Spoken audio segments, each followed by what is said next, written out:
No, I haven't dealt with it. That was not the first time. Unless things drag out today.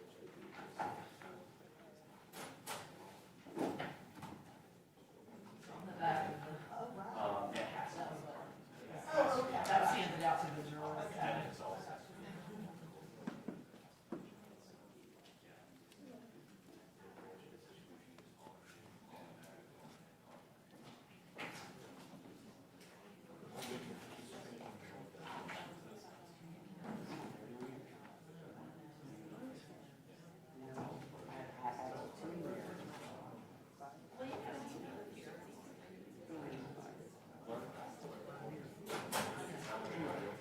Yeah, that's, I didn't. I sometimes I would go on Sunday.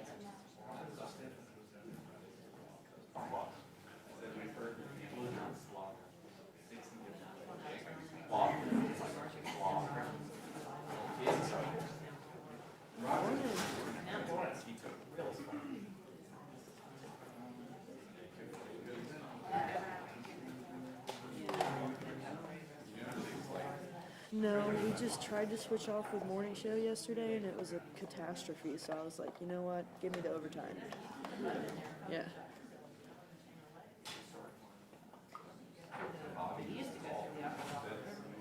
Can I steal Russ? Can I steal one of these plugs to give us like 8 more? So, can you plug your computer in the her strip? Okay, so it's the black one and the white one and the wall. Okay. And you'll direct it from the wall. Yeah. So they didn't shoot that. What do you got?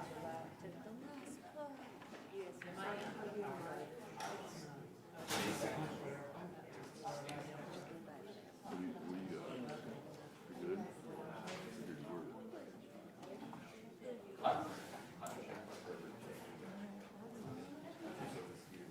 So y'all? Yeah.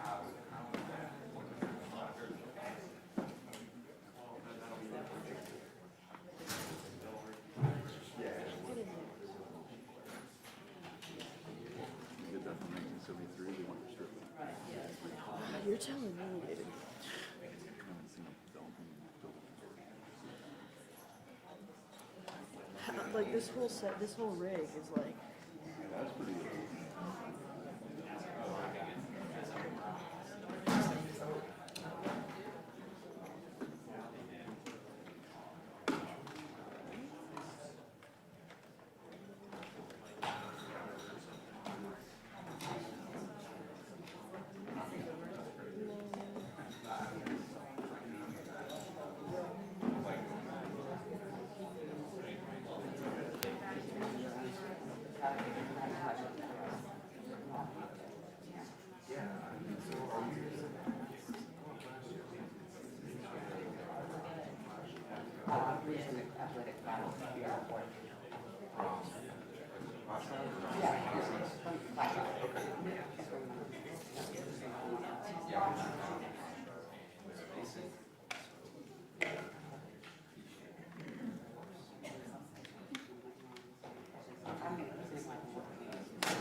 You know what's like?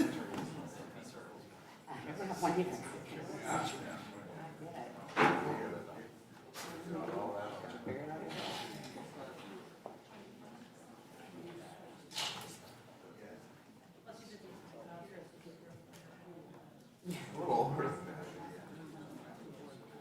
12.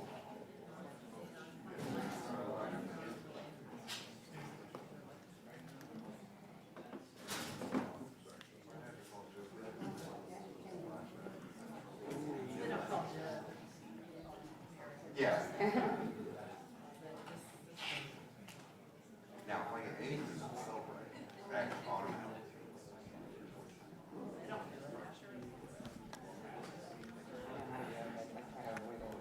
Really loud.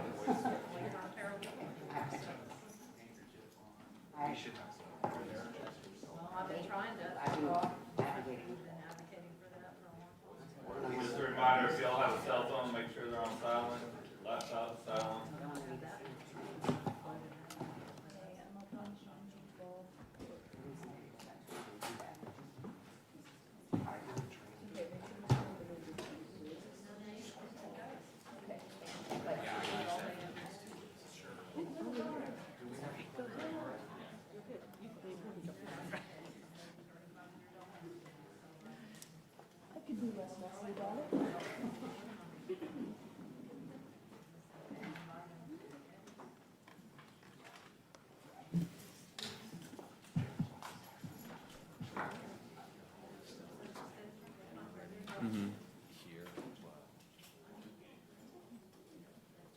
I saw him.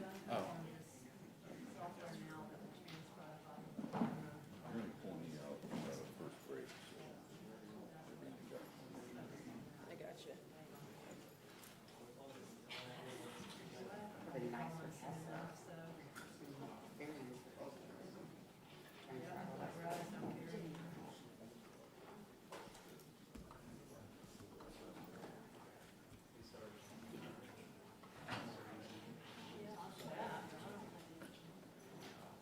Very high.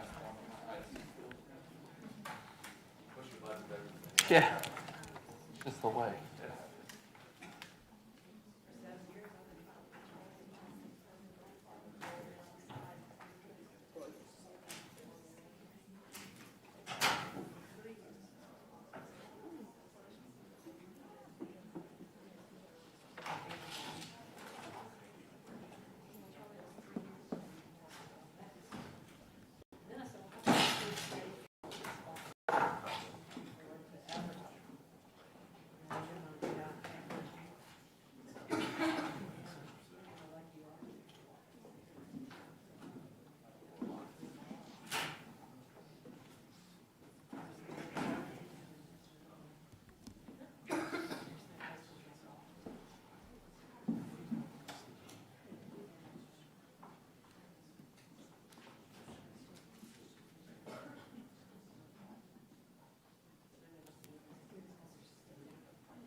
All right.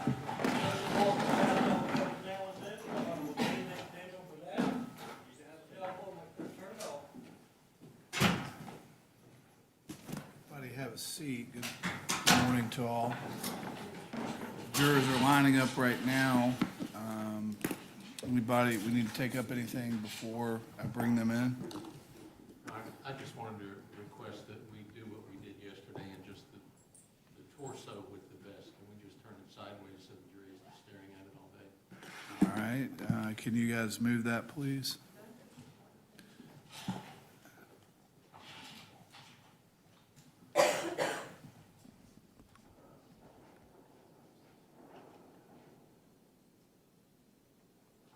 Good. Thank you, that's fine. Thank you. All right. So with that, I'm going to bring in the jury.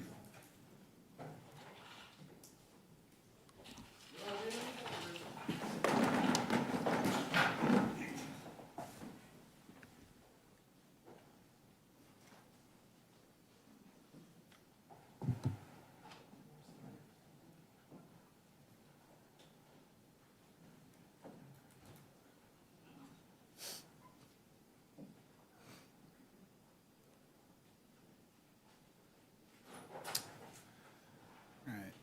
Everyone, please be seated. Good morning, ladies and gentlemen. Welcome back. We're ready to begin day 2, but before we begin, I just want to make sure, did anybody see or read or otherwise view any media account or any story regarding this case in the last 12, well, since I let you go? Everybody's nodding their head no. All right, thank you for continuing to adhere to the court's order on that. We're still in the state's case in chief, so I will now direct the state to call your next witness. The state calls Lieutenant Eddie Rogers.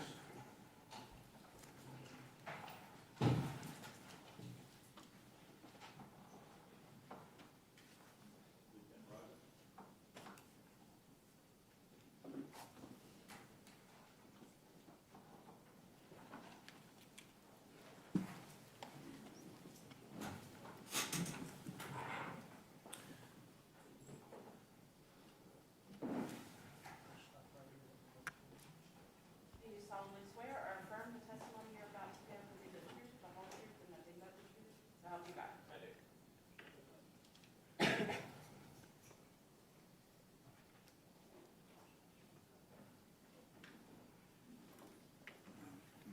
Pull that chair, it's a little heavy, and hopefully we replace the microphone. Hopefully that'll help a little bit as well.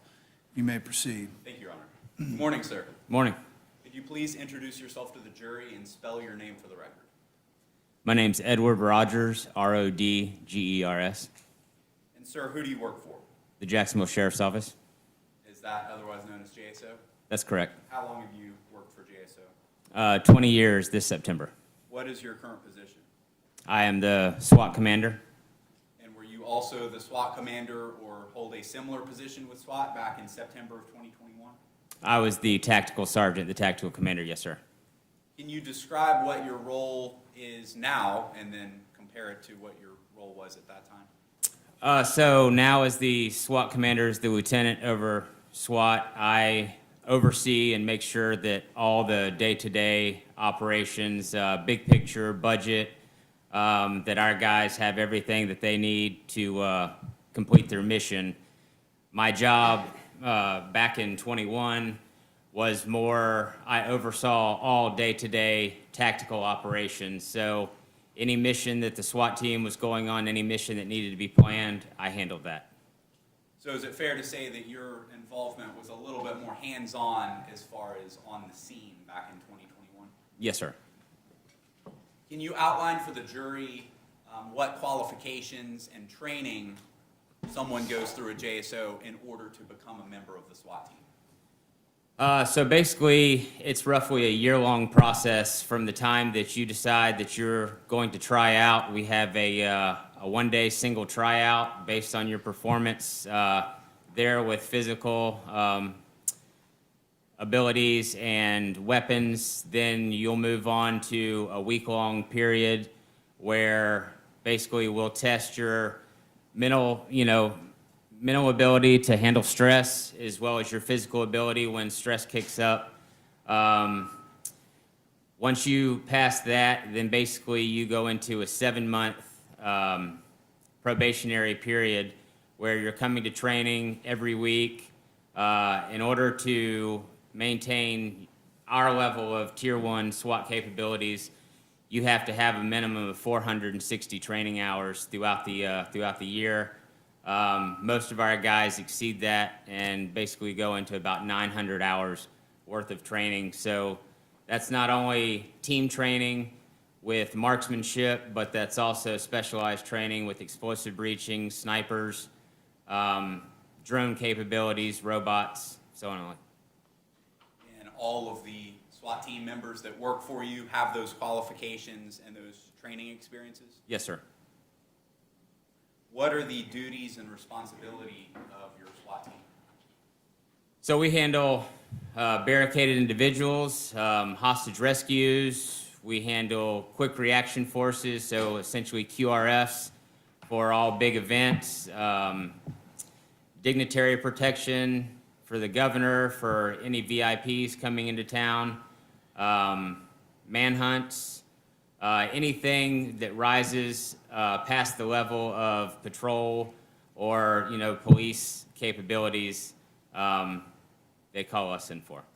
And would you mentioned manhunts, but would your responsibilities also include the apprehension of murder suspects? Yeah, so that's one of the secondary duties of the SWAT team is the criminal apprehension missions. So we're basically the clearinghouse, for lack of a better term, at the agency for any murder warrants, attempted murder warrants, anything with violent felons. And obviously, in this case, there was an overlap between manhunt and murder suspect. That's correct. Turning your attention to September 24th of 2021, was the JSO SWAT team asked to assist with the apprehension of Patrick McDowell. Yes, sir. When were you asked to assist, and what was the nature of the call? So the SWAT commander at that time, Lieutenant Phil Alicia, called me at 4 o'clock in the morning, said a Nassau County deputy had been killed and one of our JSO canines had been shot.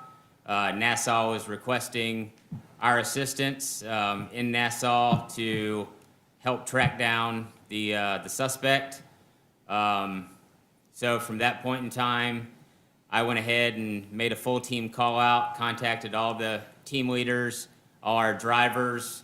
We set up a location to meet in Nassau at the CVS with all our equipment.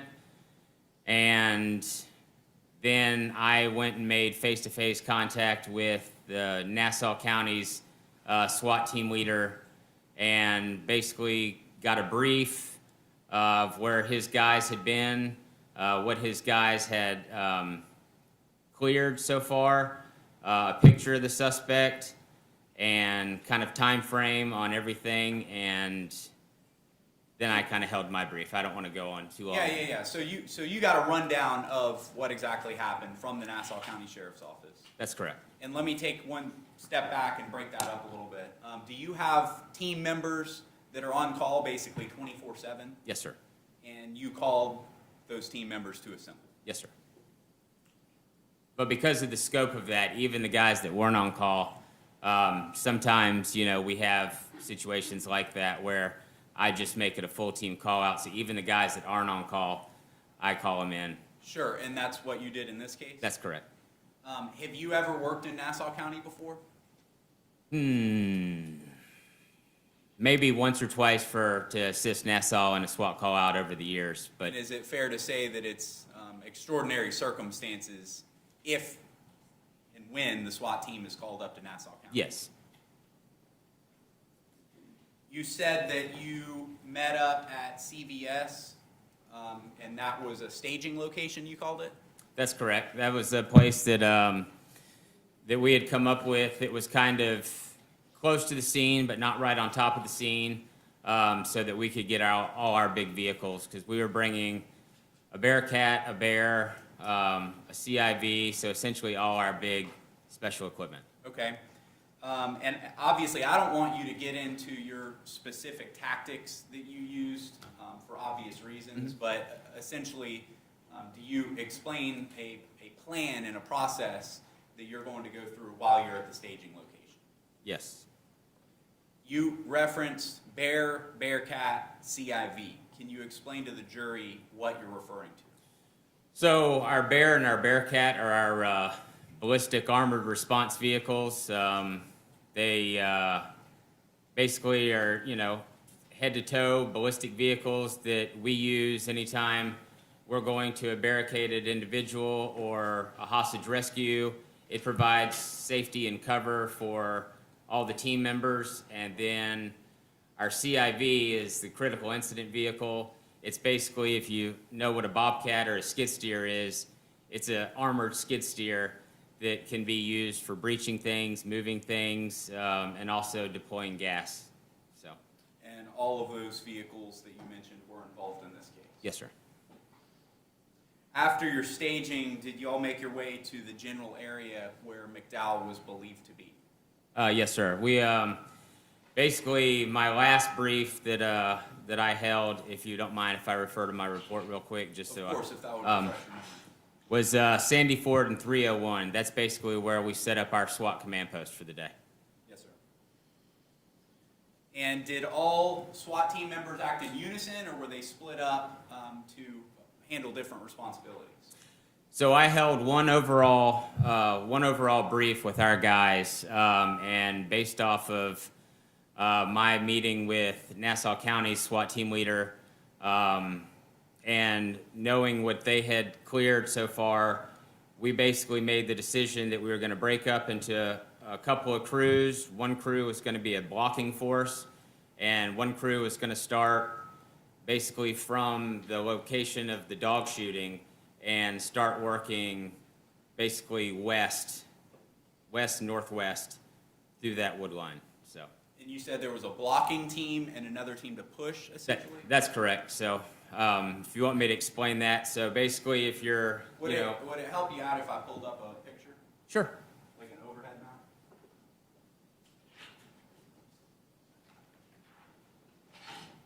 Can you see that on your screen? I can. I'm showing you States Exhibit 59, and just to familiarize you with what we're looking at, the murder scene is marked at the bottom there, where I've circled in green, and then the ultimate apprehension that we'll talk about is circled on top, the Callahan Little League. So can you explain to the jury what you were talking about as far as the push team and the block team, and where they approximately would have been positioned? Sure. So like I said, we started from the And you can draw on the screen. yeah. So we started from basically the dog shooting screen or the dog shooting scene, which, best to recollection, is kind of somewhere right around this general area. And so basically what we did is we sent a team kind of right around here down this kind of break, and as the blocking team, and basically started working this way, so kind of west. And as we were doing that the first day, we started getting phone calls of basically the suspect being seen in one of the residents' barn. So from there, we had K-9 with us, and so we sent that push team, all the while leaving the block team in the same setup. We sent that push team to go check that out, and from there, the K-9 basically started getting a pretty good track on what they thought the direction of the suspect was, and throughout the day, because we left at 18:30 that night, throughout the day, the track kind of ended up like that. So. Okay. Did you also have SWAT team members that were going door to door? So that was the second day. That was the next day that we had SWAT team members going door to door. I got you out of order there. Yeah. So there was a push team and a pull team, and hopefully I'm not getting you out of order again, but were there also snipers that were involved? So yeah. So once again, the first day was really tracking through the woods. We had called in FWC to assist because they had some extra dogs, as well as I think Nassau Corrections brought some of their dogs as well. But that first day was really based off of intel from the resident saying that he had seen the suspect in his barn. They rolled over there, basically cleared the barn, cleared the residents. The K-9s that were with us got really good tracks off of that, and that's basically what led to that path of starting to work towards the baseball field on day one. As far as putting the snipers up, that's day two. Okay. So. Approximately, if you remember exactly, that's great, but approximately how many SWAT team members were involved from the Jacksonville Sheriff's Office? So all 40 from the Jacksonville Sheriff's Office. In addition to the Jacksonville Sheriff's Office, and of course this is over the totality of the search that I'm asking about, in addition to JSO and obviously the Nassau County Sheriff's Office, can you list out, kind of off the top of your head, what other agencies were brought in to assist with this search? So we had, At this point, I'm going to object to relevant. All right, it's overruled. You can answer the question. so we had ATF, we had Columbia, we had FBI, Jacksonville, and Miami. Like I said already, FWC, St. John's, all Jax Beach, all their SWAT teams. So Was St. Johns County also involved? St. John's County was also involved. They were our evening relief. We basically went on 12-hour search shifts, and St. John's County would relieve us at 1800, 1830, and then we would come back at 06. Were there JSO helicopters involved as well? That's correct, yes, sir. And is it your understanding that Nassau County Sheriff's Office does not have a helicopter? That's my understanding. Were there drones that were utilized? There were.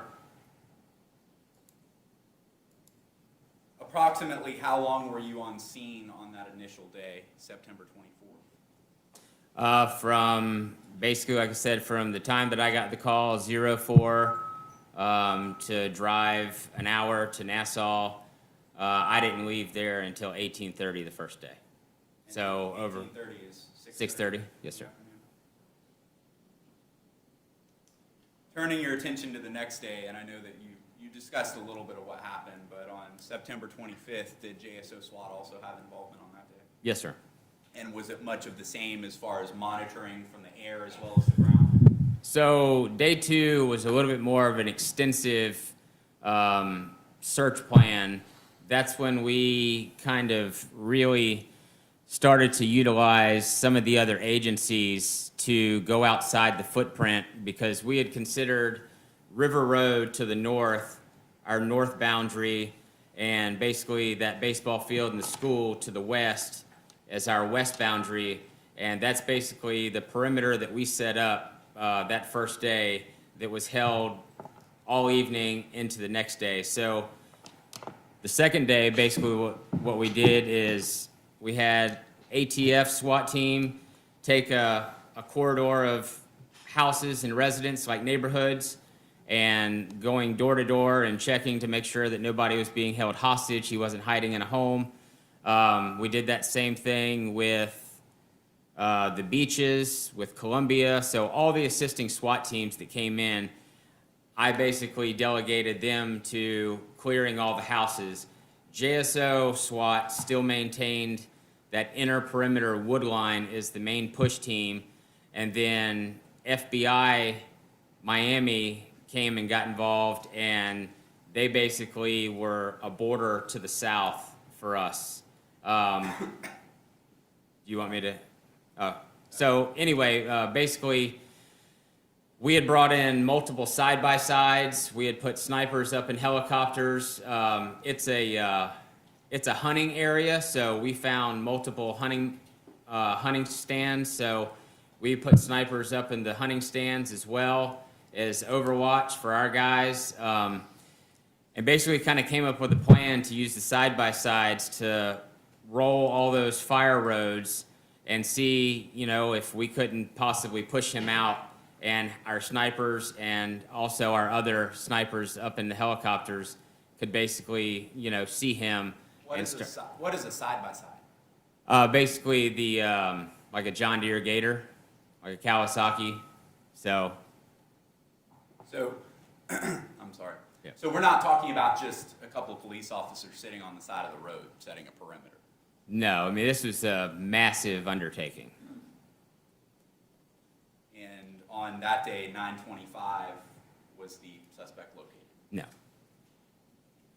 On 9:26, was SWAT on scene for the search?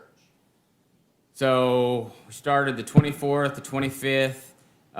In the evening of the 25th, probably a little after 6 p.m., there was intel that was believed that our suspect had potentially gotten out of our perimeter and was seen crossing some railroad tracks in Georgia.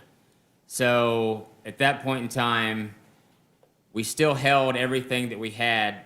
St. John's came in at that evening to relieve us, and the marshals, we got the marshals involved based on that evidence. So the next morning, we still had basically a scaled-down package a QRF, like a quick reaction force, just in case something happened with one piece of armor in Nassau. And we let them basically work through. But as far as the SWAT search in the woods, that wasn't on the third day. I think they had a lot of other police officers kind of going door to door and looking through the woods and everything like that day. So. But even when SWAT was not on scene, the search was very much active and ongoing. It was still active, yes, sir. On September 27th, were you informed that McDowell may be in an apartment off Kernan? I was. And did that intelligence turn out to be accurate?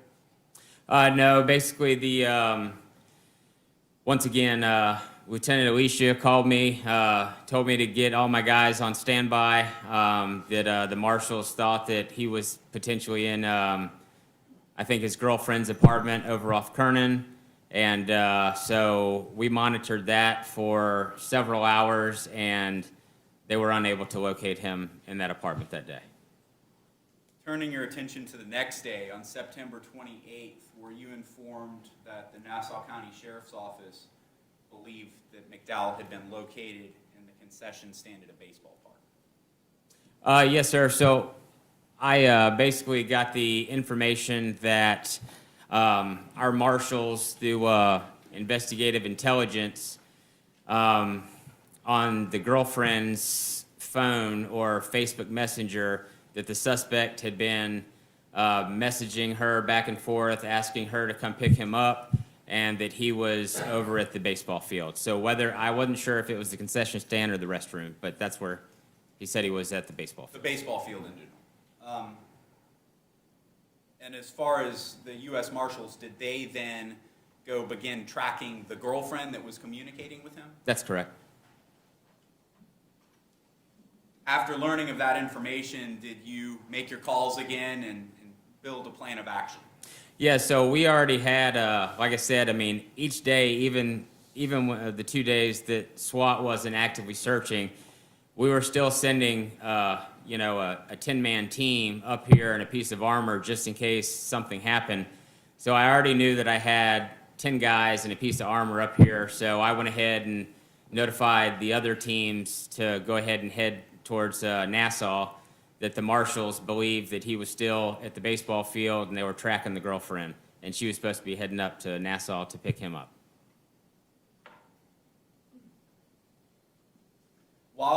And obviously you headed to the ballpark and arrived Correct. at the ballpark. Yes. While you were at the ballpark, was that area secured? Yes, sir. So, like I said, I mean, the perimeter, for the most part, never really changed. River Road was really the kind of the north boundary that we worked all the way to the baseball field, and I think there's a school there also. So even when we showed up, there were just police cars lined. I mean, all, like a lot of unmarked and whatnot, but all the way down River Road. I mean, so there was plenty of police presence. And you mentioned the school. Was that shut down, or at least on lockdown, to your knowledge? That's my understanding. During your time within the perimeter at the ballpark, were there a couple of vehicles that came and went from the scene?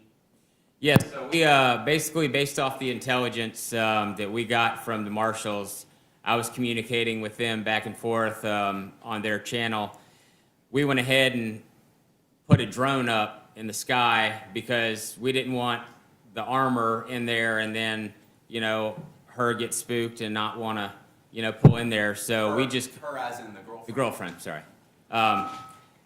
So basically, we backed everybody out and put a drone up and relied on the drone and the drone feed to give us intel. And so, like I said, the first car that pulled in there ended up having nothing to do with it. There was a guy that got out, kind of bandaged up, ran around a couple times, crazy, got back in the car, and it went west. And so I sent a small crew to follow that because we didn't want to stop anything right around the baseball field or the school.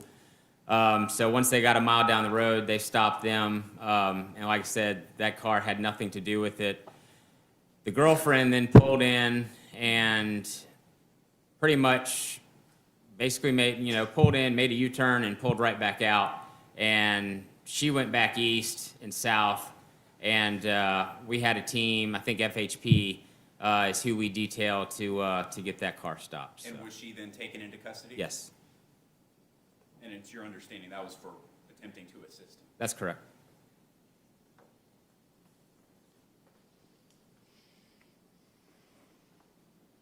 At some point after that, were you notified over the radio that Patrick McDowell had been spotted? So almost really immediately following the girlfriend being taken into custody, ATF came up on the radio and said that he was running from the wood line towards the baseball field, and basically unknown whether or not he was in the restroom at that time or made it into the concession stand. So basically what I did from there was I got all non-SWAT personnel out of that inner perimeter and basically had them build an outer perimeter around the baseball field. And we already had our bear there, so I was able to get the bear there really quickly.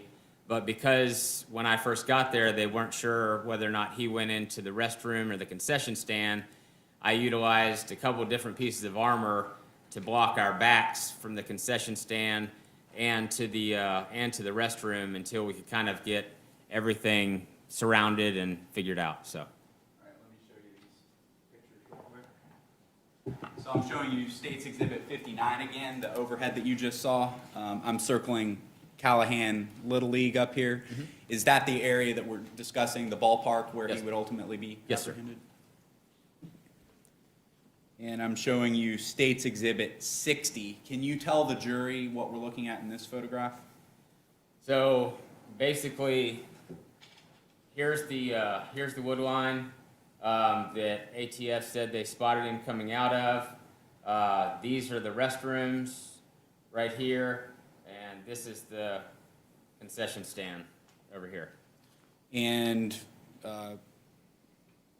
for the record, you circled the two buildings kind of in the middle of the picture there? Mm-hmm. And the wood line is on the top of the photograph? That's correct. And I'm circling here at the bottom, that vehicle with a bunch of what appear to be SWAT team members around it. What vehicle is that? That's ATF's Bearcat.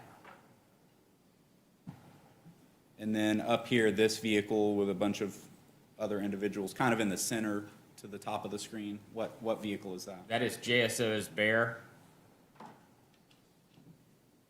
And right here in the middle, in front of the bathrooms. That's the CIB.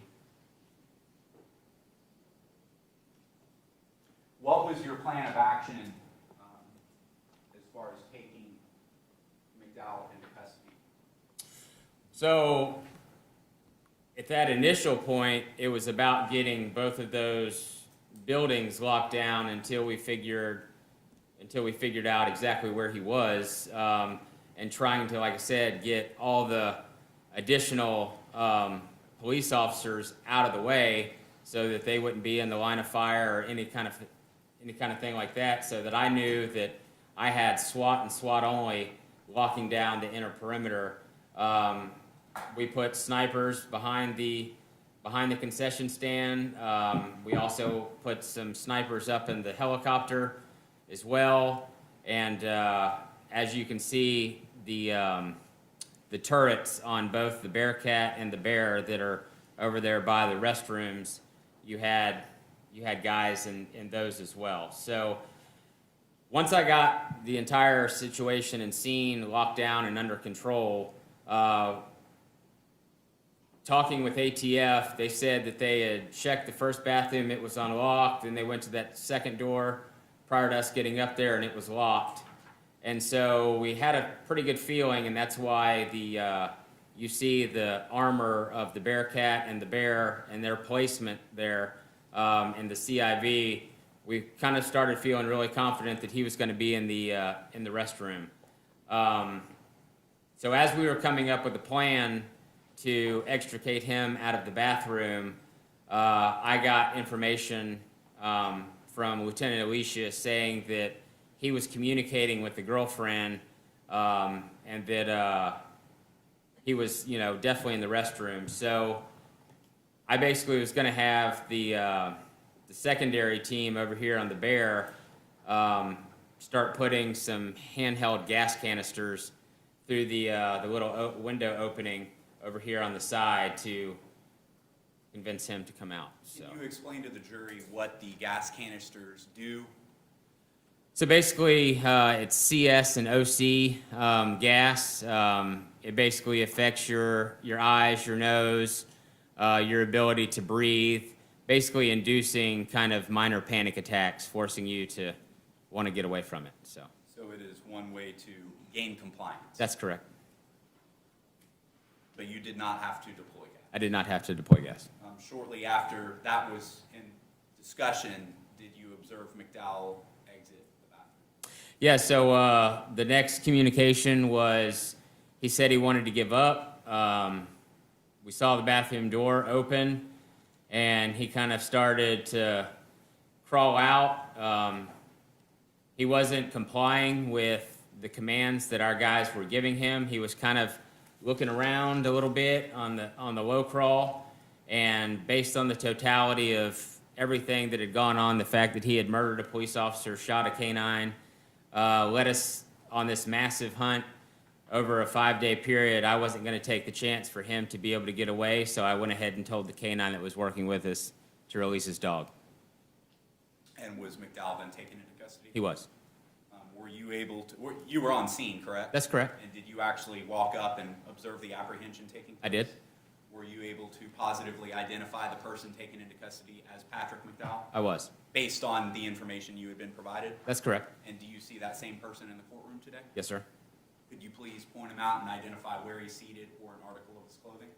He's right there, sitting in the middle with the tie, gray jacket, gray tie. We'll stipulate to the identification. All right, you may continue. Did you instruct, as McDowell was being taken into custody, did you instruct ATF to cover down on the bathroom? I did. Why is that? Just to make sure that there was nobody in there, or, a potential, victim or something like that. That's just standard protocol. We always do that, so. Did you observe any injuries to McDowell after he was taken into custody? I did. What did you observe? Basically, it looked like he had a bandage over his right leg, maybe some kind of like an abrasion on his head, definitely plenty of scratches. And you could tell that he had gotten access to the concession stand because he was wearing one of the Little League Rooster shirts when we took him into custody, so.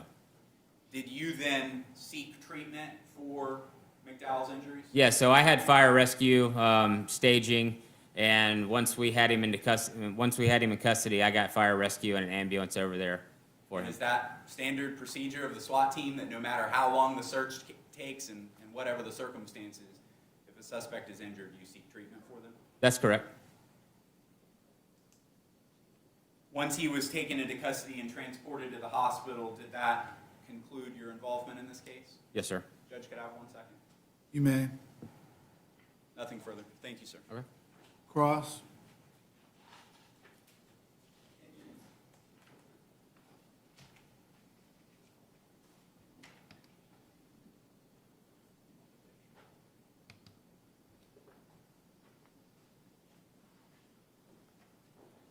Good morning. Good morning. Rogish. It sounds like you went through pretty extensive training and testing to qualify for your job as the SWAT lieutenant. Yes, sir.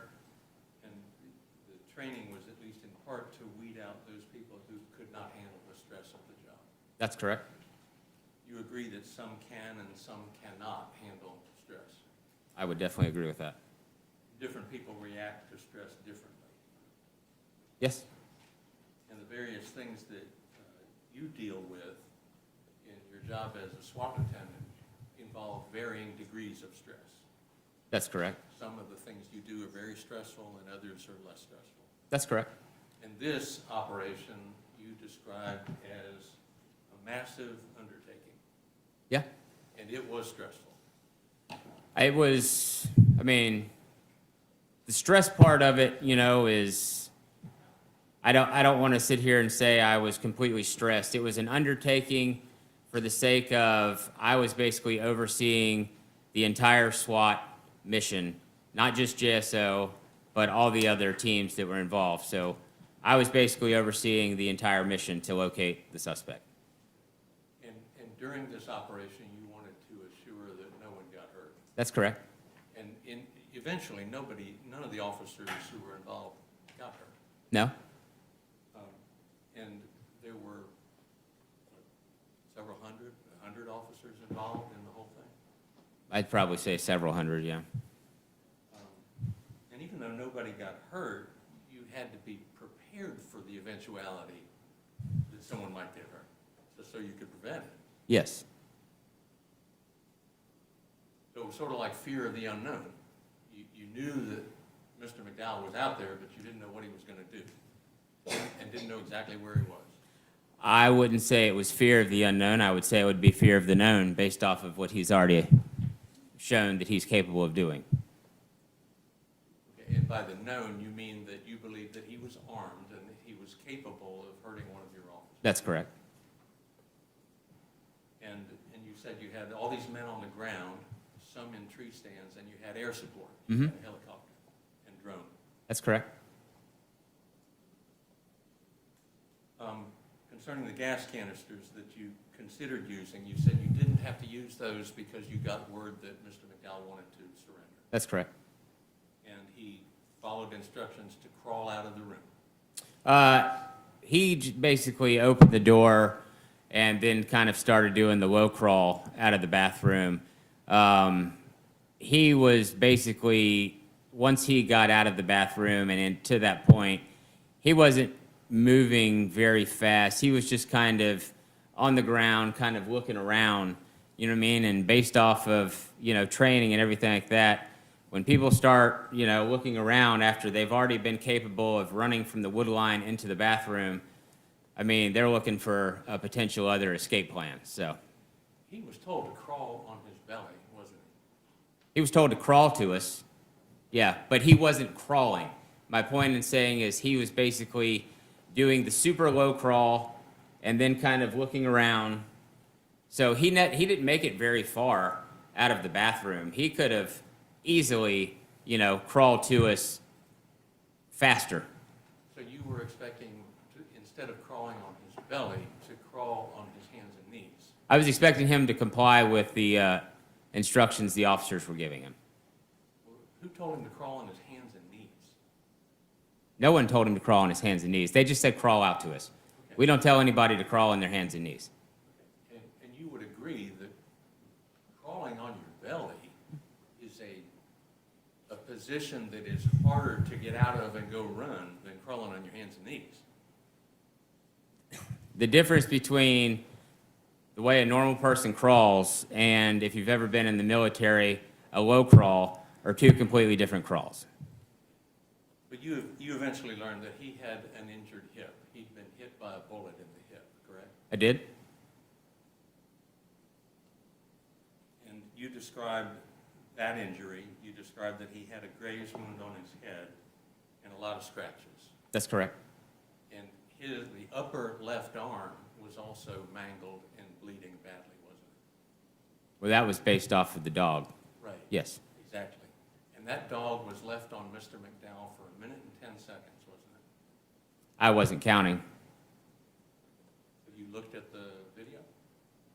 Have I watched how long the dog was on him? Yeah, I've seen the video, but I didn't set a timer from the time that the dog got on him to the time that we took him into custody and the dog got taken off.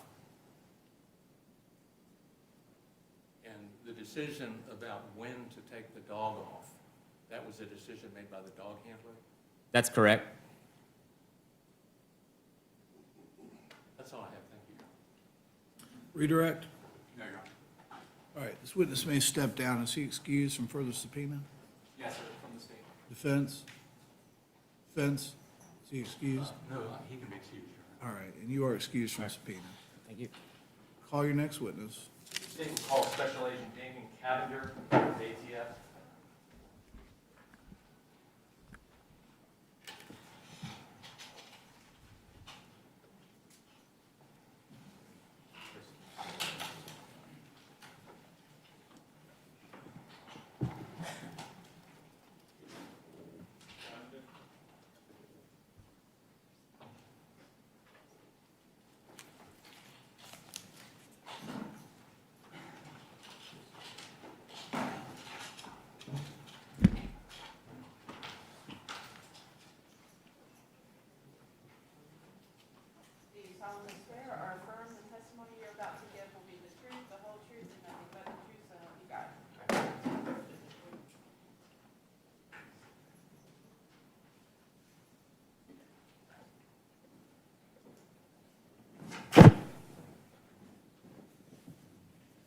You may proceed. Thank you, Your Honor. Good morning, sir. Good morning. Can you please introduce yourself to the members of the jury and spell your name for Madam Court Reporter? Yes, sir. My name's Damon Cavender, one of the members of the ATF Special Response Team, which is the SWAT team for the ATF. Name is D-A-M-O-N, Cavender, C-A-V-E-N-D-E-R. And sir, how long have you been employed with ATF? Roughly 15 years. And prior to your employment with ATF, did you have any prior law enforcement experience? Yes, sir. I was a police officer in Metro Atlanta for about 15 years before I went to the ATF. So in total, some 30 years of law enforcement experience? Yes, sir. You had mentioned that you were part of the Special Response Team for ATF. Can you explain to the jury members what that is? So we're the National Special Response Team for the ATF. We're basically the SWAT team for the ATF. We cover the entire United States, do operations, all of the United States and the U.S. territories. Part of our team is based here out of Jacksonville, which is where I'm actually based out of Jacksonville. And we respond anywhere in the United States to arrest suspects, conduct manhunts, do any kind of arrest operation the ATF needs. And do you constantly train and have continuing education in regards to your duties with the ATF Special Response Team?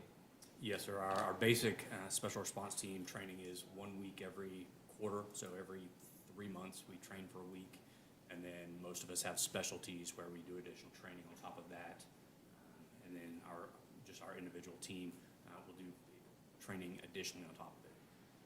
I'd like to direct your attention to September 24th of 2021. Were you employed in that capacity with ATF at that time? Yes, sir, I was. And did you and your other team members receive information that there was a situation in Nassau County that required your assistance? Yes, sir, we did. Where were you when you received that information? I was in North Carolina. We had just finished an operation the day before in North Carolina. I'm sorry, I don't remember exactly what city. When I woke up, we stayed the night in a hotel after the operation, and when I woke up the next morning, I saw on my phone I had multiple text messages from one of my friends with JSO SWAT and one of the other SRT members that was up there with me. Also, several of us had gotten messages on our cell phones during the night from JSO SWAT stating that a deputy had been killed and that a suspect was in the woods running, and that they had started a manhunt and asked for ours to come down and assist. And so did you and the other members of the SRT team with ATF then drive from North Carolina immediately to Nassau County to assist in that investigation? We did. And when did you arrive at the scene? I want to say a little before noon, probably about a 4 to 5 hour drive from where we were. So we just got up, loaded our stuff, and got on the road.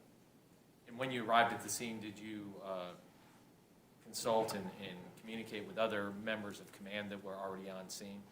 Yes, our tactical unit leader, basically our squad leader for that operation, went in the command post and he relayed information to us. I was one of the operators there that day. Sounds like there were a number of different law enforcement agencies that were involved in this manhunt. Is that accurate? Yes, sir. And during the course of the next few days, what was your specific involvement with the ATF SRT? We have a lot of training, a lot of different capabilities. We've done multiple manhunts in the woods. So for us, for that period of time, we were mostly conducting manhunts in the woods, excuse me, where we would patrol through the woods with our canines and with our optic devices and look for the suspect in the woods. In addition to that, there were times we were on a quick response team where if any houses in the area, we would go and search the houses or search the property. If anyone heard noises or saw something suspicious, they would call 911 and we'd go respond to that. At one point, we were in the woods overnight guarding a crime scene under NVGs and looking for the suspect under NVGs overnight. Prior to this, had you ever worked in this capacity in Nassau County before? Not in Nassau County, sir, no. Were you familiar, or had you ever met the victim, in this case, Deputy Moyers? No, sir. And once you arrived on the 24th, how long were you and your team working in that wooded area in conjunction with other law enforcement agencies? We worked there every day. We stayed the entire time. Those of us that lived in the area, we would go home, sleep for about 4 hours, get back up and go back out and continue searching the woods. The other people stayed in hotels, so We had roughly a 15 to 20 person team, and we were in the woods roughly 18-hour days most days. And if we weren't in the woods, we were at the command post or go into anything on the quick response team where we would go check buildings and check properties if somebody saw something suspicious. Did this continue over the course of the next few days up until September 28th of 2021? Yes, sir, for roughly 5 days. On that day, September 28th, did you receive information from other law enforcement agencies that there was an individual driving up from Jacksonville by the name of Breonna Toll who was suspected to be trying to get the defendant out of the perimeter, the law enforcement perimeter that was being searched? Yes, sir, we did. How did you gain that information? We were already in the woods, starting pretty early, 7 or 8 a.m., getting in the woods to start our search, just trying to pick a different quadrant that hadn't been covered as well as some of the others. And while we were in the woods, our team leader got a phone call from the command post that the suspect's girlfriend was supposedly going to be coming up there to pick him up, and that he had mentioned that he was at a baseball field or near a baseball field. Our team leader that day, he was able to identify a baseball field roughly a mile and a half away from where we were. So we patrolled on foot to get to the baseball field to be of assistance out there for any of the agencies that were going to be conducting part of the arrest. Sir, I'm now showing you what's been previously marked and moved into evidence as State's Exhibit number 59. At the top, and I'll mark with my hand here, at the top of the exhibit is the Callahan Little League baseball fields. Is that the baseball field that you were referring to, that you received information that the suspect's girlfriend was traveling to that location? Yes, sir. And where were you within the wood line when you received that information? If you could just approximately indicate on the screen by marking with your finger. Is it possible to zoom in a little bit on this or no? I don't believe so, because it's a fixed photograph. Okay. I'm sorry, I'm not terribly familiar with that area, and this is my first time in that section of woods. So I don't know if we came up from this direction through the woods or if we came up from this direction through the woods. And let me move on to the next number of exhibit, State's Exhibit number 60, which is the overall drone photo of the baseball fields themselves. And I believe this wood line here, where I'm indicating with the green line, is on that side of the baseball field. Is that the location from which you all were pressing to? Yes, sir. That picture I am very familiar with. And we were roughly, my entire team was spread out about 15 yards apart in a long line all the way down this entire wood line. And I was approximately right here where I've marked the X. Now, Special Agent Cavender, as you were moving through the wood line, were you still in communication with the other law enforcement assets, monitoring the situation with the car that was supposedly traveling to meet up with the defendant?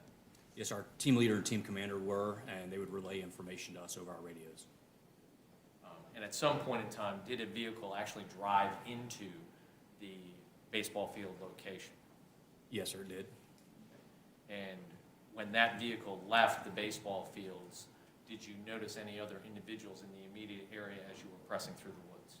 Yes, sir. We were advised over the radio that there was a suspect seen on foot, sitting on the bleachers somewhere down in this area where I've just drawn the O, somewhere roughly down in that area. I believe he was seen by either, it was air assets, I don't know if it was a helicopter or a plane. And so once you received this information that there was an individual in the area of the baseball fields, did you continue to move towards that through the wood line? Yes, sir. At first we were moving slowly and quietly through those wood lines. Originally we were about 100 yards into the woods. We moved all the way up to the edge of the wood line, and by the time we got close to the edge of the wood line, one of the operators, one of my SRT team members that was down on the far end from me, he advised that he had seen a suspect that matched the description, and the suspect was walking down the wood line between the fence and the wood line heading in our direction. And so once you had that information, what did you all do to try to locate this individual and take him into custody? Initially, we stayed about 5 yards inside the wood line out of sight, and then once our team commander gave the command to move in and apprehend the suspect, by that point, the suspect was very close to us, probably about 30 yards away from me. At the edge right here, I've drawn a star. That's roughly where I saw him initially. He was making the turn right around the corner of the baseball field, and he started walking towards a concrete bathroom. Describe his motion and his gait. Did you notice anything about how he was moving? He was walking at a slight limp, but was able to walk pretty well and move freely. And at some point in time, did you exit the woods and try to make contact with this particular individual? Yes, sir. We observed him from the wood line and still hidden from his sight. When they said that to go ahead and move in and apprehend the suspect, excuse me, by that point he was close to that bathroom. We stepped out of the wood line, 5 of us, and got online and approached the bathroom. As soon as just a few steps out of the wood line, I remember seeing him turn the corner of the bathroom out of sight to where we couldn't see him anymore. So we pushed up in a skirmish line up to the bathroom where we could see both the left-hand side and the right-hand side, so that if he continued going, we would have been able to see him go anywhere until we got up to the bathroom. Okay. So just to be clear, the circle on the far right-hand side, I'll put a 1 over next to that circle, that was where he was first spotted by air assets. Approximately, sir. Yes, sir. There were some some bleacher seats down there. Okay. And you all are in the wood line when he's first noticed, is that accurate? Correct. We could not see him initially. Okay. But then he was able to walk from that location down where the circle is indicated at point 1 and walk all the way down the fence line, in between the fence line and the wood line, prior to you actually coming out of the woods. Yes, sir. Approximately how long was that period of time? Probably 2 or 3 minutes to walk from those bleachers down to where I initially saw him. Okay. And when you received the information to attempt to take the individual into custody, he has already started to walk in this direction down the roadway towards where the bathroom structure is right here? Correct, sir. Okay. And was he walking at a fairly normal gait, other than the limp, a fairly normal pace? Yes, sir. Were commands given to him prior to him entering into the bathroom structure? No, sir. Initially, we were trying to sneak up on him, and almost as soon as we came out of the wood line was when he was making that corner right around the bathroom. I don't believe he had seen us, but we were trying to be quiet until we could get a little closer to him, and then we lost sight of him when he went around the bathroom. Once you lost sight of him when he went around the bathroom, what actions did you take to determine did he in fact go into the bathroom? Like I said, we were spread out in a line so that we could see both the left-hand side of the bathroom building and the right-hand side of the bathroom building, so we could have seen if he continued walking down that dirt driveway of the baseball field. When we got up to the bathroom, we moved around the corner so we could see the far side where we'd lost sight of him, and all we saw were 4 closed doors, and he was not in sight at that point. Did you and the other SRT members then try to test each one of the doors to see if there was anybody inside the actual bathrooms themselves? Yes, sir. We opened one door at a time. We would open a door, send our canine in to check for suspects, and then we would go in and check for suspects as well. We checked the 3 doors on the right-hand side. They were all unlocked, and we were able to get in all of those bathrooms.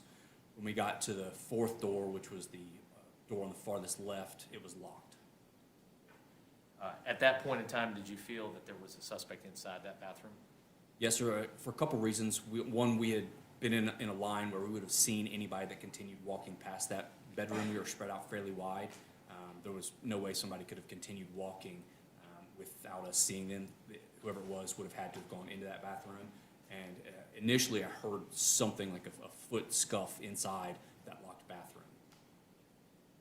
Once you determined that there was somebody inside the locked bathroom, what tactical positions did your team take at that point? We surrounded that bathroom completely. We surrounded the entire building. There were probably around roughly 10 of us at that point. Some of the other people had come and joined us. There was only one doorway in. We checked to make sure. There were some very small, like 6-inch cutout holes in the brick for ventilation, but there was no other way that he could have gotten out of the building. But we kept people on all sides just in case he was able to get up into the roof or into the rafters and go from one unit to another. We then started announcing that we were the police and that we were there. We were not going to hurt him. He needed to come out and surrender. We made several attempts for several minutes announcing that we were the police. We were not going to hurt him. We just needed him to come out and surrender. We made sure to identify ourselves that we were federal agents. We were not with the Nassau County Sheriff's Department. Why was that important? We wanted him to know that we weren't going to shoot him on sight, that we were a different federal tactical team, that we were there with the federal government and not the local Sheriff's Department SWAT team, just to see if he would come out and feel more comfortable with that.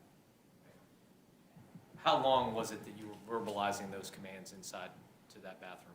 Roughly, off and on, for about 5 minutes. And was there any response verbally coming from the bathroom out to you? No, sir. No response. No, we never heard anything else. At some point in time, were you relieved by other tactical units from your position? We were sort of. So the JSO SWAT team pulled a couple of SWAT vehicles up. One of them came to us. It was an armored vehicle, came to us, and we stayed by it. And so I'm drawing a circle on your map. That's the first JSO SWAT vehicle that got there, and that's me and my guys there at the back of it, maintaining cover on the back of the building inside.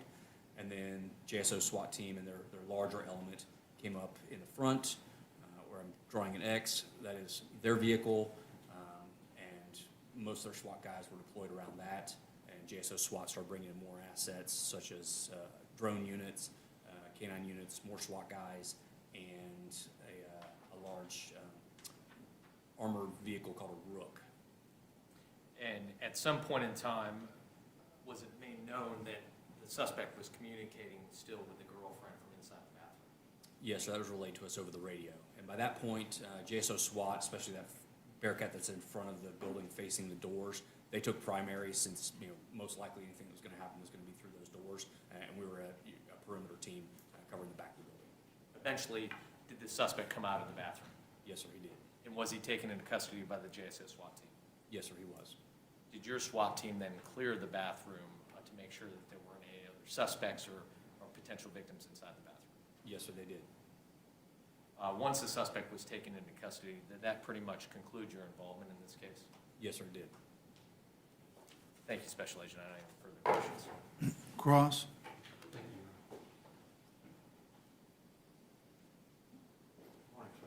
Good morning, sir. Did you actually watch as Mr. McDowell crawled out of the bathroom? I could see part of it. Initially, it was blocked by the corner of the bathroom, corner of the building. But he did crawl out. I don't recall. I don't know if he came out initially standing up or crawling out. I couldn't see the door from where I was. But once you could see him, he was crawling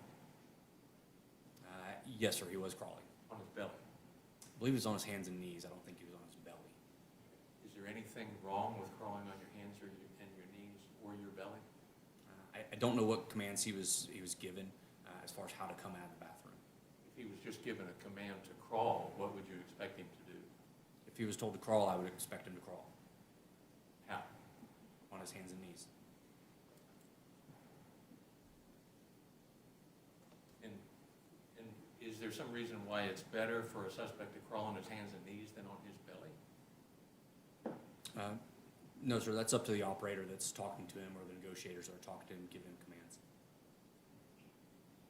And did you see him when he was actually, when the dog actually got on him? Yes, sir. You could see that. Yes, sir, that part I could see. And at that point in time, what were your 10 officers doing?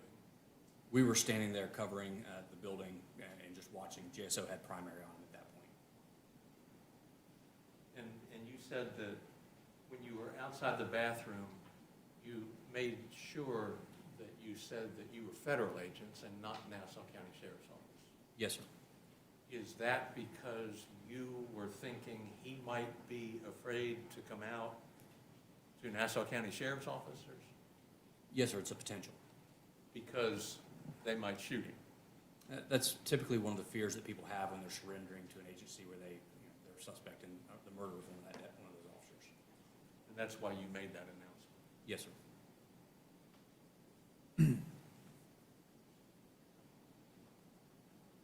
Thank you. That's all. Redirect? Yeah, redirect. All right, the witness may step down. Is he excused from further testimony? Yes. Defense, is he excused? Mr. Chipperfield? You are excused from further subpoena. Thank you, Your Honor.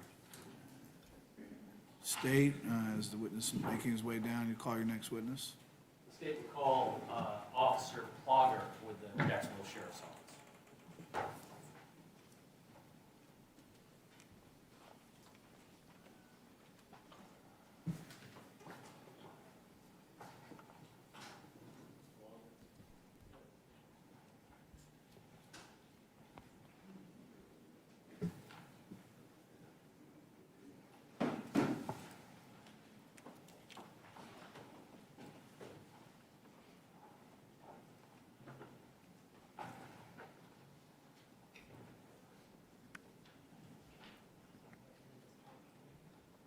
Do you solemnly swear or affirm the testimony you're about to give will be the truth, the whole truth, and nothing but the truth, so help you God?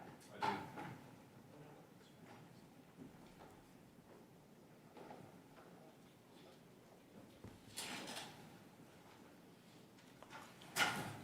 If you'll pull it up towards that mic.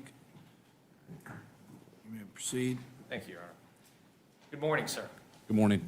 Can you please introduce yourself to the members of the jury and please spell your name for Madam Court? Yes, my name is Cheth Plogger, CHETH PLAUGHER. What's your occupation, sir? I'm a sergeant with the Jacksonville Sheriff's Office. And how long have you worked with the Jacksonville Sheriff's Office? I've been with JSO for approximately 12 years.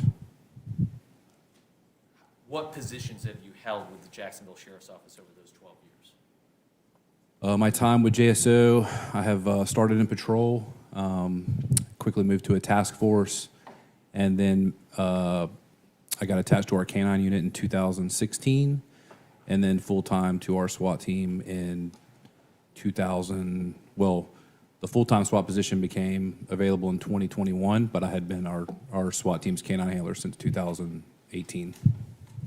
And so you were specifically assigned as the SWAT K-9 handler? Is that Yes. separate from other K-9 units? Yes, sir. And explain why that is and what separate and apart training you had.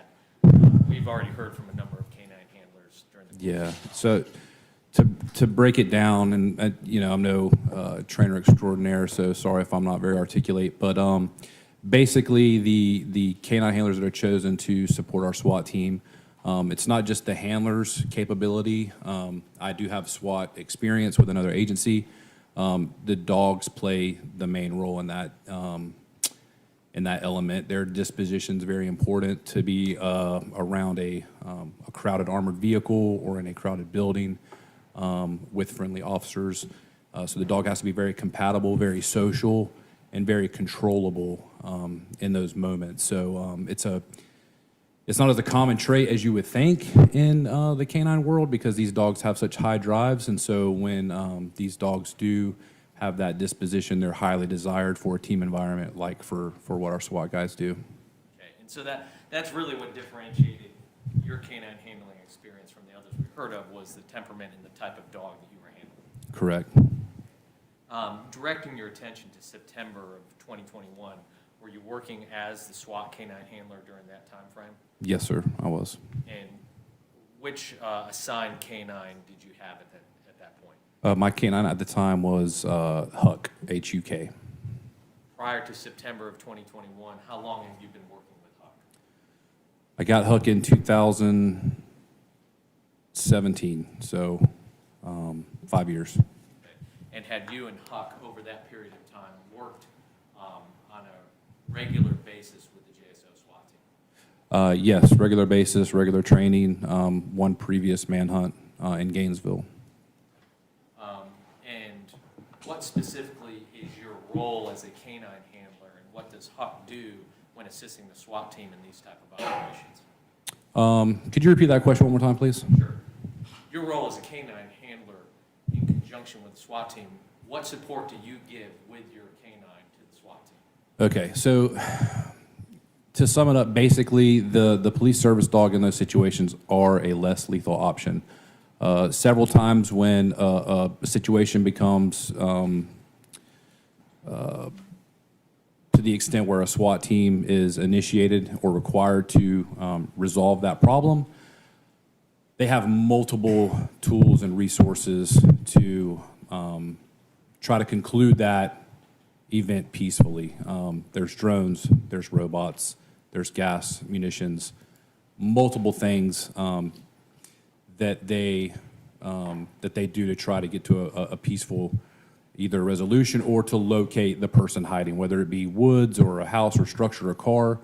The canines are used as a very last resort because we know the volatility of those incidences. It's typically involving an armed individual, and you never want to send a dog into a losing battle. Does that make sense? So if you know someone is armed, there's no sense to send a dog in there because the dog is going to get defeated. So there are times where it'd be like a last case instance to where if you can confirm the suspect at the moment is not armed or does not appear that he is armed, that a canine could be deployed for a less lethal option to make the apprehension or to detain the suspect for a short amount of time to allow the SWAT element to move to contact to take the suspect into custody. And were you asked to become involved in the manhunt for the individual who had killed Deputy Joshua Moyers in Nassau County? I was.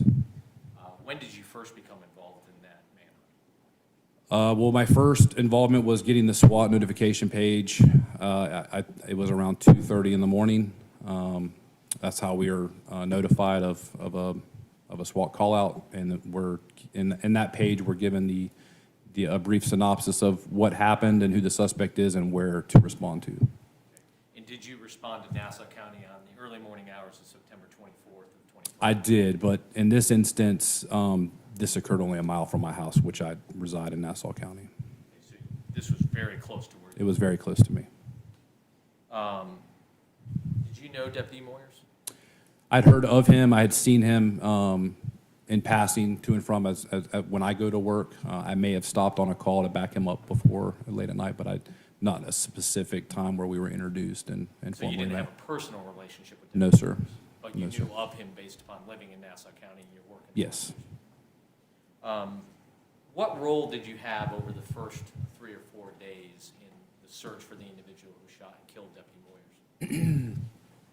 The first day was the biggest role where we responded to the location where the suspect was last seen and the JSO Canine Chaos had been shot.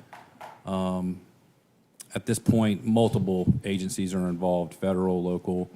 There's a lot of things going on in the command center of putting together a plan to how to safely resolve this issue for everyone involved.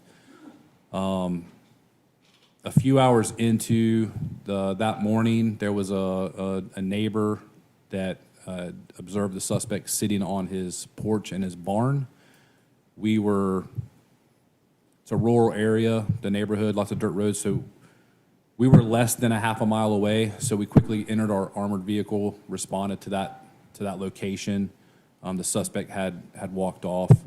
I deployed my police service dog Hook and began to walk the perimeter of the yard, and that's when we picked up the suspect's track and began tracking into the woods.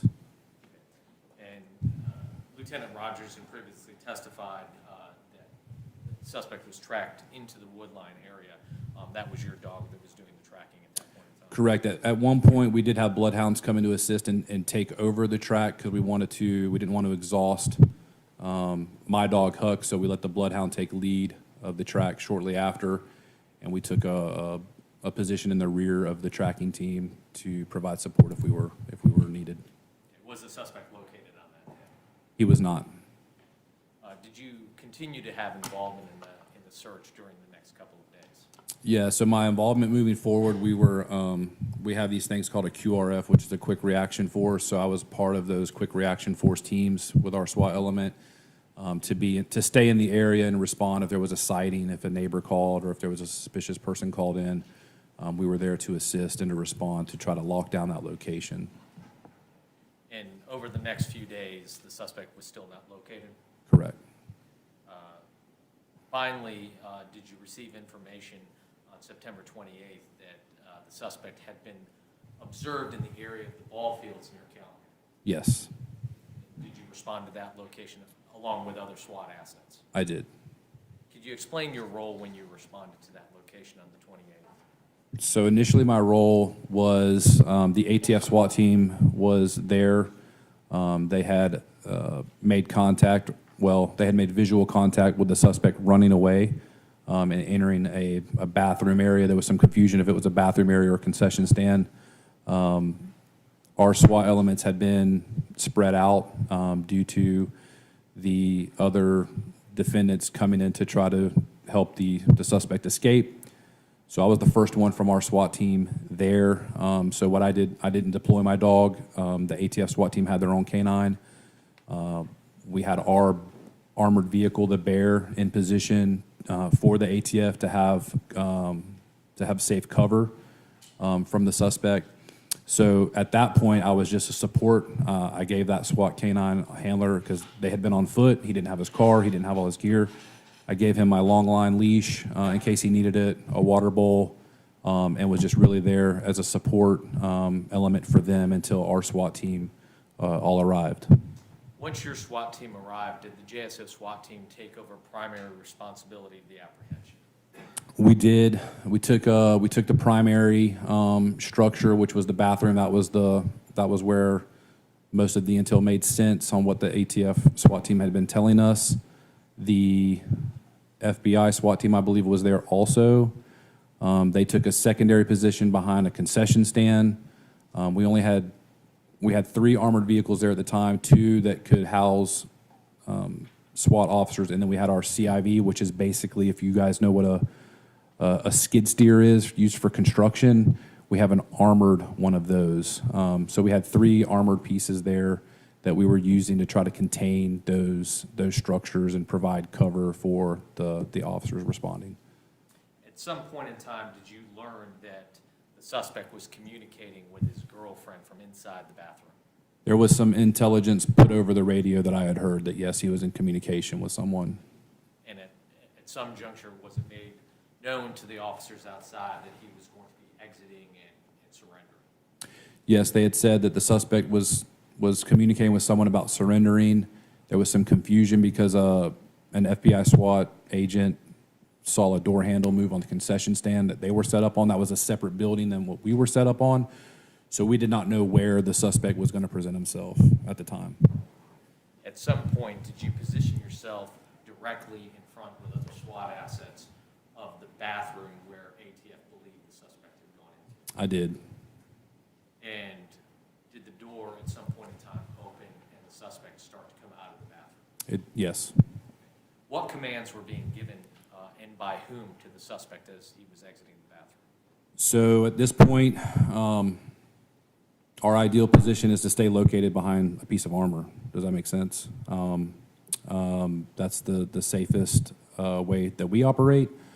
So at first, multiple operators, I guess just due to the heightened circumstances, were yelling, which is typically not ideal because my dog picks up on that and starts to get anxious as well.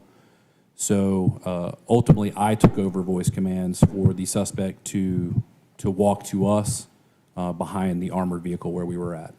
Was it walk or crawl? We told him to walk. We were under the impression ATF was there. They said that they saw him running away from them into the bathroom. So I wasn't sure why he was crawling. I told him to walk. He didn't get up. He continued to crawl a little bit. So then I told him to crawl all the way to where we were at. But prior to you taking over commands, other people were giving him commands as well? Yes. Various commands, show us your hands, walk to us, things of that nature. Now, when he was crawling towards you, were there any concerns that you had based upon the defendant's actions? 100%. What were those concerns? That there was going to be another ambush. If you've watched any kind of YouTube or videos of law enforcement action where police are shot, lots of these suspects fight until the very end for whatever reason. So we know that he's armed. That's clear. We know that he's very dangerous. That's clear. We know that he's not afraid to shoot police officers. That's clear. So we want to win this fight, and we want to have it set it up in our favor to where if that happens, we're going to win. So ideally, him crawling to us is safer for us. That way we can maintain, or the SWAT operators can maintain lethal cover. in case they have to engage the suspect. We don't know if he has an explosive device. We don't know if he where his guns are. We can't clear his waistline. We can't see his, he's pretending that he's injured. He's pretending that he can't walk. So all these things are going through our minds. This guy is very dangerous, and he's not doing what we're telling him to do, and we want to know why. At some point in time, based upon the defendant's actions, did you release your canine? Yes. What was the reason for that? He was not doing what we told him to do, which was crawl to us behind our armored vehicle where it would be safer for us to take him into custody. He also would not roll over to show us the front of his body, where his waistline was at, to ensure that he was not carrying a pistol. And so when you release Huck, what does Huck do to take the defendant into custody? So Huck is just trained to engage a suspect when he's commanded to. So we don't know where the dog is going to bite the suspect. Typically, our canines bite whatever is available. In canine training, it's usually always an arm or a leg because we're wearing the bite suits and they're biting us. So it's typically, you can probably count on an arm or a leg if it's someone out in the open. But Huck's role in that circumstance is to detain the suspect. It's a less lethal option. It is to prevent an ambush. It is to distract the suspect so that we can get into a position where we can secure him safely. And once your canine Huck engaged the defendant in this case, did SWAT operators immediately move in to try to take him into custody? We did, yes. And who is responsible for removing Huck off of the defendant once he engages this? Only me, unless there's something that happens to me. Unless I am shot or wounded, then it's going to fall on the SWAT team to remove the dog. Okay, and why is that? Because I'm his handler, and in the state of Florida, we're one of the few states that have a standard set certification for handlers every year. We are the only one certified and allowed to handle that police canine. And that's for multiple reasons. So as the suspect was being taken into custody, you were the one responsible then for removing the suspect once he was apprehended? Yeah, so obviously, if you've seen the video, all of our SWAT operators have rifles. It's not ideal to go hands-on with a suspect when you're holding a rifle. Rifles are cumbersome. Plus, that's a high-powered weapon that we don't want to get a sling breaking and falling and arming a suspect. So at that point, since my hands are free, we train to, in these situations, to leave the dog engaged until the suspect is handcuffed. And then it's safe for us, and then the dog is removed. You had mentioned the video have available and what's been previously moved into evidence as State's Exhibit 60 prior to coming to court today. Have you watched the SWAT drone footage of the apprehension I have. of the suspect? Yes. And I keep on referring to the suspect. You came into contact with this individual, correct? Yes, You see him seated here in the courtroom today? I do. Could you please point him out and describe where he's sitting and what he's wearing? He's sitting right there in the middle of between the female and the older gentleman that just stood up. Continue. Your Honor, at this time, we would publish State's Exhibit 60, which is the drone footage of the suspect's apprehension. Man.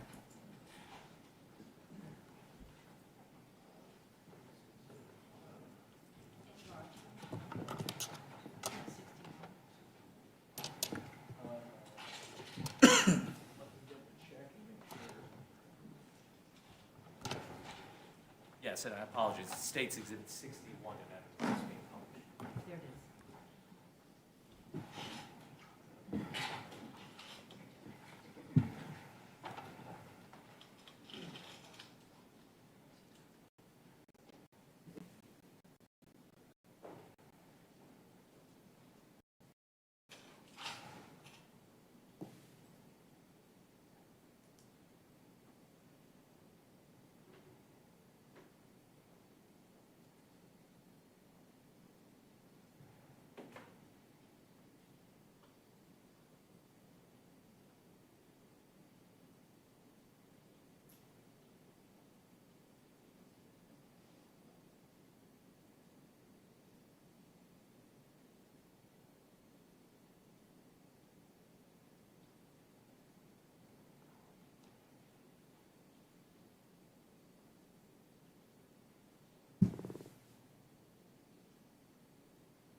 Officer Plogger, prior to the suspect coming out of the bathroom, you received information that he had walked all the way across the baseball field? Actually, that he ran. Okay, so that was the information you had? Yes. You were giving commands prior to releasing the canine? Correct. The motion that you were describing with the crawl, what from that video was specifically why you released the canine and why you had concern? So if you guys were paying attention to him crawling, he lifts up, he doesn't allow the front of his waist to drag on the dirt. That's not normal. When you army crawl, your whole front of your body is on the ground and you're sliding like a snake. So he was lifting the front, his waist up when he would move forward, and then it would go down.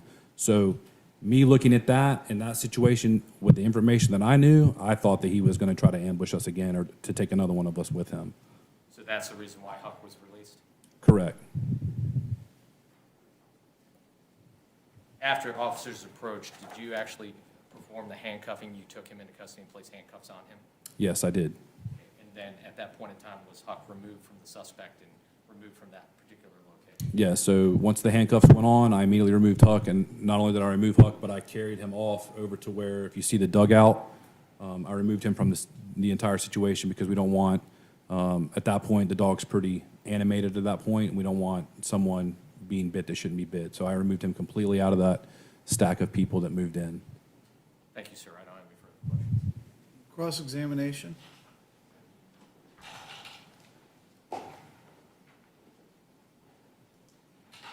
Good morning, Officer Plugger. Morning. I heard you say that you told Mr. McDowell to walk out. Yes, my body cam would probably be better witness to that, but yes, I do believe I remember telling him to stand up and walk to us. That's what you said on direct. Yes. You told him to walk out. Is that right? To walk to us, yes, sir. Isn't it true you told him to crawl on his stomach? We did switch to that command, yes, sir. I'm talking about you. You told him to crawl on his stomach. I did switch to that command, yes, sir. So you gave him two different commands. When I observed he was not going to stand up, then I told him to continue doing what he was doing until he reached to where we were located. Yes, sir. You didn't tell him to crawl on his hands and knees. I don't recall. You wrote reports about this after it happened, didn't you? Yeah, I would refer to what I wrote in my report. And you wrote a canine deployment report. Yes, sir. And in the report, you said, I began to give loud verbal commands to the suspect to crawl out on his stomach. That's right? That sounds right. And that's what he did. Yes, sir. And you said, while keeping his hands visible. Yes, sir. And that's what he did. Yes, sir.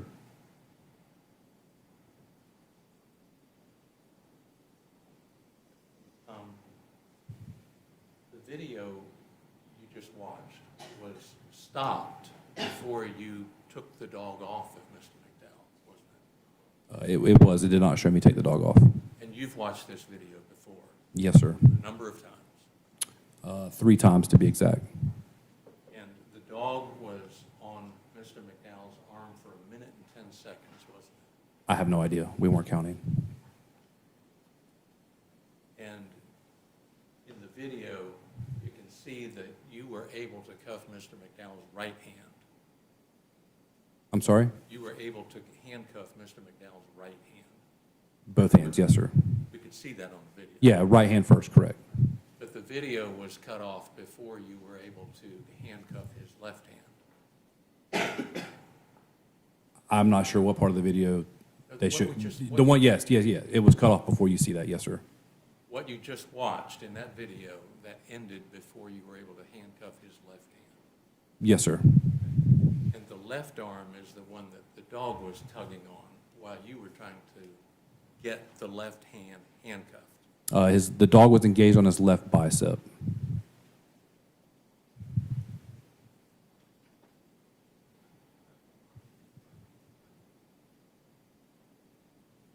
And the information that you said you had from ATF was that Mr. McDowell had been seen running from ATF agents while carrying a long gun. That's the information that I had, correct. That's what you put in your report. That's the information that I had.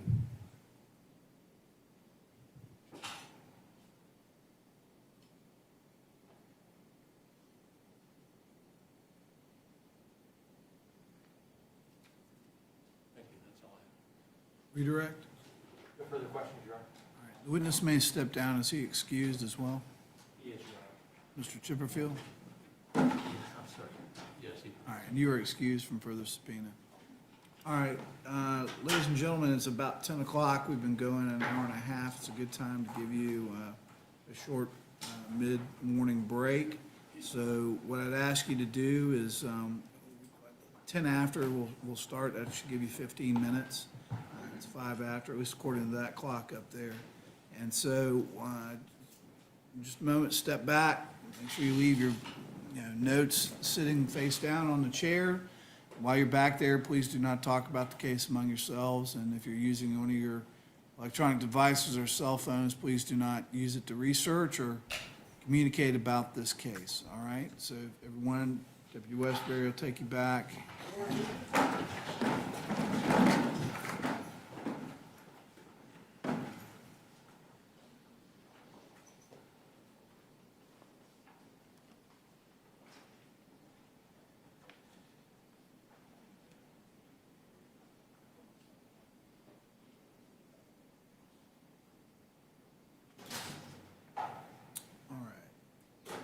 Everybody can have a seat. Is there anything that we need to take up while they are out on break before I recess from the bench? Judge, just quick scheduling. There are going to be two rather quick witnesses prior to the medical examiner who's going to be the witness. Obviously, we want to allow individuals to be excused prior to calling Dr. Piaczak. Okay. Because of the nature of that testimony. So there are two additional witnesses who covered the firearm that was in the wood line and then Dr. Piaczak.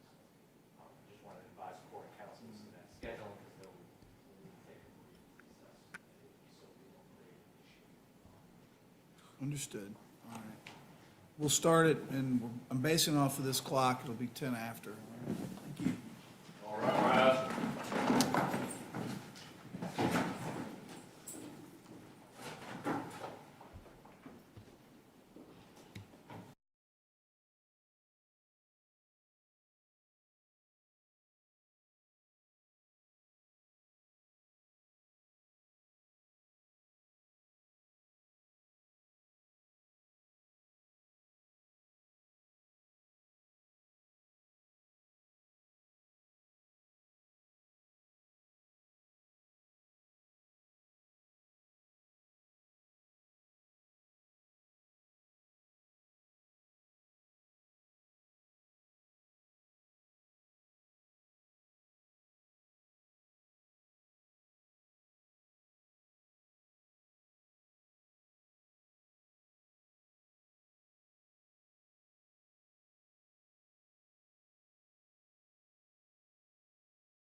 I'm gonna have to put them downstairs on some things.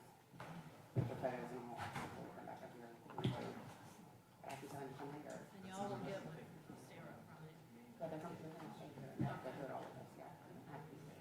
Must just want you. Well, I just want to make, no, because I've got this new round of. So I need to talk to them.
the next two witnesses, and then we'll just take a short break again, okay?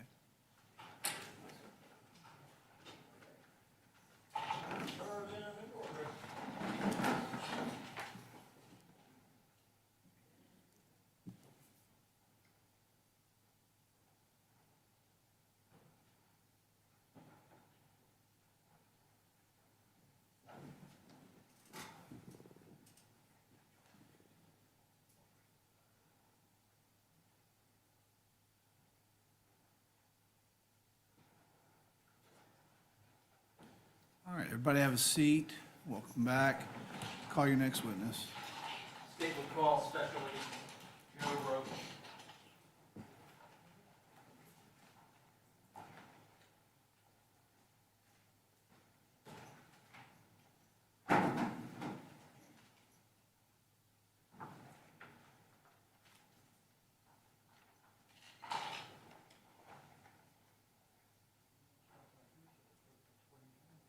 Do you solemnly swear or affirm the testimony you're about to give will be the truth, the whole truth, and nothing but the truth, so help you God? Yes, I do.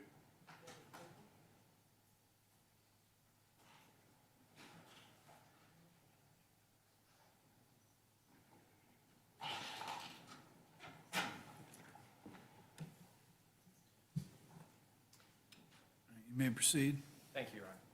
Good afternoon, sir. Good afternoon. Can you please introduce yourself to the members of the jury and spell your name for Madam Court Reporter? Yes, sir. Good morning. My name is Joseph Rogish. I'm a special agent with the Naval Criminal Investigative Service. I'm a forensic specialist with my agency. My name is spelled Joseph, Joseph, Rogish, Rogish. Sir, how long have you worked for NCIS? 21 years.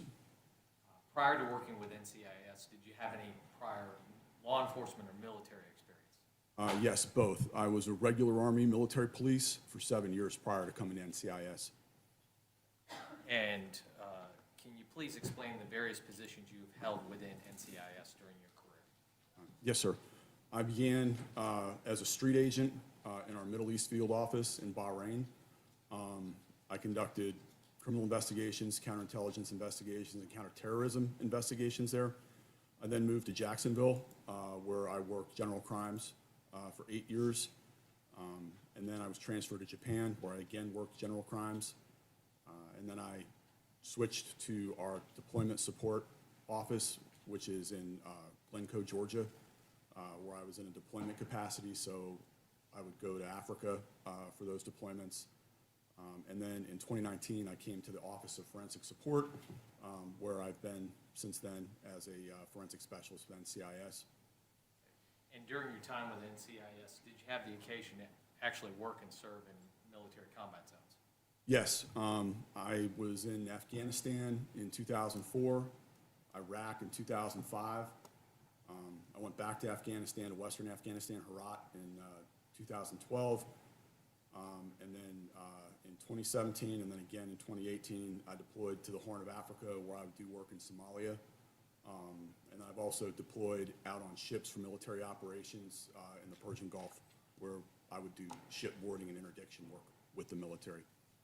Your current position that you hold, what training and experience do you have in the fields of forensics? I have over 1,500 hours of advanced forensic training. I'm a certified 3D laser scanner operator. I also have training and experience in bloodstain pattern analysis, shooting incident reconstruction. I also do high-end photography, like alternate light photography. Directing your attention to September of 2021, how was it that you became involved in the investigation of the murder of Deputy Joshua Moyers? On the night of the 26th of September, which I believe was a Sunday, I was contacted by Assistant Special Agent in charge, Rick Ryan, and ASAC Ryan asked me to come out and support the manhunt at that time.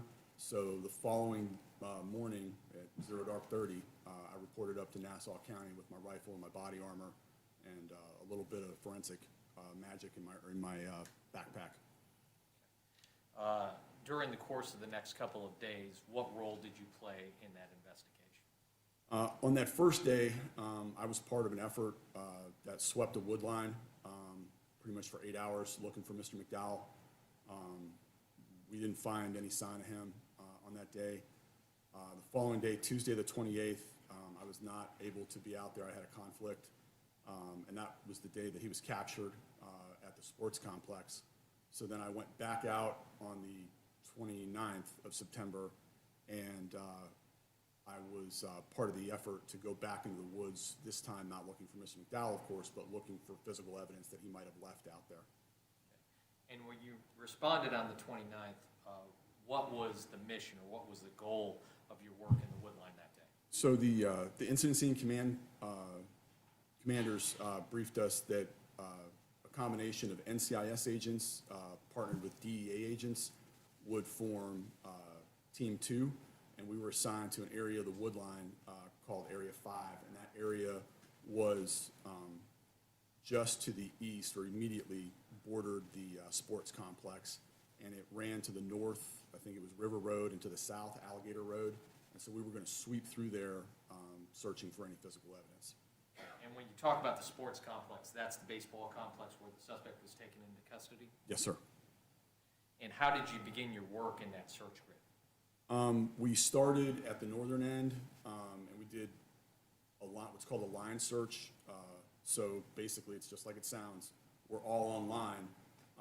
Due to the thickness of the underbrush and whatnot, we couldn't be shoulder to shoulder, but a few meters between each individual, so that we had overlapping visualization of the ground. We could see, at least 2 sets of eyes on every square foot of ground, and then we pushed south in our initial effort. Basically, thinking like Mr. McDowell, we were trying to look for where places he might have hidden based on what we knew about him. And during the course of that search, using your forensic background, was there anything specific that was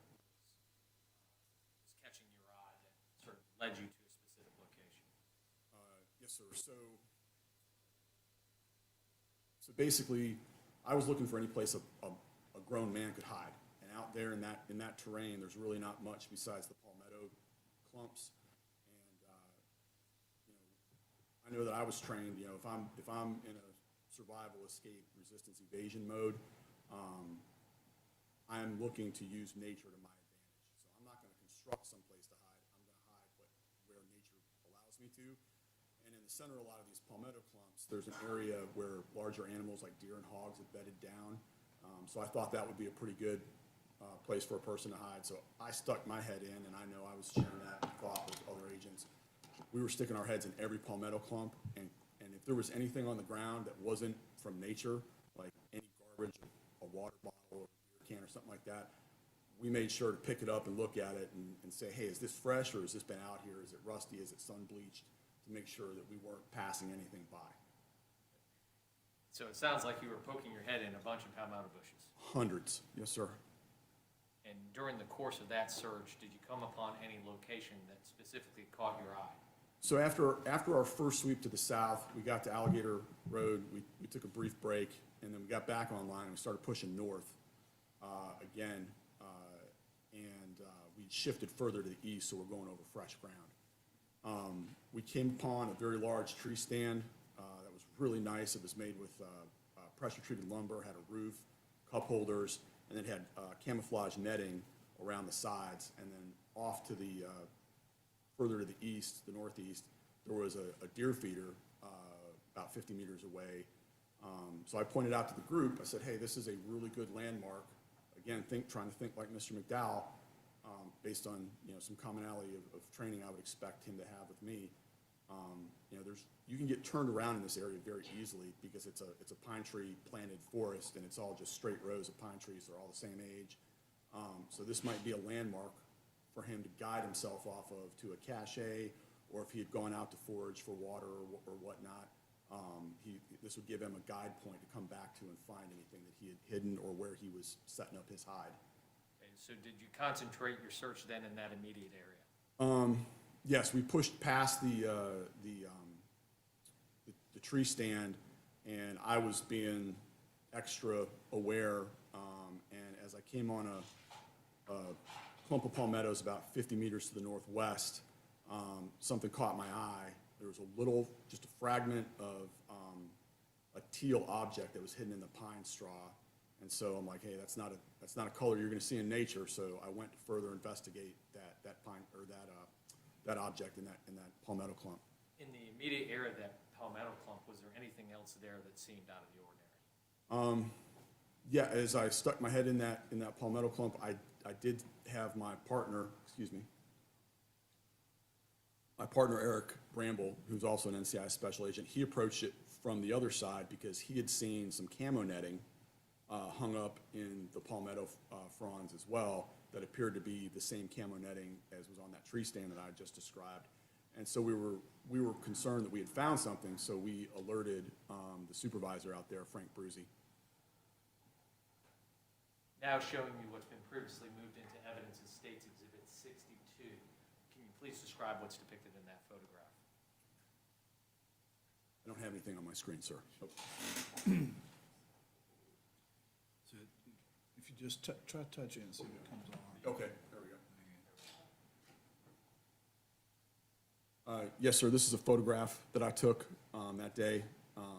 We had already cut back some of the palmettos after receiving permission so that we could further explore what was inside. The orange triangles are first responder evidence markers that I was carrying with me. So I put them down there to point out items of interest. Can you point those out? If you touch and circle Okay. on the screen, it'll indicate what you're talking about. So the first object that I'm going to talk about is a cigarette pack, and that is that teal object that first caught my eye. Over here, obviously, on the left side is the camo netting that Agent Bramble saw. And then after receiving permission from the command post to further explore the area, we put on nitrile gloves, and Special Agent Bramble's a little smaller than me, so he crawled in there. And then I took photographs as he gently removed each layer of the vegetation. And Eric alerted me that he had found this purple object, which turned out to be a butane lighter. And then he said, Joe, I think I found the gun. And he couldn't quite see it from his angle, so I got down on my belly and I looked at it kind of straight on. And I could see the open end of a black holster, and there was a black semi-automatic pistol inside the holster pointing right at me. So I notified Supervisor Frank Bruzy to say, hey, we found a handgun.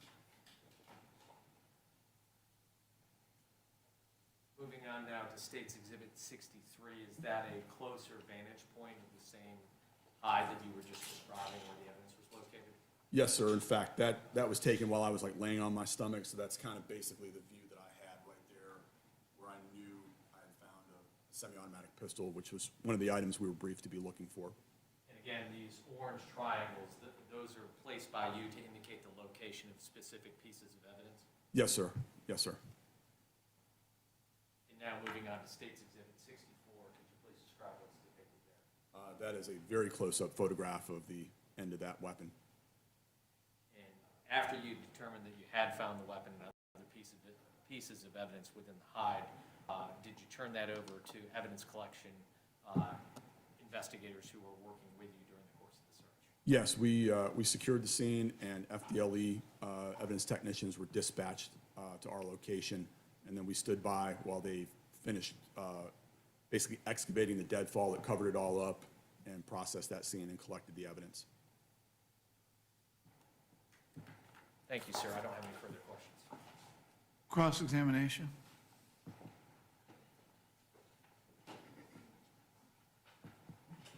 Good morning. Good morning, sir. Well, I guess the obvious conclusion is that when Mr. McDowell left that hide, he left the gun behind. That would be my assumption, sir, yes. And when you found it, he'd already been apprehended. Correct, sir. Thank you, that's all. Any redirect? No redirect, Your Honor. All right, the witness may step down. I assume he's also excused from subpoena, and you are excused from further subpoena. Thank you, Your Honor. All right, call your next witness. State calls Maria Andreoli.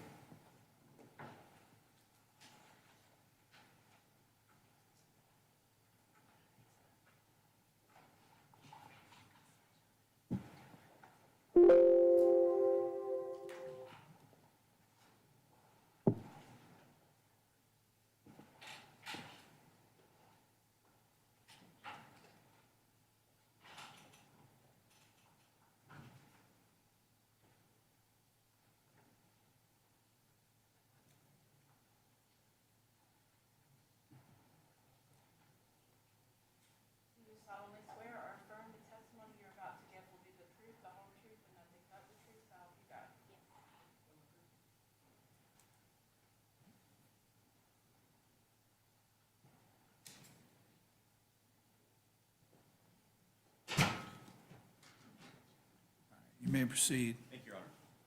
Good morning, ma'am. Good morning. Could you please introduce yourself to the jury and spell your name for the record?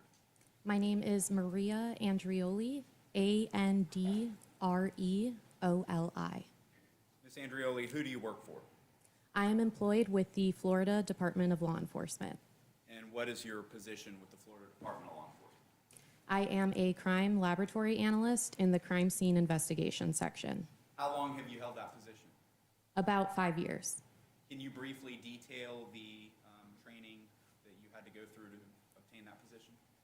In addition to the educational requirements, I also went through a 2-phase training program. The first phase consisted of academic coursework and literature review, and the second phase consisted of supervised casework where I completed crime scene processing under the direct supervision of a trained crime laboratory analyst. And this jury heard from Aaron Morris yesterday. Do you work with Ms. Morris as well? I do. On September 29th of 2021, were you asked to assist with processing a scene related to the apprehension of Patrick McDowell? Yes, I was. And specifically, was that at the Little League Baseball Complex and surrounding wooded area in Nassau County? Yes.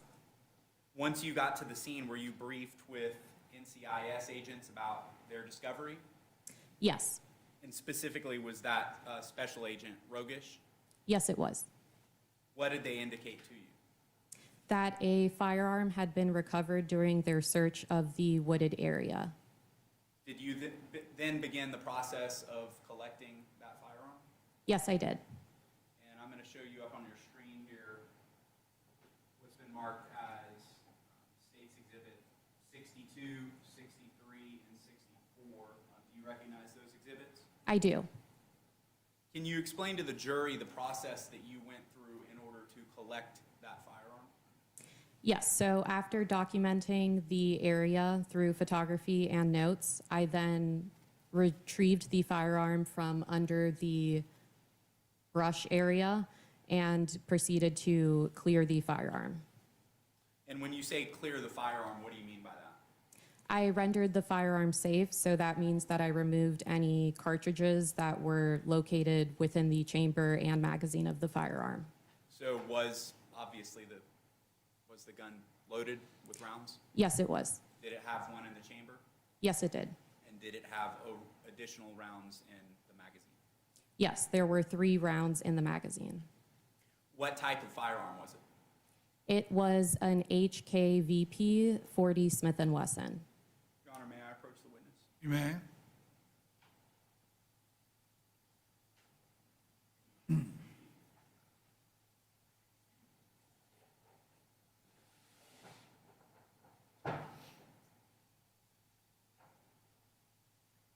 I'm showing the witness what's been marked as States Exhibit 67.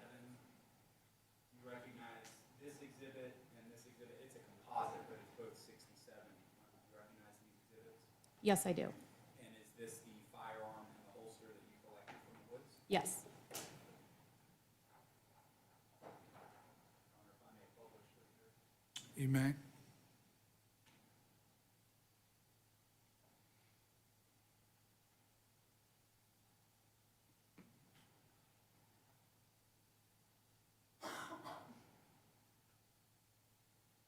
Ms. Andreoli, after collecting those exhibits, or the exhibit that I just showed you, did you transport it to the Florida Department of Law Enforcement in Jacksonville? Yes, I did. And was it then turned over for further testing? Yes. Thank you. I have no further questions. Cross? No cross, Your Honor. All right, the witness may step down, and is she excused from further subpoena? Yes, Your Honor. You are excused, ma'am. All right, are we at that time? We are.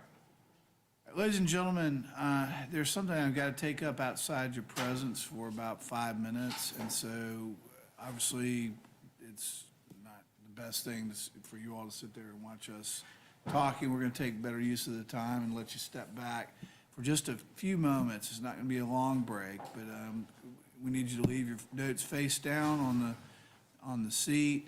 Deputy Westbury will take you back to the jury room, and it'll be about 5 minutes, and then we'll bring you back, okay?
everybody have a seat before I bring the jury in?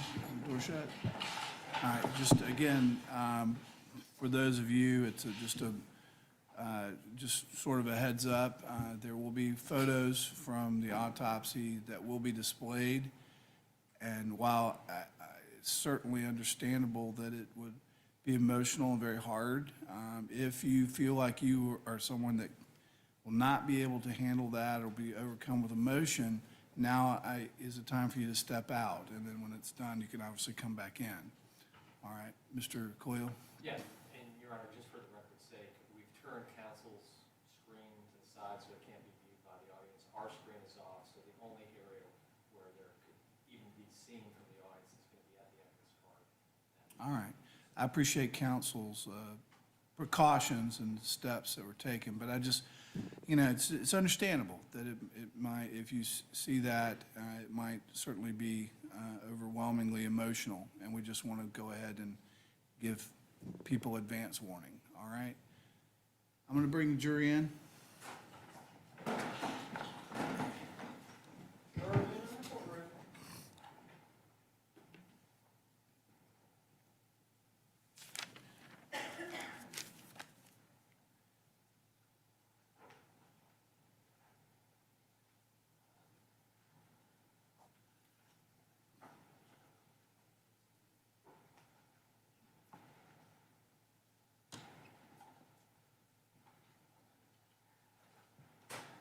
All right, everyone, please be seated. And we're ready to call our next witness from the state. Yes, sir. The state calls Dr. Robert Piaczak.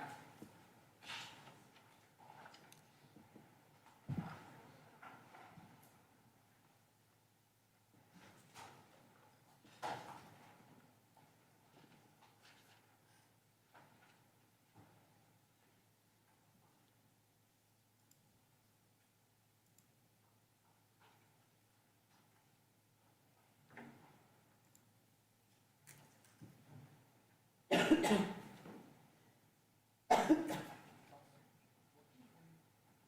solemnly swear or affirm the testimony you're about to give will be the truth, the whole truth, and nothing but the truth, so help you God?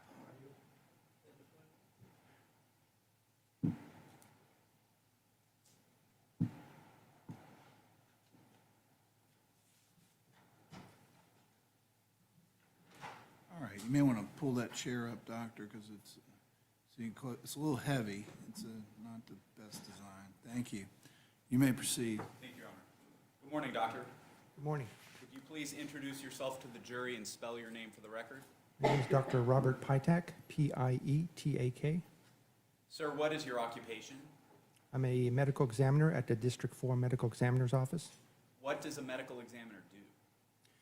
So the medical examiner practices the branch of medicine known as forensic pathology to determine a cause and manner of death. Are you licensed to practice medicine in the state of Florida? Yes, I am, How long have you been licensed in Florida? for 5 years now. When and where did you receive your medical degree? I received my medical degree at the University of Wrocław, that's W-R-O-C-L-A-W, in Poland. And when was that? That was back in 1985. Can you tell the jury about your training that you received after going to medical school in order to become a medical examiner? Yes, after medical school, I attended a residency program in anatomic and clinical pathology at the University of Kansas Medical Center for a period of 4 years. This was followed by a 2-year senior residency position at the Medical College of Pennsylvania in Philadelphia, which was followed by a 14-month fellowship program in forensic pathology at the Philadelphia Medical Examiner's Office. Are there multiple medical examiners' offices in the state of Florida? Yes. And how exactly are they broken up? So there are certain districts throughout Florida. I believe there's 25 separate districts, and there's a medical examiner responsible for each district. And what what counties comprise the district that you work in? So in District 4, I handle both Duval, Clay, Nassau, as well as Hamilton and Columbia. And are you the chief medical examiner in our circuit? That's correct. Can you explain to the jury what an autopsy is? So the autopsy is a progression of the specialty of forensic pathology, which has to do with the examination or an external examination, followed by an internal examination of the body to determine that cause and manner of death. Approximately how many autopsies have you performed in your career? I don't keep an accurate record, but I would estimate anywhere between 6,000 and 7,000. And in many of those cases, have you testified to your findings as an expert? I have. Approximately how many times have you done that? Again, I don't keep a record, but it's in the hundreds. I'm going to turn your attention to September 27th of 2021. Did you have the opportunity to conduct an autopsy on the body of Joshua Moyers? I did. And can you tell the jury when he was formally pronounced deceased? So he came into our office on the 27th of September 2021 at 10 a.m. The date of death was September 26, 2021. And you referenced that he came into your office. Was that the medical examiner's office? That's correct. And is that where the autopsy took place? Yes. Is it the practice of the medical examiner's office to fully document each autopsy as it's being performed? That's correct. We perform the complete autopsy, including a body diagram. I generate a autopsy report after the procedure is completed, as well as a toxicology report. Are there also photographs that are taken during the course of the autopsy? That's correct. And would viewing and publishing autopsy photographs aid your ability to explain the autopsy process to the jury? Yes.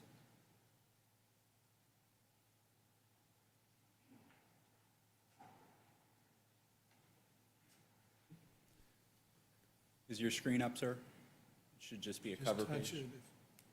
All right. It's up? Yes. All right, I'm showing you States Exhibit 68. What photo are we looking at in States Exhibit 68? This is the identification photo of the decedent. Doctor, if I could ask you to speak into the microphone, we're having a hard time hearing. You can move the microphone too closer, and you can also move the chair closer if you can. I think that's it. And let me take one step back as far as States Exhibit 68. Before an autopsy begins, is it standard practice to photograph the external of the body before you actually conduct your analysis? Yes, that's correct. And does that also include hands and feet and things of that sort? The entire body. States Exhibit 69, what is depicted in this picture? So in this picture, this is the palm surface of the left hand where there's writing and numbers on it. And can you, to the best of your ability, read what the hand says to the jury? I believe it says Patrick, Michael, Fowler, Noel, Elaine, Gill, April 14th, 86, June 22nd, 97. States Exhibit 70, what is depicted in that photo? This is the depiction of the first gunshot wound onto the body towards the head area, specifically the right cheek. And how can you tell that that particular wound is an entrance wound? So when I examine bodies specifically for gunshot wounds, I look for certain characteristics, entrance versus exit. An entrance wound will have a round punched out lesion. It can be surrounded by an area, what is called a stipple, which is gunpowder particles being embedded in the skin surface. In this particular case, we see the entrance just to the right of the nose, to the right upper cheek, showing that classic circular punched out lesion, therefore an entrance wound. And you reference stippling, and can you tell the jury with a little bit more specificity what stippling is and then what it suggests about the potential range of gunfire? So again, as I mentioned, I look at the skin surface surrounding the entrance gunshot wound, and if I see these dark brown, red, black marks. This is known as stippling. It is the unburnt powder being embedded in the skin surface. And what that tells me from a standpoint of a medical examiner is that the distance between the end of the barrel of the gun to the distance of the skin is usually less than 3 feet. Did you also conduct an internal examination related to this particular gunshot wound? Yes, I did. And can you explain the jury the process by which you conducted that analysis?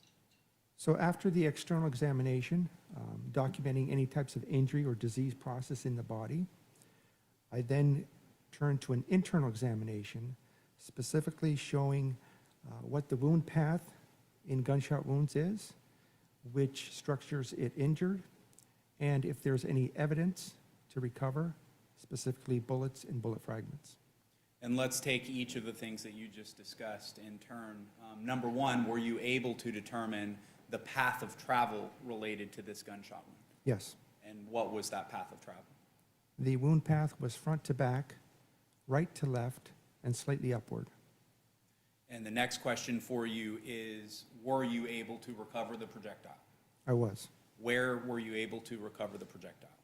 So this was at the base of the brain.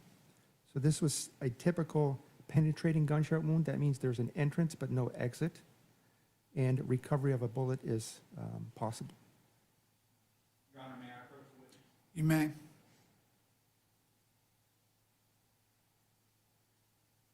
Dr. Piaczak, I'm showing you State's Exhibit 75. Does this appear to be the projectile that was recovered? That's correct. And was it in an envelope? You placed it in an envelope and labeled it head. That's correct. So does this projectile correspond to the gunshot wound that we were just speaking of? Yes, it does. May I publish to the jury? You may.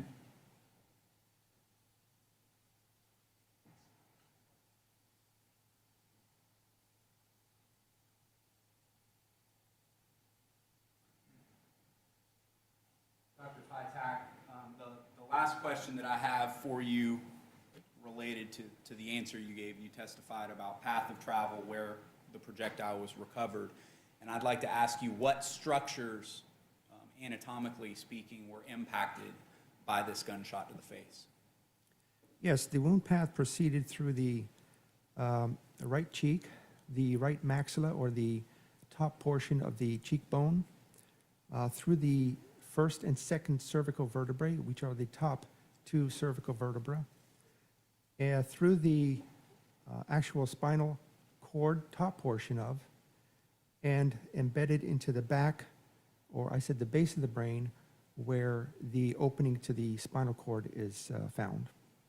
And this gunshot in and of itself, was it or would it have been by itself fatal? Yes. I'm showing you State's Exhibit 71. Is this just a photo depiction of the projectile that was just shown to the jury?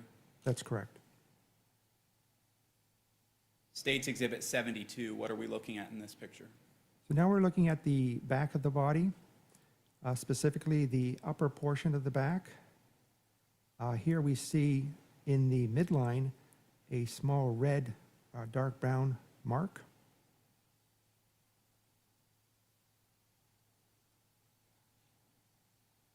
And I'm circling right in the middle of the back. There appears to be a mark. Is that the mark that you were testifying about? That's correct. State's Exhibit 73, what are we looking at in that picture? So this is exactly the same area, except a close-up. Here we can see another circular defect to the midline of the back, corresponding to an entrance gunshot wound. And is that the punch-out shape that you were referring to that indicates that it was an entrance wound rather than an exit wound? That's correct. Just overall speaking in this case, did you observe any exit wounds? I did not. Were you able to recover the projectile related to State's Exhibit 73? Yes. And I should be more specific. Able to recover the projectile related to that gunshot wound in the middle of the back? Yes. Your Honor, may I approach the witness? You may. Doctor, I'm showing you State's Exhibit 75. This appears to be another projectile, correct? correct. And is this the projectile that was recovered from the back that we were just discussing? Yes, And was it placed in an envelope labeled fine? yes. Your Honor, if I may publish it this time. You may.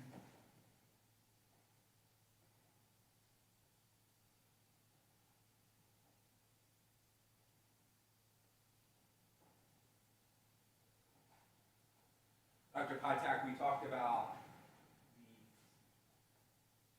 the stippling related to the first gunshot to the face. Was there any stippling or gunshot residue of any kind related to this gunshot wound to the back? No, there was not. And does that indicate, now, obviously you know that if someone's wearing clothing, it could potentially prevent stippling from occurring, is that correct? That's correct. But typically, is a lack of stippling consistent with a longer distance outside of 3 feet, essentially, that the gunshot was fired? Generally, yes. State's Exhibit 74, is that the projectile that was just shown to the jury?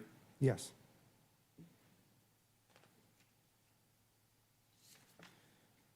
Dr. Piaczak, the second gunshot wound that we were talking about to the middle of the back, what gunshot track did that take based on your internal examination? So after the entrance, it traveled from back to front and slightly upward. And it injured the soft tissue of the back, the 11th thoracic vertebra, and into the spinal canal where the bullet was recovered. And would that gunshot in and of itself have been fatal? So basically, any gunshot wound can be potentially fatal to the body, but when you compare both gunshot wounds, the one to the head and the one to the spine, the one to the head was more serious. What would the potential, if not fatal, what would the potential effects of that second gunshot have been? Immediate may have been paralysis. Based on your autopsy, were you able to determine the cause of death related to the death of Deputy Josh Moyers? Yes. What was the cause of death? Cause of death was due to multiple gunshot wounds. And what, in your opinion, as a medical examiner, was the manner of death in this case? Manner of death was homicide. No further questions. Cross.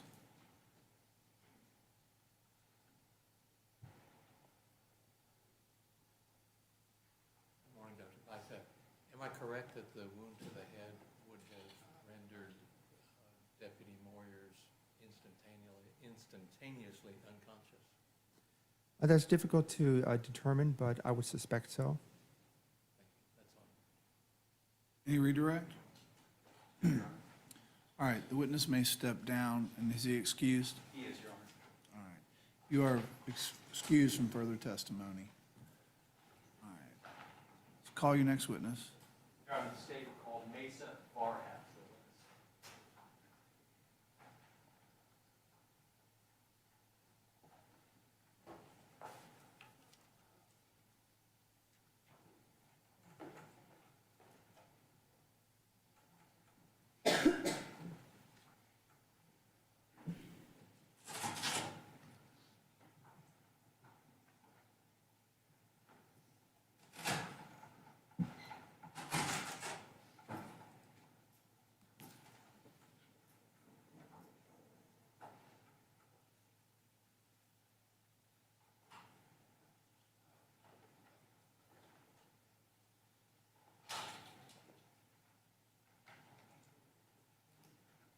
Do you solemnly swear or affirm the testimony you're about to give to be the truth, the whole truth, and nothing but the truth, so help you God?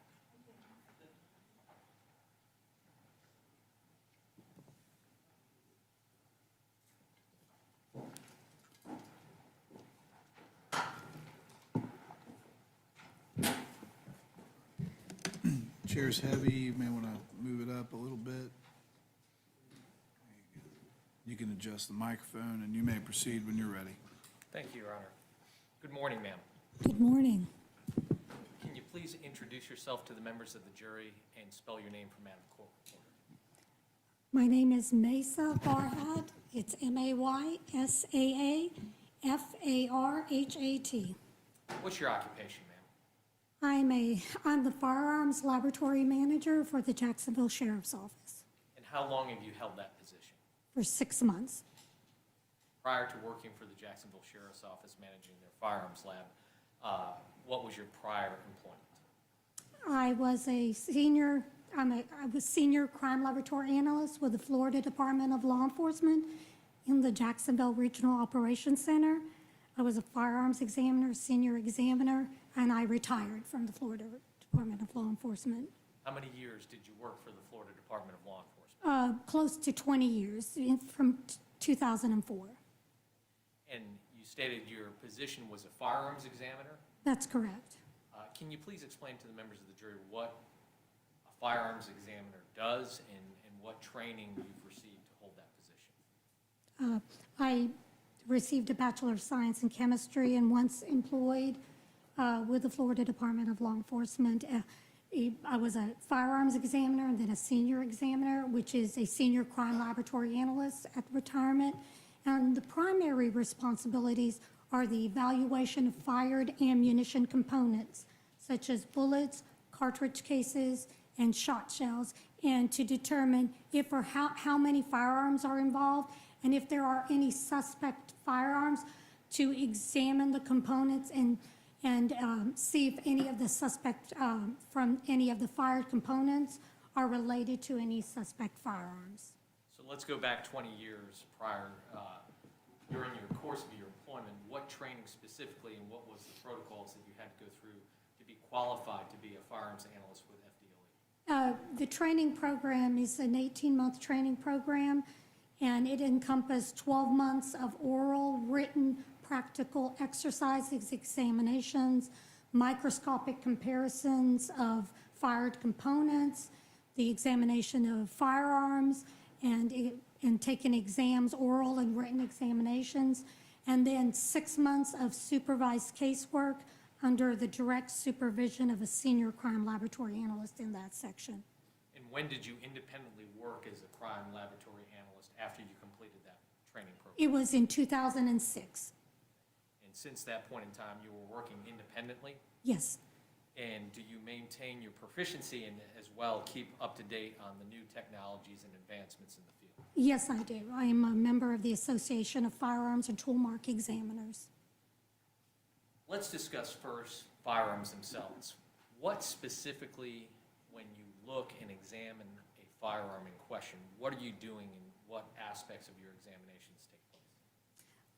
Well, when we're looking at a firearm or fired components, when a bullet travels down the bore of a barrel, it is engraved by these microscopic imperfections from the bore of the barrel.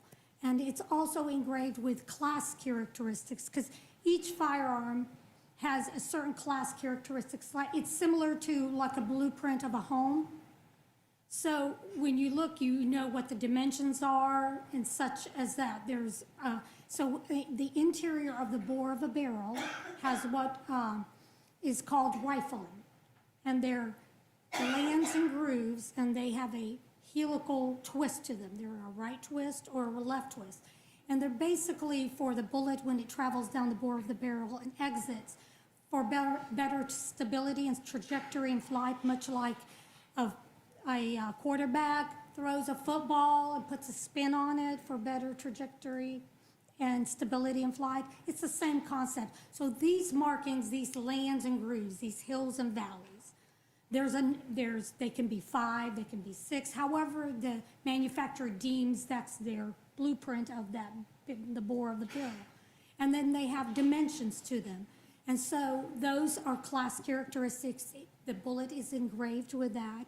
And then there's these microscopic stria imperfections that are, to the naked eye, you're not able to see, and they're microscopic, so you would have to have a microscope to examine these. And those are unique and individual to that firearm. And cartridge casings, what a layman would say, when ammunition is fired, the cartridge is sitting in the chamber. And then from the firing process, you've got this expanding gas. And so with that expanding gas, it pushes the bullet down the barrel, and also the cartridge case is engraved with, is impressed with the firing pin, because the firing pin has to strike the bottom portion of the ammunition for the ignition. So that's the characteristics, the size, the shape. And when the cartridge case, all the expanding gases work in all the different directions, that cartridge case is butted up against the back of the slide, which is the breech face. So it gets engraved with that. And so there's also engravings on the side, because the cartridge case, what we call obturation, it expands and it gets scraped out in the sides of the chamber. Okay. And so what you're describing then are markings that are left both on the projectile or the bullet, in the layman's term, the bullet that travels down the barrel of a gun. That's one aspect of your examinations. The second is the cartridge case in a semi-automatic firearm, the firing pin impression and the marks left behind when the cartridge is fired before it's ejected out of the firearm itself. That's correct. And so when you're discussing class characteristics, those are characteristics that sort of narrow the scope down to a pool of possible firearms that could have fired this firearm. That's correct. Projectile. The individual characteristics, are they identifiable to the point where you could identify a specific gun as fired a particular bullet or ejected a particular shell casing? That's correct. And you had mentioned that you use a microscope. If you could, describe the equipment utilized during this process. Definitely. What we use, it's called a comparison microscope. It's basically two microscopes connected by an optical bridge. And through the eyepiece, you're able to look at two specimens under the same magnification, same spatial relationship. And through the eyepiece, there's a hairline division where you can see side by side, much like a split-screen TV, and that way you can compare them as a side-by-side microscopically. And so when you're looking at these microscopic marks, now the individual characteristics that's left behind on the components, both the projectile and a cartridge casing, are you able to identify those specifically to a particular firearm based upon those individual characteristics? Based upon if there's enough individual, definitely. During the course of your 20 years prior to retirement with the Florida Department of Law Enforcement, approximately how many times did you have the occasion to do these type of examinations? Tens of thousands of times. It's during the training and, casework, and it's in the tens of thousands. And then also, as a part of your work with the Florida Department of Law Enforcement, were you called upon to testify in a court of law as to your findings when it related to firearms identification? Yes, Approximately how many times? a little over 250 times. And was that both in state court and federal jurisdictions? Yes. Now, I'd like to direct your attention to your work in the case of the state of Florida versus Patrick McDowell. At that time, back in September of 2021, you were still employed with the Florida Department of Law Enforcement, correct? Correct. As a crime laboratory analyst? Yes, as a senior crime laboratory analyst. And did you receive, as a part of your work in this case, a firearm and then fired components to go through an analysis like you just described to us? Yes, I did. Your Honor, may I approach the witness? Ma'am.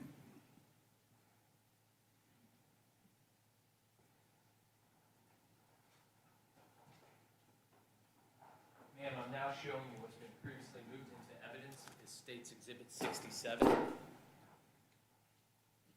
Do you recognize that exhibit? Yes, I do. What do you recognize that exhibit to be?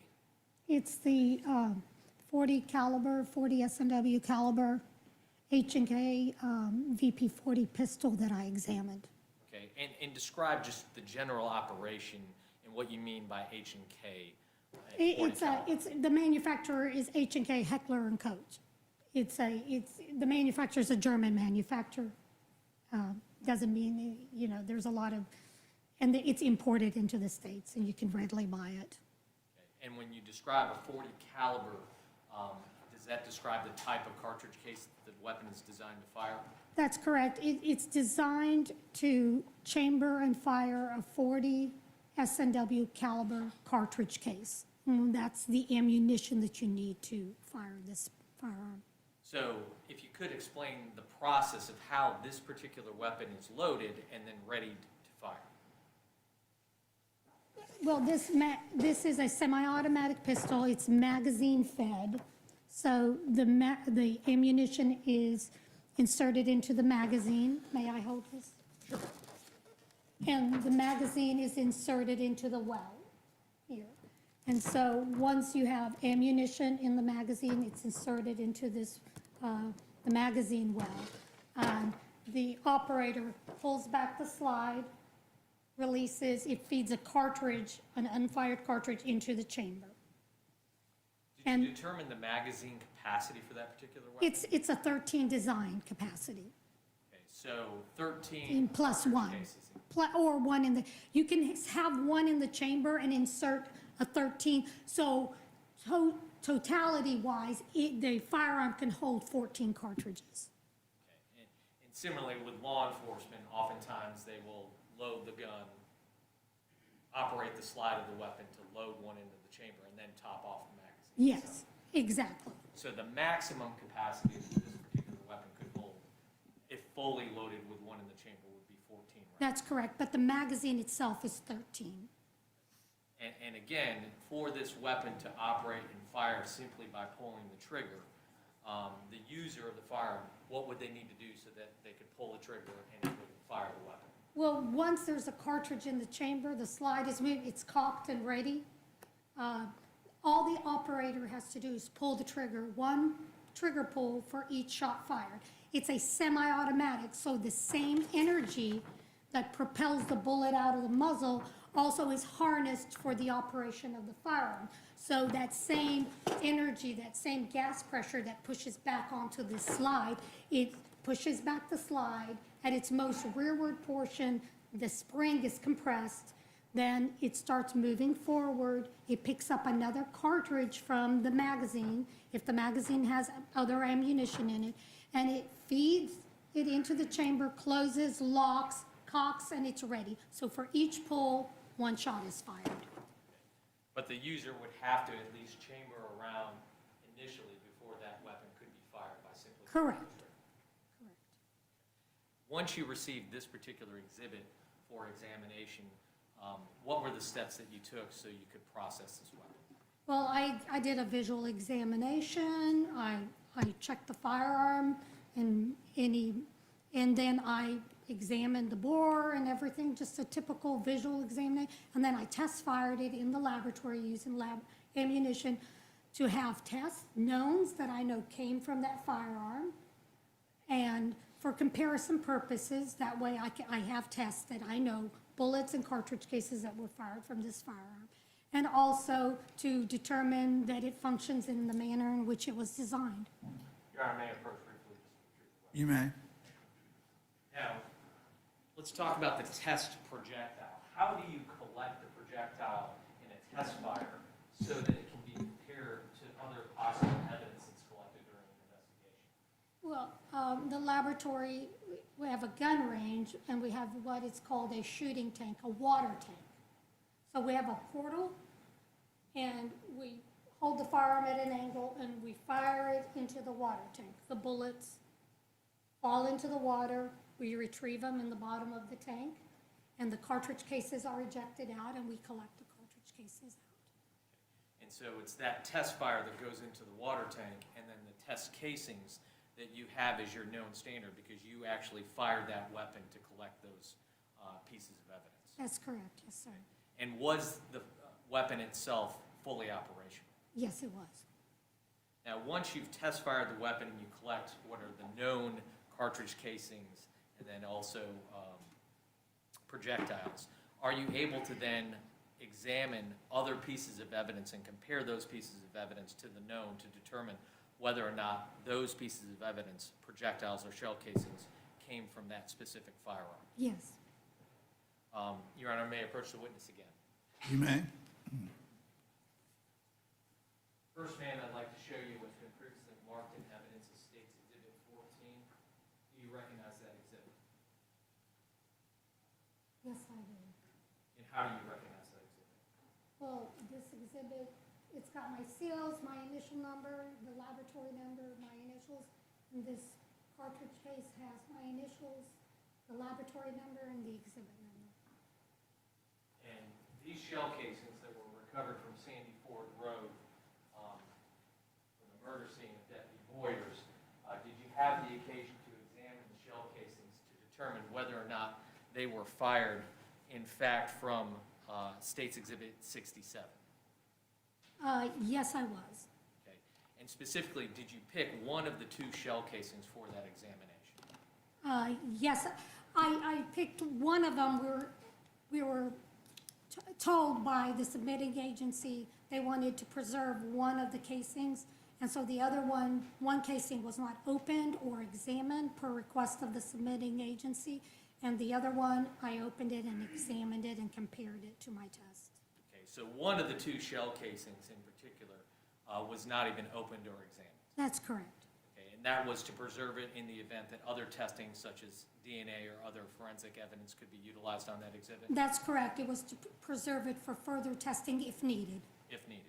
Okay, so you only examined the one which actually has the writing on the shell casing itself? Yes, sir. And in doing your examination, could you please explain to the jury how you compared that shell casing that was recovered from the murder scene to the known shell casing that you recovered when you test fired the weapon in State 67? Well, the first process is to examine my tests.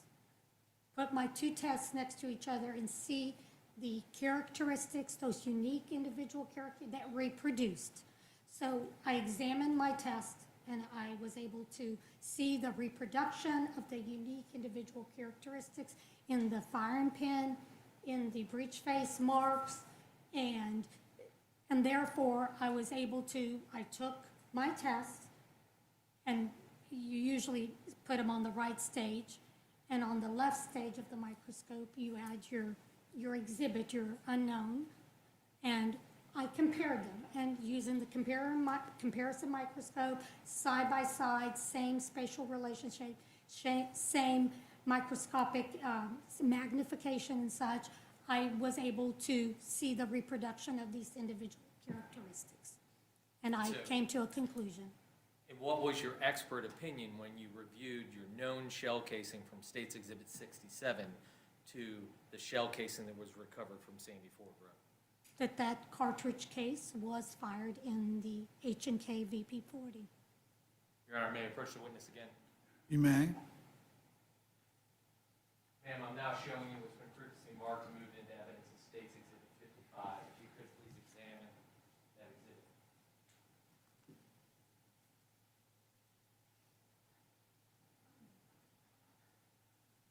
Yes.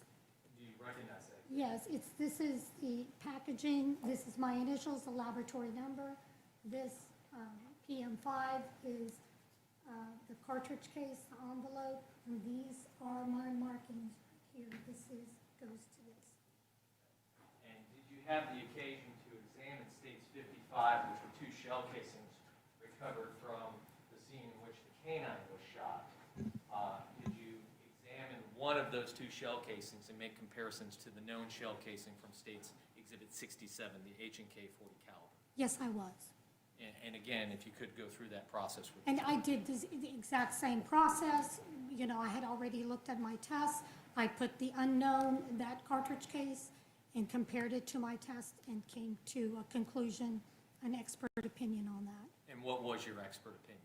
That cartridge case was fired in the HAV P40. State's Exhibit 67. Yes, sir.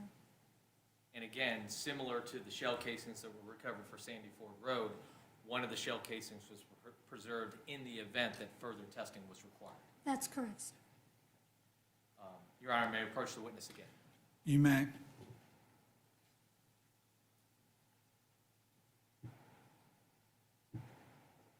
So I'm now showing you what's been previously marked and moved into evidence of State's Exhibit 24. Do you recognize that exhibit?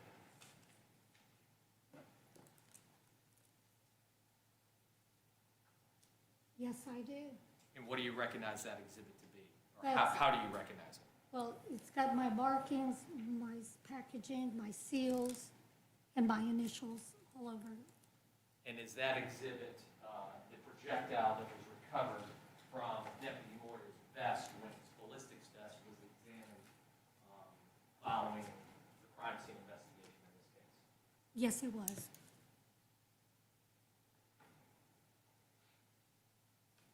Now, in particular, how is the examination different from projectiles versus the shell casings that you just sort of went through?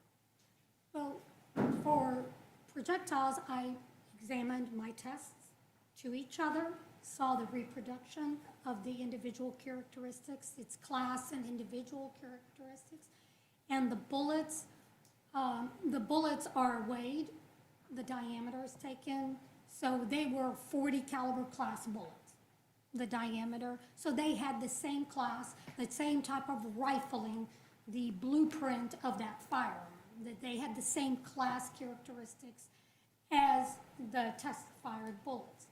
And they were 40 caliber class, and therefore I examined them, compared them to test for those unique individual characters, those striations on the bullet, those microscopic striations. And when you compared the bullet in State's Exhibit 24 to your test fires from the H&K 40 caliber from State's Exhibit 67, were you able to reach an expert opinion as to whether or not those bullets were fired from the same gun? Yes, I was. And what was that conclusion? That bullet was fired from State's Exhibit 67, the VP 40. Your Honor, I'm now approaching the witness may approach again. You may. I'm now showing you what's been previously marked and moved into evidence as State's Exhibit number 75.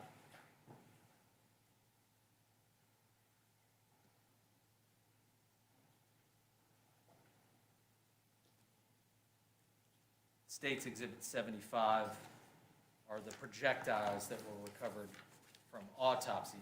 Did you go through the same evaluation and examination with those two projectiles? Yes.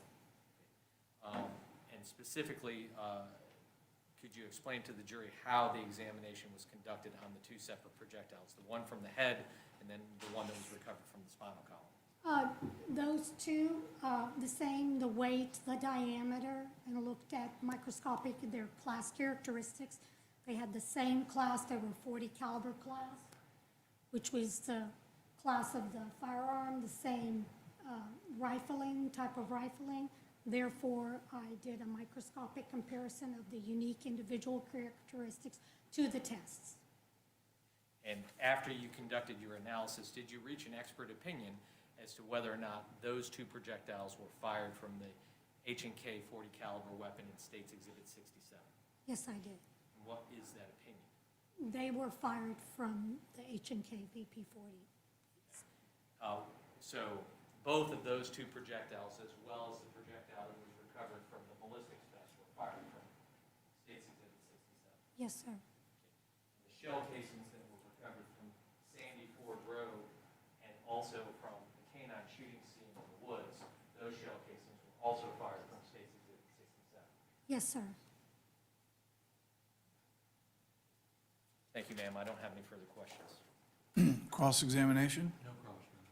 All right, the witness may step down, and is she excused? She is And excused from further testimony or subpoena. Your Honor, may we approach for scheduling, ma'am? Certainly.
Ladies and gentlemen, we are going to stop the morning proceedings and give you your lunch break right now. It's a little earlier than what we normally might do, but it's a natural break.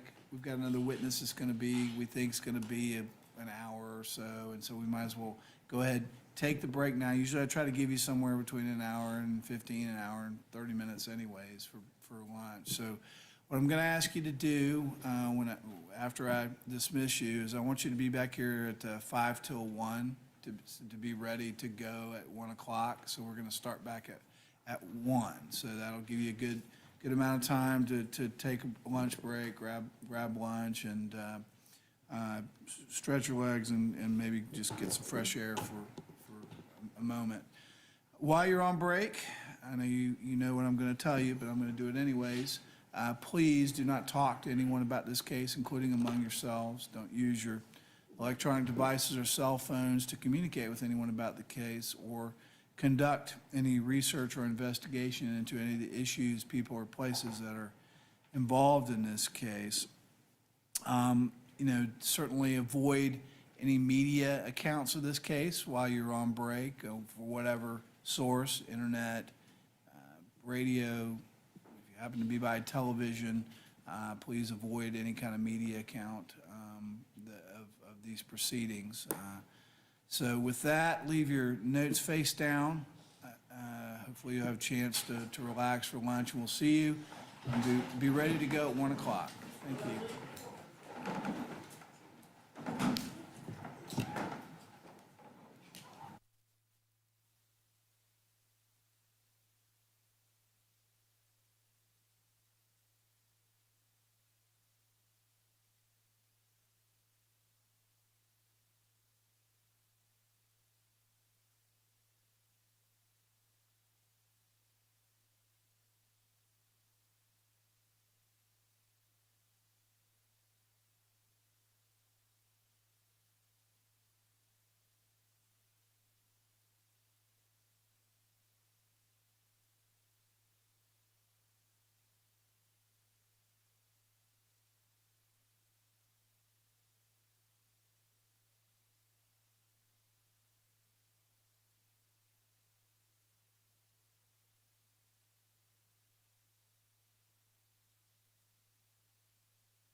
Still making it?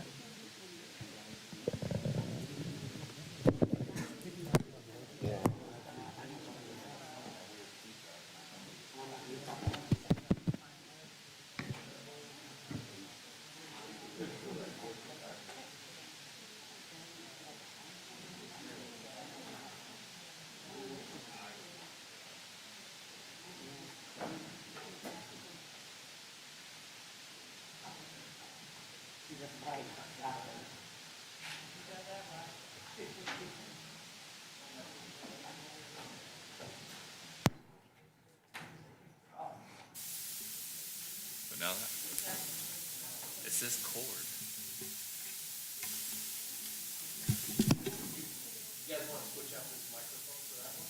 We're just going to be outside.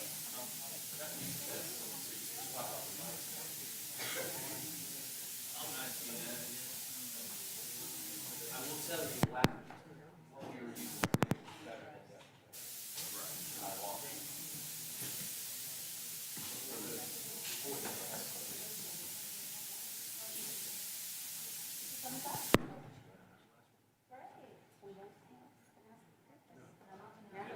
You don't get to spot right back, unless you're Courtney, you don't. Less technology.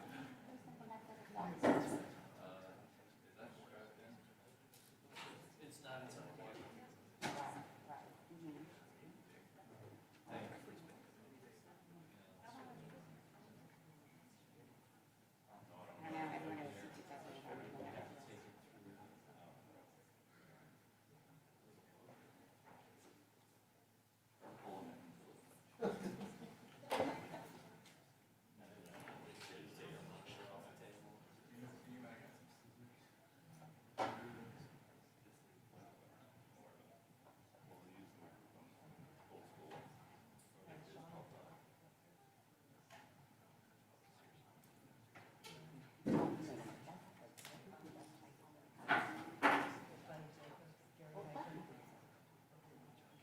Did you know Wes White called Suzanne's ass because he was thinking about running for her seat? He's in Clay County.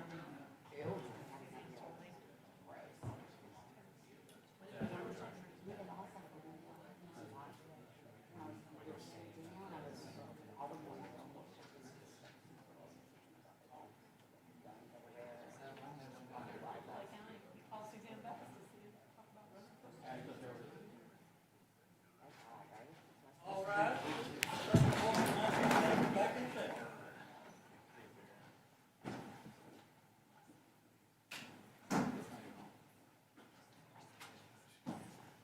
Everybody have a seat.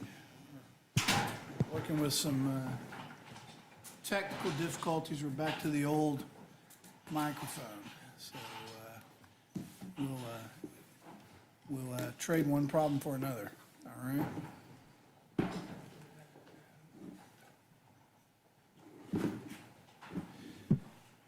Everybody settled in? Are we ready to bring the jury out?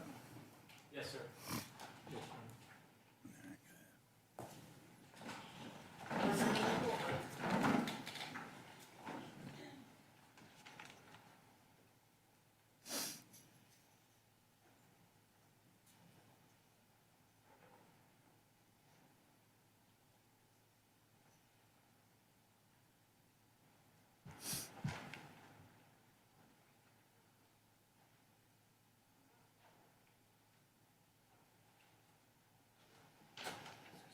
All right, and everyone else, please be seated. Welcome back, ladies and gentlemen. Hopefully you had a nice break. We're ready to begin the afternoon session for day 2. We're still in the state's case in chief, so we'll turn to the state and direct that you call your next witness. The state will call Patrick Fowler to the witness stand.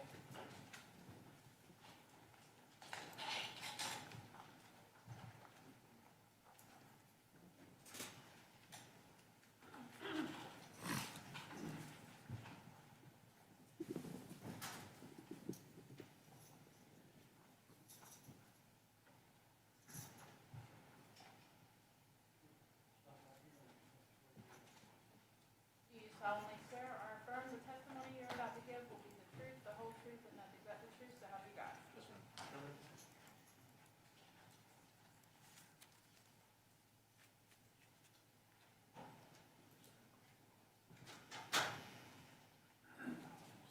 pull that chair up. It's a little heavy, but there you go. And try to speak into the microphone. We're having some sound issues. You may proceed. Thank you, Your Honor. Good afternoon, sir. Yes, sir. Can you please introduce yourself to the members of the jury and spell your name for Madam Court? Patrick Fowler, Patrick, Fowler. Sir, where do you live? I live in Georgia. And what's your occupation? I work in the electrical industry, Doing what? electrical testing.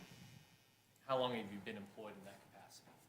I've been in the industry a little over 15 years now. I'd like to take you back into the timeframe surrounding 2010, 2011. Were you living in Jacksonville at that time? I was. What were you doing as employment at that point? 2010, 2011, I would have been working both at Patriot Mania and for State Protective Group. And what is Patriot Mania? It was a firearm store, airsoft store, just military goods. And what was your role in working at Patriot Mania? I was the store manager. During your employment at Patriot Mania, did you come to know an individual by the name of Patrick McDowell? I did. Do you see that person seated here in the courtroom today? I do. Would you please point him out and describe where he's seated and what he's wearing? All right, you may continue. So you're right over there in what looks to be a gray suit. How was it that you came to meet Mr. McDowell? I met Mr. McDowell through Patriot Mania and then got recruited by him to go work at State Protective Group.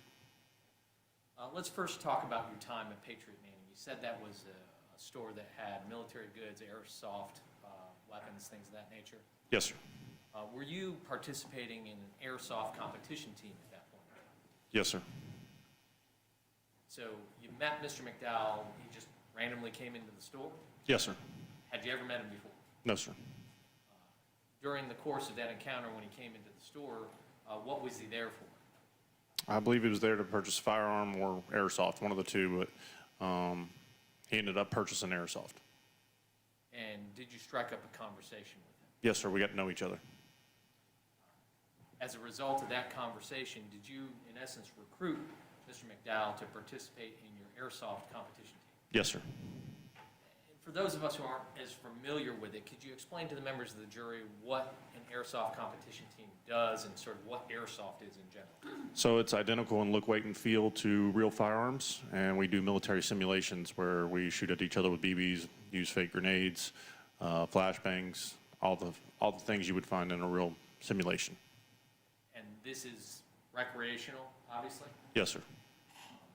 But when you're competing as a team, are you competing here locally, or do you go locations, things of that nature? We went all over for it. And so this was, for lack of a better term, a pretty serious competition team. Yes, sir. And so when you struck up a conversation with Mr. McDowell, what led you to invite him to join this airsoft team? I mean, he just had a very good demeanor about himself, and also he was a former Marine. And based upon your interaction with him when you were in Patriot Mania, did he join the airsoft team? Yes, sir. As a result of doing that, how often would you see Mr. McDowell? We saw each other very frequently, almost every weekend. And when you would go to these competitions, would you be together for extended periods of time? Yes, sir. How would you describe Mr. McDowell and how he acted and how he competed? Very coordinated, very vigilant, very well put together. Pretty buttoned up at that point in time. Yes, sir. Did you develop a friendship with Mr. McDowell during these encounters? I did. Did you become close friends? Yes, sir. Close enough that you would discuss other employment opportunities, things of that nature? Yes, sir. During this time frame, so this would have been after he had been released from the Marine Corps, correct? Yes. Back from Iraq. Yes, sir. Did he ever discuss with you his time that he spent in Iraq for the Marine Corps? Not in great detail. But you knew he served. Yes, sir. At that point in time, did you notice anything about Mr. McDowell outwardly that showed that he had any substance abuse issues? No, sir. Alcohol issues? No, sir. During that time, in fact, did you ever see him consume alcohol? Not frequently at all. Would you and the others on these trips or after an airsoft competition consume alcohol? Yes. What was Mr. McDowell's role oftentimes in that?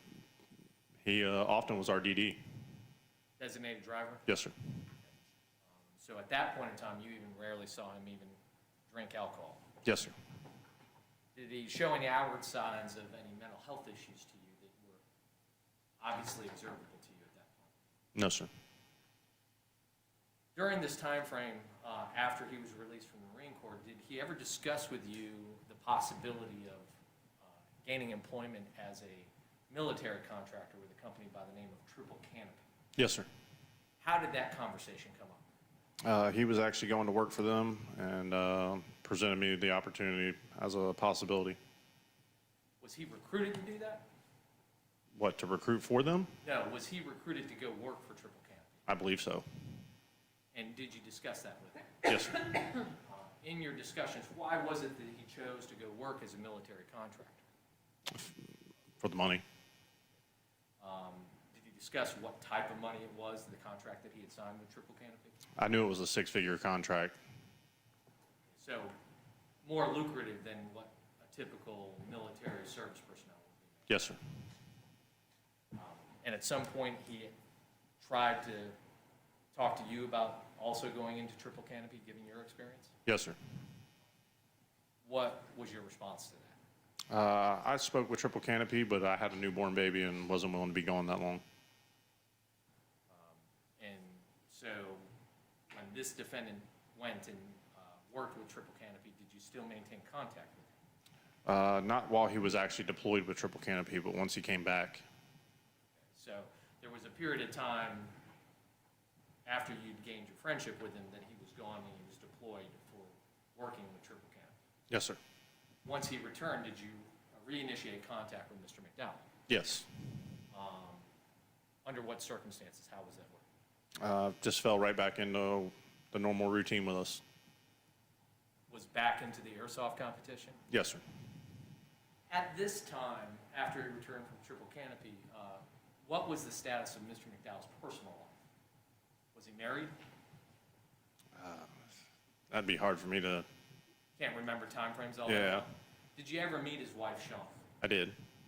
Did you ever, Briefly. Did you ever know of him having a son by the name of Nathan? Yes. So you were friends with him during that period of time after Nathan was born? Correct. If that would coincide around the time, in the years between the military and then with Triple Canopy, would that coincide you'd met his wife? Yes. So once he returned from Triple Canopy, did you notice anything different? No, sir. Was he still competing in the airsoft competition? Yes, sir. And I think you already talked about this, but this was realistic military simulation? Correct.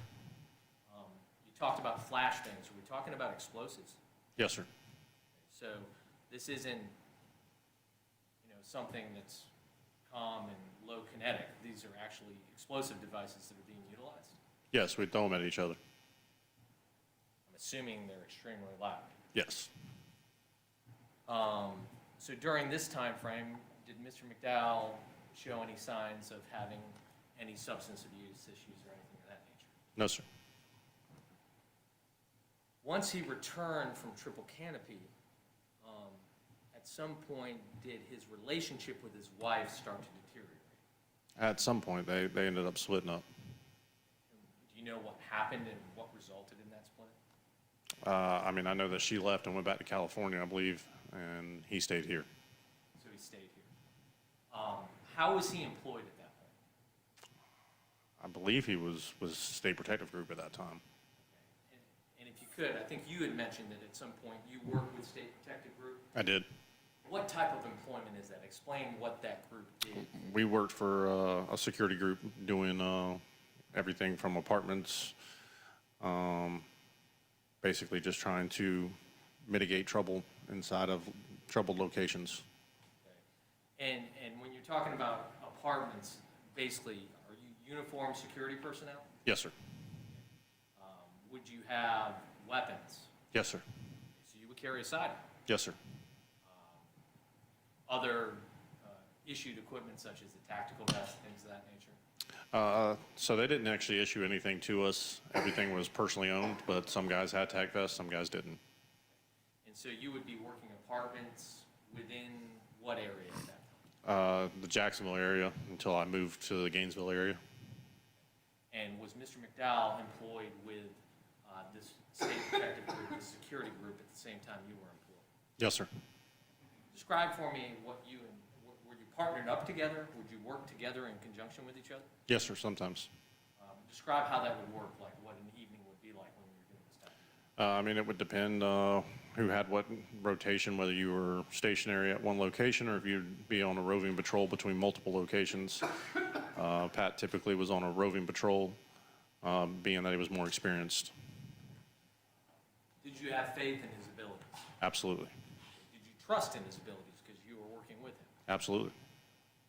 And did he trust in your abilities and working together in tandem? I believe so. And again, did you observe or experience anything that gave you any concern of his inability to do this type of work? No, sir. Again, now working with State Protective Group, did you see any signs that he was struggling with either alcohol use or other illicit substances? No, sir.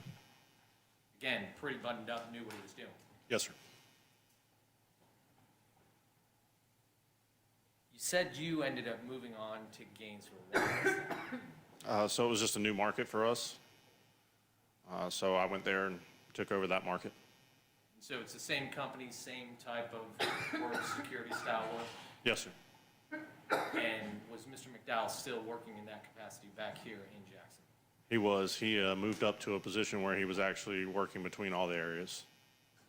A supervisory position? Of some sort, yes, sir. I don't know what the title was, but yes, sir. So during this time frame, after he came back from Triple Canopy, he actually advanced through the ranks of State Protective? Yes, sir. Even though you moved to Gainesville, did you maintain contact with him? Yes, sir. And was that contact fairly frequent? Pretty frequent. And how would you keep up with him? Phone calls, text messages. Would you also see him in person? Yes, sir. Not as often as previous, but yes, sir. Did you notice anything after you had gone to Gainesville that you saw a difference in his demeanor or outward appearance? No, sir. At some point in time during your friendship and working together, did you notice a change in Mr. McDowell? It would have been sometime after Shauna left. What do you attribute that change to? Mostly his ex-girlfriend, Haley. After his wife had left and gone back to California, he started up another relationship? Yes, sir. And do you know the last name of this Haley, his I girlfriend? believe it's Wheeler. Did you have the occasion to meet Miss Wheeler? I did. Once this defendant started seeing Miss Wheeler, did he strike up a pretty significant relationship with Miss Wheeler? Yes. Did they move in together? Yes. So this was pretty serious pretty quickly? Yes. Once he began this relationship with Miss Wheeler, did you notice differences in how Mr. McDowell was acting? Not immediately, but shortly after, yes. What kind of differences? It's hard to say, like, put it in perspective, you know, but he just changed kind of. Did you suspect at that point in time that he was struggling with alcohol or illicit substances? I believe so. And what gave you that indication when you would see and interact with him? It would just be some of the body language. At this point, was he still participating in the airsoft competitions? No, he'd kind of fallen off from that. We all did, though. Explain to me what you meant by sort of fell off from that. Just kind of stopped doing it. And when he stopped doing it, did he become less reliable as a team member for the airsoft team? Yes. How so? Stopped coming to the practices and the games even. Unannounced, like unexpectedly? Yes. Now, at some point in time, did you leave the employment of the State Protective Group and pursue the career that you're now? Yes, sir. And Was that while you were in Gainesville? It was shortly after I came out of Gainesville. Did you believe there was an opportunity for Mr. McDowell to join you in that endeavor? Yeah, I tried to get McDowell a job with us at TAW. And what is TAW? It's Tampa Armature Works. And what type of work is that specifically? We were doing generator testing and startup and commissioning. Is that pretty solid, regular employment? Very. And did you assist him in sort of the application process to go through? I did. Do you believe that an offer was going to be tendered to him? Yeah, we actually tendered an offer to him. What resulted of that? Did he accept the offer? No, Do you know why? I don't. Was that a surprise to you? It was. In addition to becoming less involved in the airsoft and turning down this job offer, did you see him less frequently over the years then? Yes, sir. Would it be safe to say that you lost contact with Mr. McDowell over the next couple of years? Yes. What type of contact would you have with the defendant over the next few years? Very sporadic. And what do you mean by sporadic? It'd be random messaging back and forth. Text messaging here and there, Facebook Messenger, something like that. Mainly social media or electronic communication? Yes, sir. Would you, during this time frame, see him face to face? No, I didn't see him for quite a few years face to face.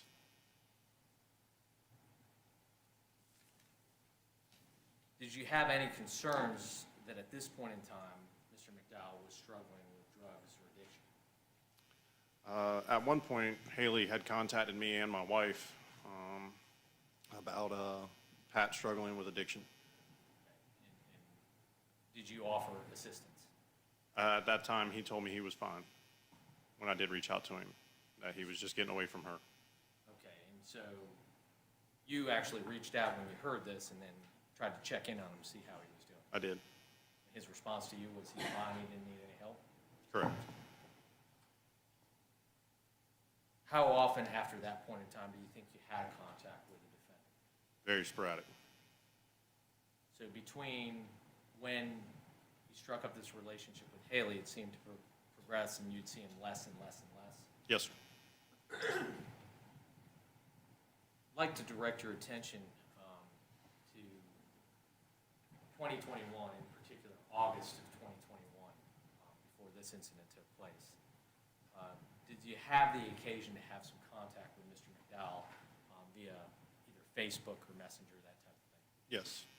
When was that? I believe it was August 30th or 31st, somewhere in there.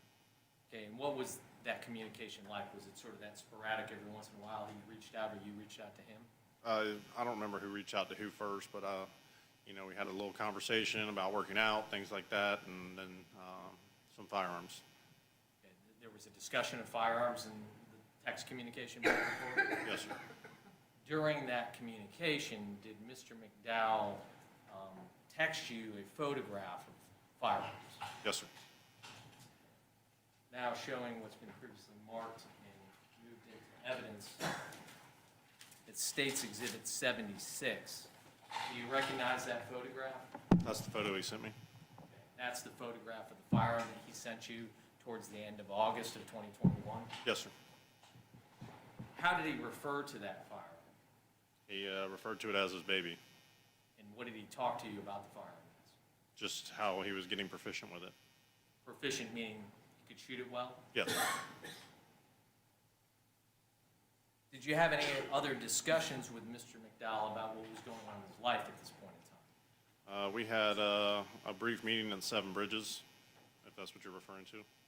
Okay, I meant initially, I was going to get to the face-to-face meeting, but I mean during these text communications, was it just communications about working out and firearms and things of that nature? Or Yes, sir. Did he give you any indication as to how he was doing, just in general with life? No, sir. Based upon the communications, did you believe that everything was okay? Yes. Following day, the 31st, did you have the occasion to be traveling to Jacksonville? Yes. And during that trip, did you make arrangements to try to meet up with the defendant face-to-face? Yes. I think you said it was at Seven Bridges. Yes, sir. For those of us who are not from Jacksonville, What is Seven Bridges? It's a restaurant, Okay, where is it located in Jackson? Southside Boulevard. Okay, so right in the center, sort of Tinseltown area? Yes, sir. So you made arrangements over communication, electronic communication. Hey, let's meet up and I'll meet you at Seven Bridges. Yes, sir. Let's talk about that day. When you met up with him at Seven Bridges, where did you meet up? At the actual restaurant. How did the defendant arrive at that location? He arrived in a van, looking very tattered. Describe the van for me best you can. It was dark colored, had a, I believe it was maybe a Lyft logo in the front of it. He'd parked it a ways from me, so I couldn't see it that well. Was anybody with him? He said there he had somebody in the van with him. Did that person ever get out of the van? No, sir. Did he talk to you about how he came about to have this van? Just told me that it was stolen. He told you it was stolen? Yes, sir. He said it was tattered. Describe his physical appearance. Looked very frail compared to how he used to look. What do you mean by that, compared to how he used to look? He used to be very physically fit, showed up and looked very skinny, malnourished maybe. Did you notice any injuries or sores upon this person? Yes, sir, on his arms and face. What about his general demeanor? Could you describe his general demeanor as to how he was acting? He was very shaky. Like physically shaking? Yes, sir. Based upon your observations, did you suspect he was having difficulty at this time with narcotics? I did. Did he talk to you about that? He briefly mentioned that he was having some issues with it. And what did he say? Just that, he had been or had been using methamphetamine. Where was he living at this point in time? I believe in the van. Based upon what you saw and the change in what you knew to be Mr. McDowell, did you offer him assistance? I did. Explain to the jury what you offered him at Seven Bridges that day. Offered to help get him help, whether it was take him to a hotel or put him up at any kind of rehab he needed. Did you offer to pay for the rehab? I did. What was this defendant's reaction to that offer? He told me that he would, and that he had something to do. He was going to leave and come back, and I never heard back from him. Prior to him leaving and coming back, did he ever express any concern to you about possibly being arrested if he were to go into rehab? Yes. Explain that to me. Why was he concerned about being arrested? He told me he had warrants. Did he explain what those warrants were for? No, sir. Had you become aware that he had previously had some legal difficulties in Georgia? Yes, sir. Was he concerned about that? Yes. What did he tell you about that? Just told me that he had a hard time in the Dooley County jail. What did he say about ever going back to jail? He said he didn't want to go back to Dooley County. And specifically, he told you he had active warrants for his arrest when you were meeting with him at Seven Bridges on the 31st? Yes. Was he concerned that if he were to check into the rehab that you had offered, that those warrants would be executed and be arrested on those warrants? Yes. He told you that? Yes. Did you try to sort of alleviate those concerns and try to get him into rehab regardless? Briefly, yes. How did you do that? Just told him, that he didn't have to worry about that, that I didn't think that they would be able to execute when he was there. And that you felt that you could get him into a rehab facility to get him the help that he needed? Yes, sir. In addition to the rehab facility, did you also offer him assistance prior to taking him to that rehab facility? Such as? Place to stay, a meal, things of that nature? Yes, sir. And when he left and got back into the van and drove off, were you hoping he would come back and accept that assistance? Yes. Where did he tell you he had to go? Said he had somewhere he had to go. He didn't specify. So he got back in the van and drove away? Yes. Prior to this incident occurring, did you ever hear back from him again? I don't believe so. Did he ever come back and take you up on that offer? No, sir. Of going to rehab? No, sir. How was it that you became aware that he was involved in the killing of Deputy Moyers? I received a phone call the following morning telling me that my name was provided during the shooting. You are Patrick Michael Fowler. Yes, And so you were aware that at some point this defendant provided your name to law enforcement yes. at the roadside. Just curious too, is the date, April 14th, does that have any significance, a birthday or anything of that nature? It's my son's birthday.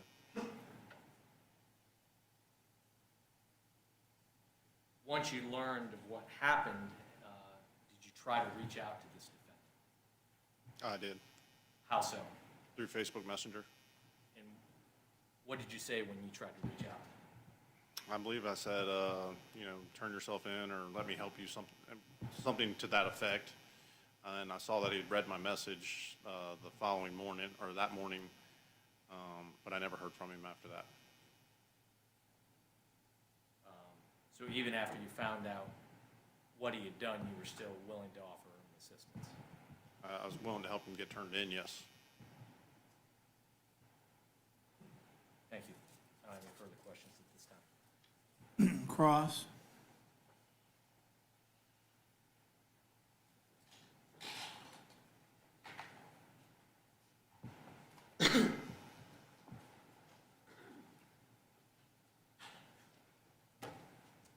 Afternoon, Mr. Fowler. I'm sorry, I didn't hear you, sir. Oh, I'm sorry. Neither did the court reporter. Good afternoon. How are you? Good, yourself? Good. I need to talk louder.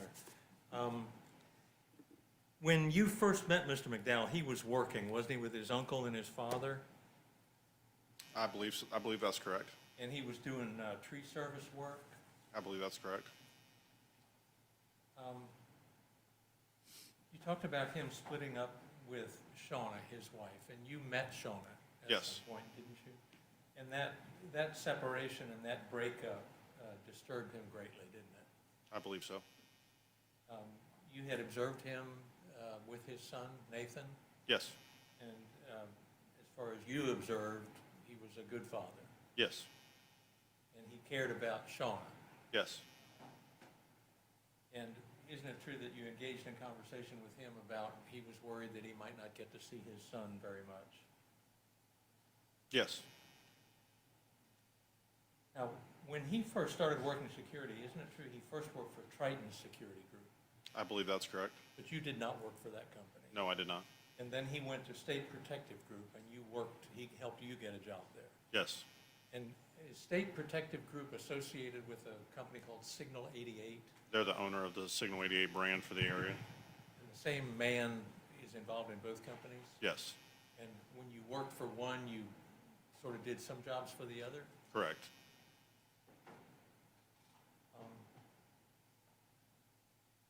And you worked there for about how long? Probably close to 3 years. And when you left, he was still there? Yes, And then at some point, he left that company and then went back later to the company. I believe that's correct. And I want to go into a little bit more detail about what kinds of things you did. Is it true that your company serviced about 15, 16, 17 apartment complexes in Jacksonville? Yes, And they were among the worst apartment complexes in Jacksonville? absolutely. And by worst, I mean most violent, most crime-ridden. Yes, Eureka Gardens, I never worked Eureka. Washington Heights, Yes, Cleveland Arms, yes, Caravan Trail, yes. and apartment complexes out on Cassett Avenue, San Juan area. I know that some of the guys worked over that area. I don't know the properties that we had over there. I typically worked the Arlington area. And you had a company-issued firearm, No, I had my own firearm. and the company allowed you to carry a firearm. Correct.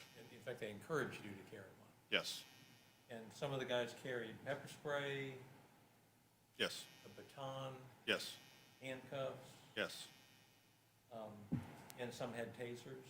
yes, You had vehicles that were provided by the company. yes, You wore some sort of insignia to indicate that you were a security guard. yes, sir. And you were allowed to order people off of these properties when you were working? Yes, And you were allowed to issue trespass warnings to them?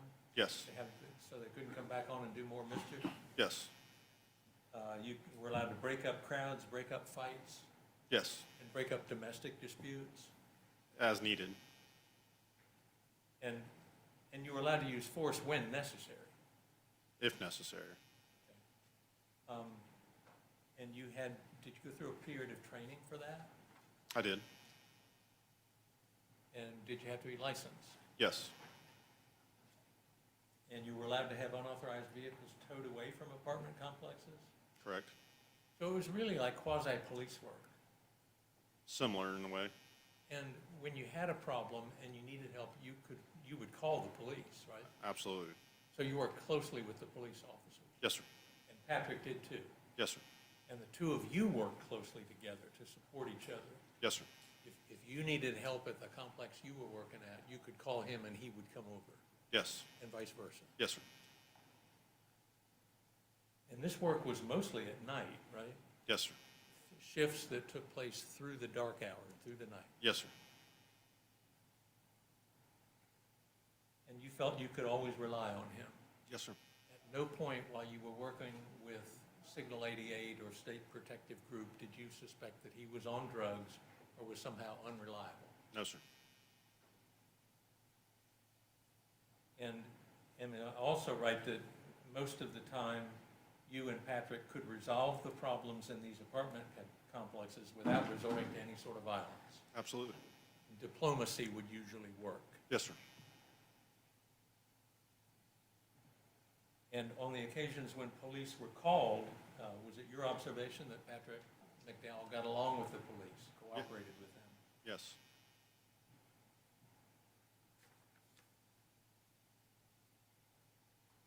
And then at some point, you mentioned that Patrick got involved with is Haley. Yes. And that's somebody that you didn't want him to be involved with. Not preferably. And you said that for a while, he seemed regular old Patrick, reliable, not drinking, not doing drugs. But then after a while, you started to suspect that he was using drugs. Yes. And he actually lived with Haley, and Haley had a son too, right? Correct. And am I right that Haley often did not work? I'm not positive on that, so I wouldn't want to speak to that. But he was providing income. I mean, he Yes. was working. Yes. And you believe that he loved her. Yes. And at some point, you started to believe that Haley was dealing with drug addiction. Yes. And I'll get back to that in a minute. Before you suspected that Mr. McDowell was using drugs, is he the kind of friend that you could rely on outside of work to help you if you needed help? Yes, sir. He came to your rescue one time when you and your wife had locked yourselves out of your house? Correct. He came across town, got some tools for you from your brother and brought the tools so you could fix a truck that was stranded on the side of the road? I believe that's right. You could rely on him to do that kind of thing because you were a friend of his? Yes, sir. The other guys that you did airsoft competitions with, how many people were involved in that group? I think it got up to about 32 or 33 at one point. And you observed that Mr. McDowell got along with all of them? Yes, sir. Gave them advice, some of them who wanted to get into the military, he gave them advice about how to do that. Yes, sir.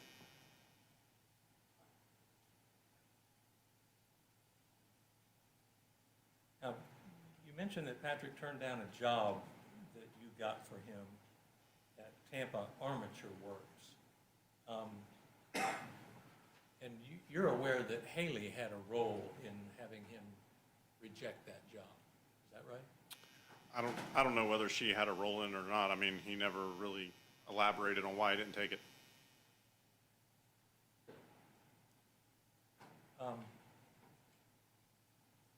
You've explained before a telephone call that you got from Haley in the middle of the night. Yes. About something that was going on. Can you relate what happened? What you heard from her and then what you confirmed the next day? She had contacted me and said that Pat had left because they had a fight over drug use, and had told me that, you know, he'd stole all their money and was using IV drugs.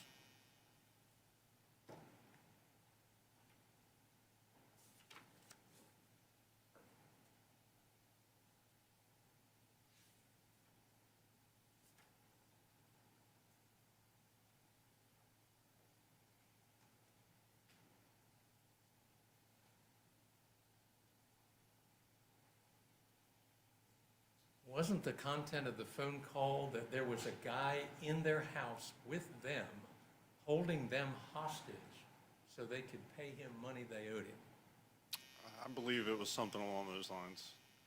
Okay. She wanted money, yeah. Yeah, but it was because she said that the two of them were being held hostage in their home by a guy who said they owed him money. Well, Pat was in Illinois, actually. He had left and went to Illinois, and he told me that it was because he had left her. Yeah.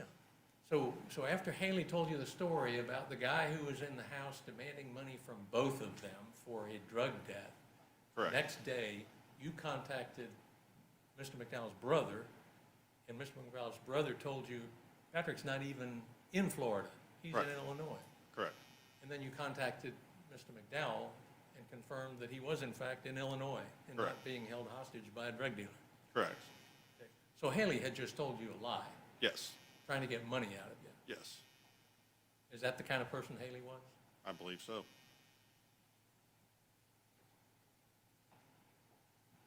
And that occurred at the end of 2018, beginning of 2019. Somewhere in that realm. Sounds correct. And not long after that, you actually saw Patrick in Jacksonville. Somewhere in there, I believe I did. Okay, sometime after that bizarre telephone call from Haley. Yes.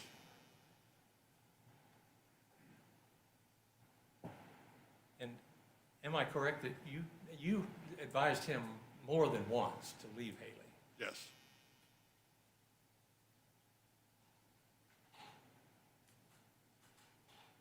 And at some point, you became aware that, some point after that weird phone call, you became aware that Haley got pregnant. Yes. And you became aware that Mr. McDowell thought the baby was his. Yes. And then when the baby was born, realized that it couldn't possibly be his because it was a different race. Yes.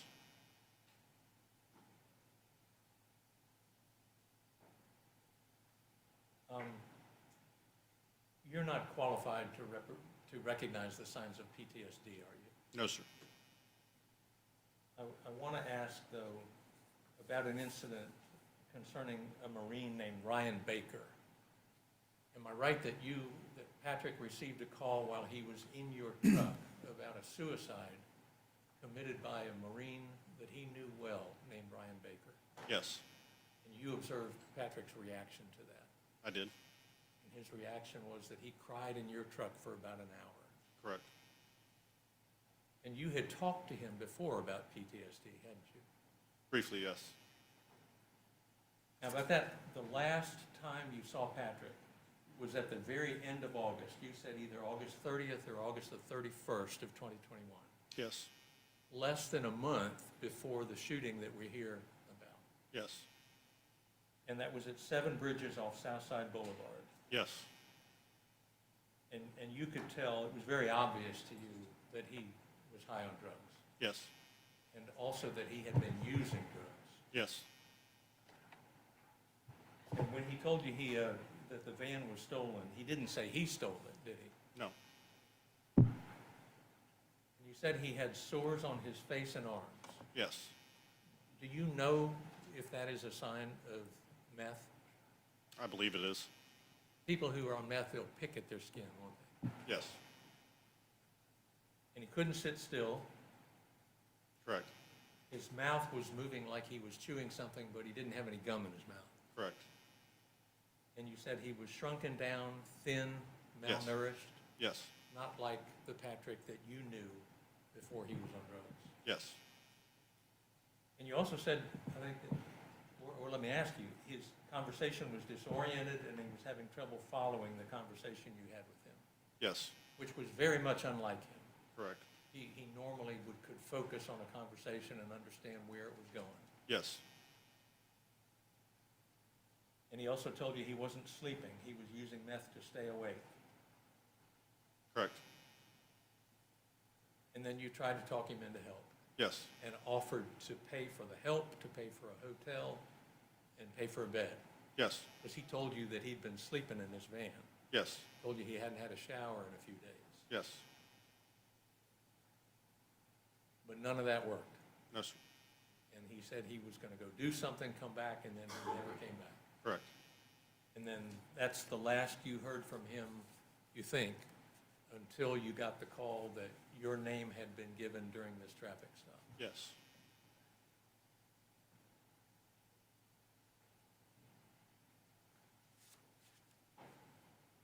Excuse me, I have just a minute, Your Honor. You may.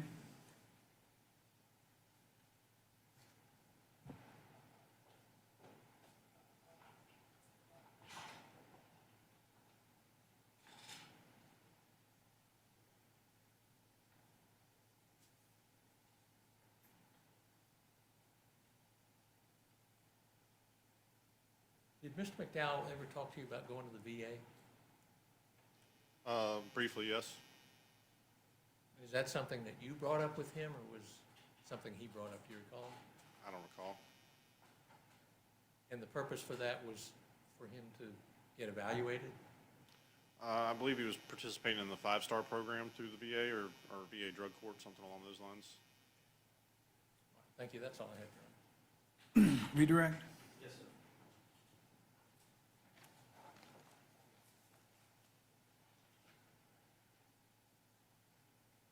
Mr. Fowler, that last meeting in August at Seven Bridges, you had said that you didn't have a good experience in the Dooley County Jail.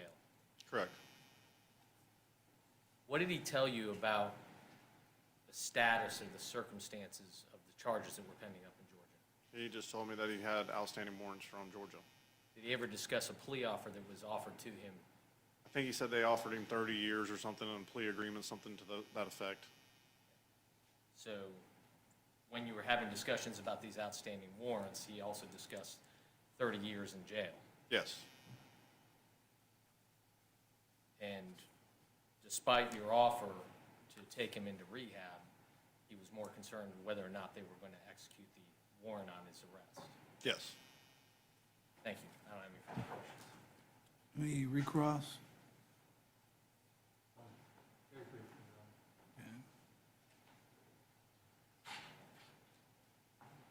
There was a time when Mr. McDowell was at 5-star, you mentioned 5-star, and he completed a drug program called Matrix.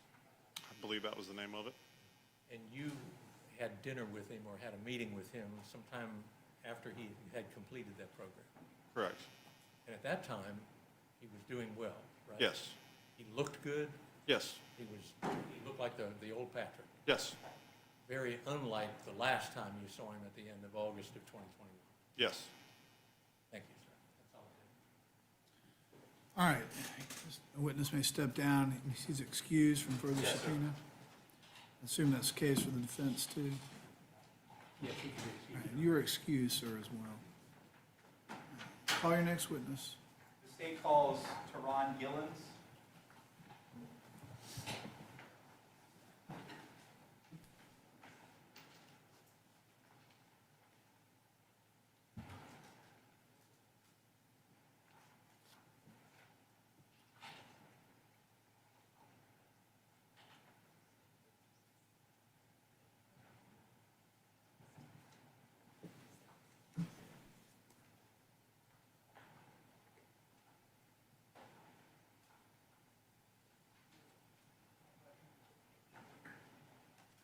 Do you solemnly swear or affirm the testimony you're about to give will be the truth, the whole truth, and nothing but the truth, so help you God? Yes, I do.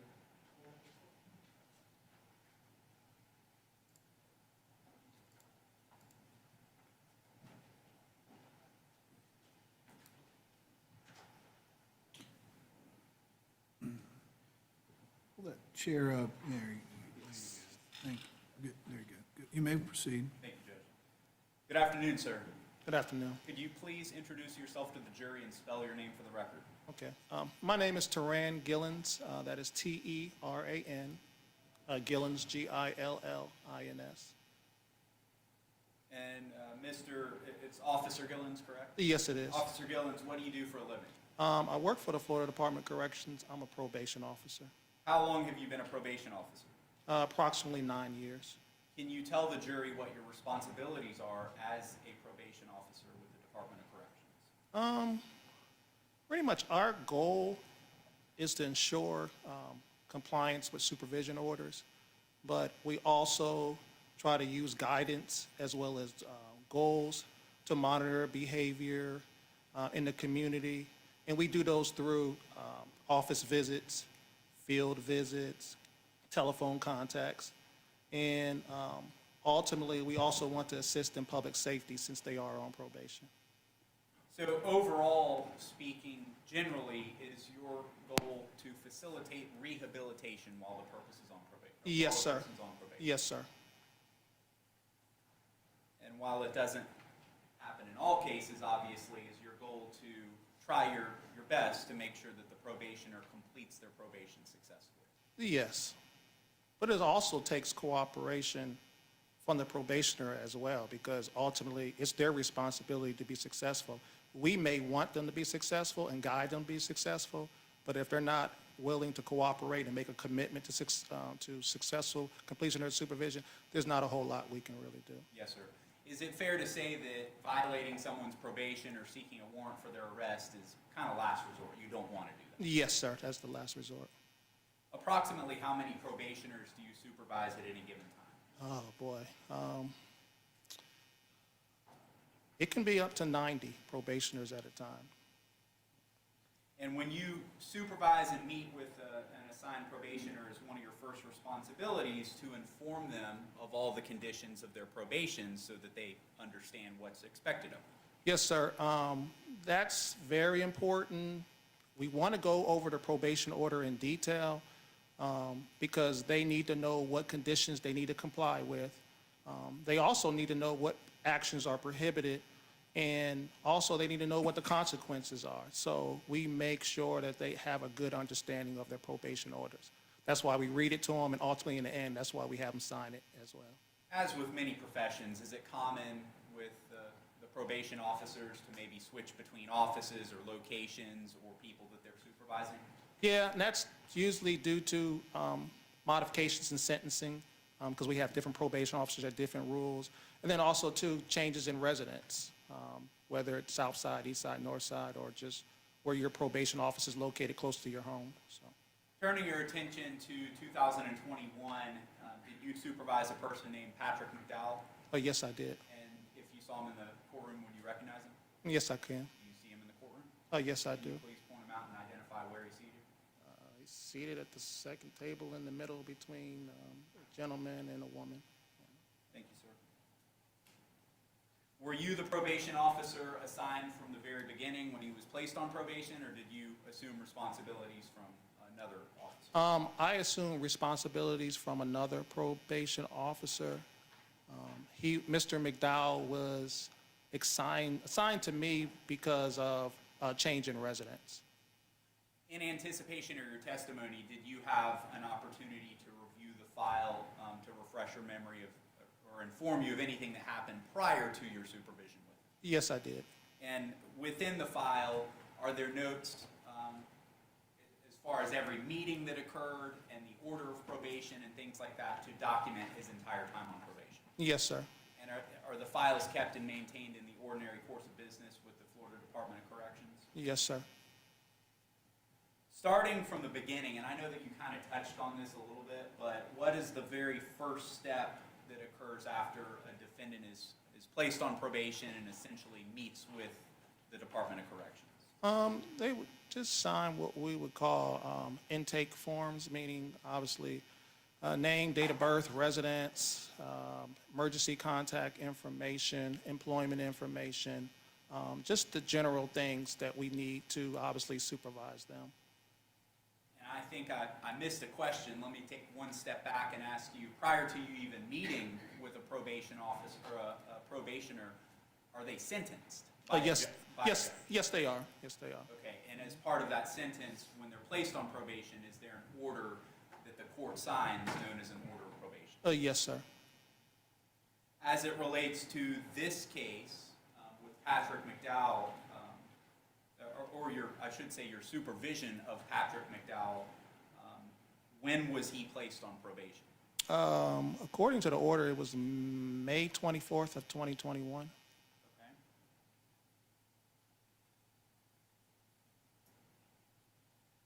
After being placed on probation, and I'll walk you through the order in 1 second, but after being placed on probation, when did Mr. McDowell initially report to the probation office?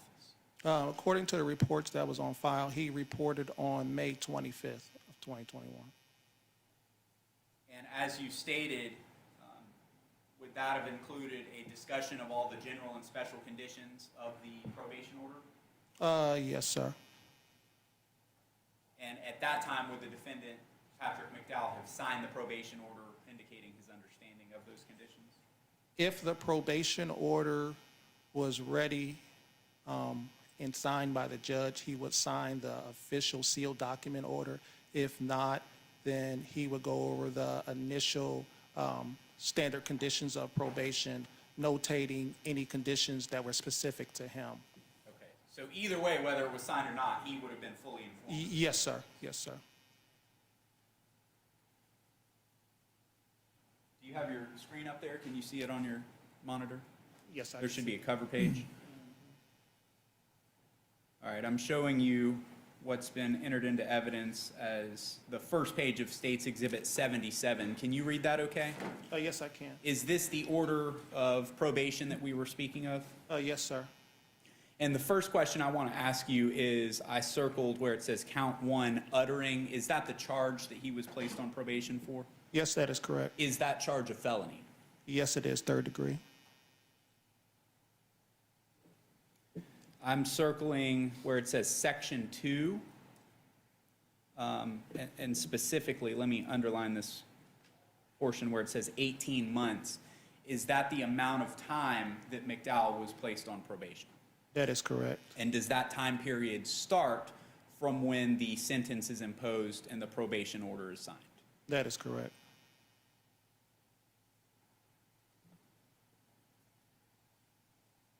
And I'm going to skip ahead for one moment to the 3rd page, the final page, and down here at the bottom where it says done and ordered, that date that says 5/24/21, is that the date that the judge, the circuit judge, would have signed that order? Yes, that is correct.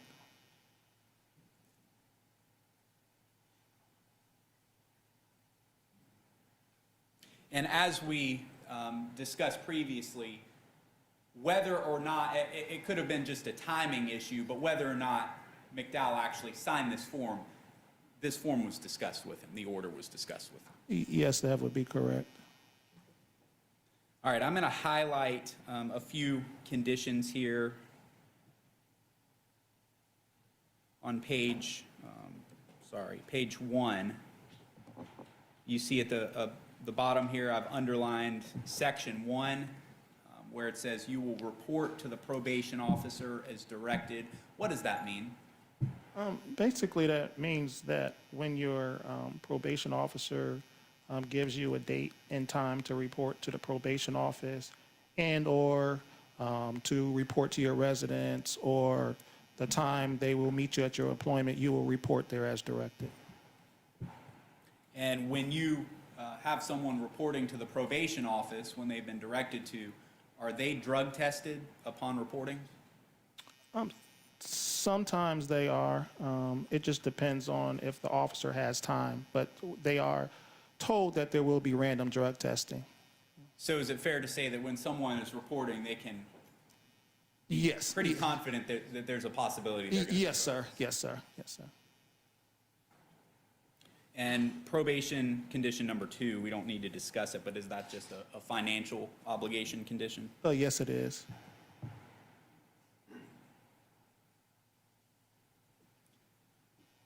Turning to the second page of Exhibit 77 at the top, Condition 3, you will remain in a specified place. You will not change your residence or employment or leave the county of your residence without first procuring consent of your officer. Is that pretty self-explanatory? Yes, it is. So what does that mean? If someone is going to change residences, what do they have to do?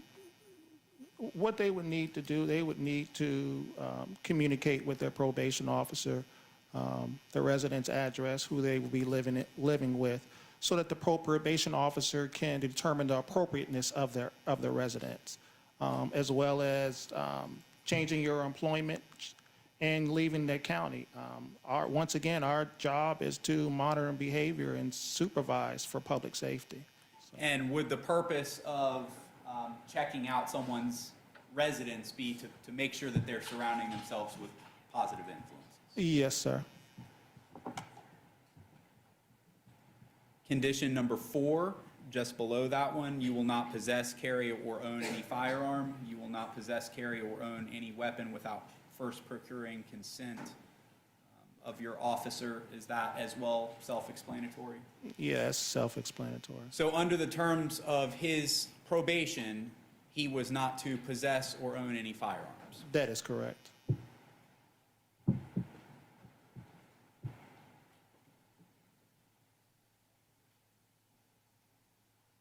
And I guess we'll just discuss the next two quickly. Condition number 5 is you will live without violating any law. Is that simply you're not to get arrested or break the law, essentially? Is that correct? That's essentially just don't break the law. Condition number 6, you will not associate with any person engaged in criminal activity. Self-explanatory. Yes, sir. Number 7, you will not use intoxicants to access or possess any drugs or narcotics unless prescribed by a physician, and so on. Is that as well self-explanatory, that they're not to use drugs or intoxicants while on this probation? Yes, sir. And does that play into the drug testing possibility that we were talking about? Yes, that does. So someone could be in violation of their probation under that condition for either testing positive for drugs or maybe being arrested for the possession of drugs. Is that correct? That is correct.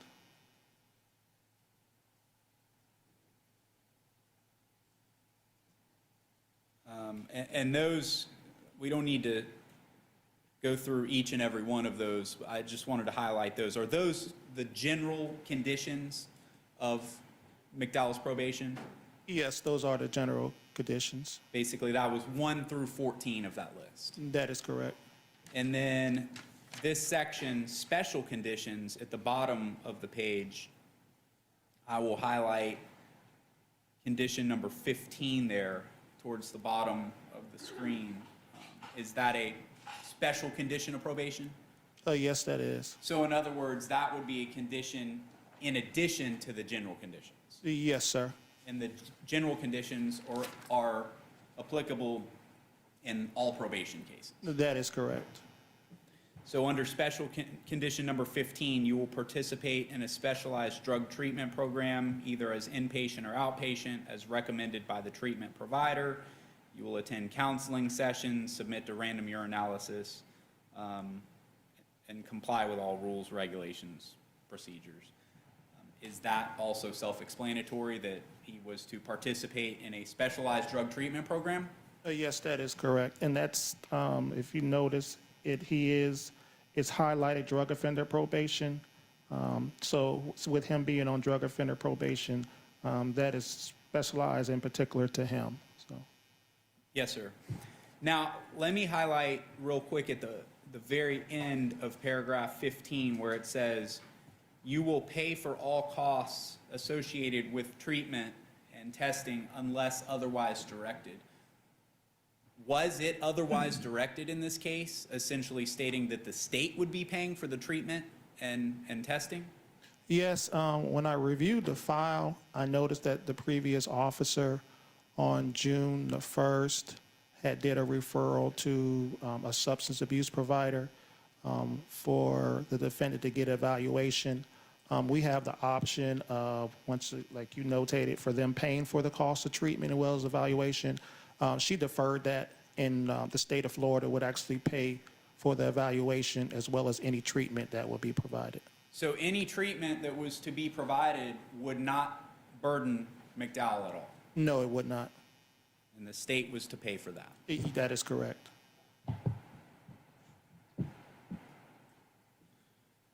On the last page of Exhibit 77, it says, I've highlighted the portion, it says, "You're hereby placed on notice that the court may at any time rescind or modify any condition of your probation, may extend the period of probation, or may discharge you from further supervision. If you violate any conditions of your probation, you may be arrested, and the court may revoke your probation, adjudicate you guilty," and it goes so on.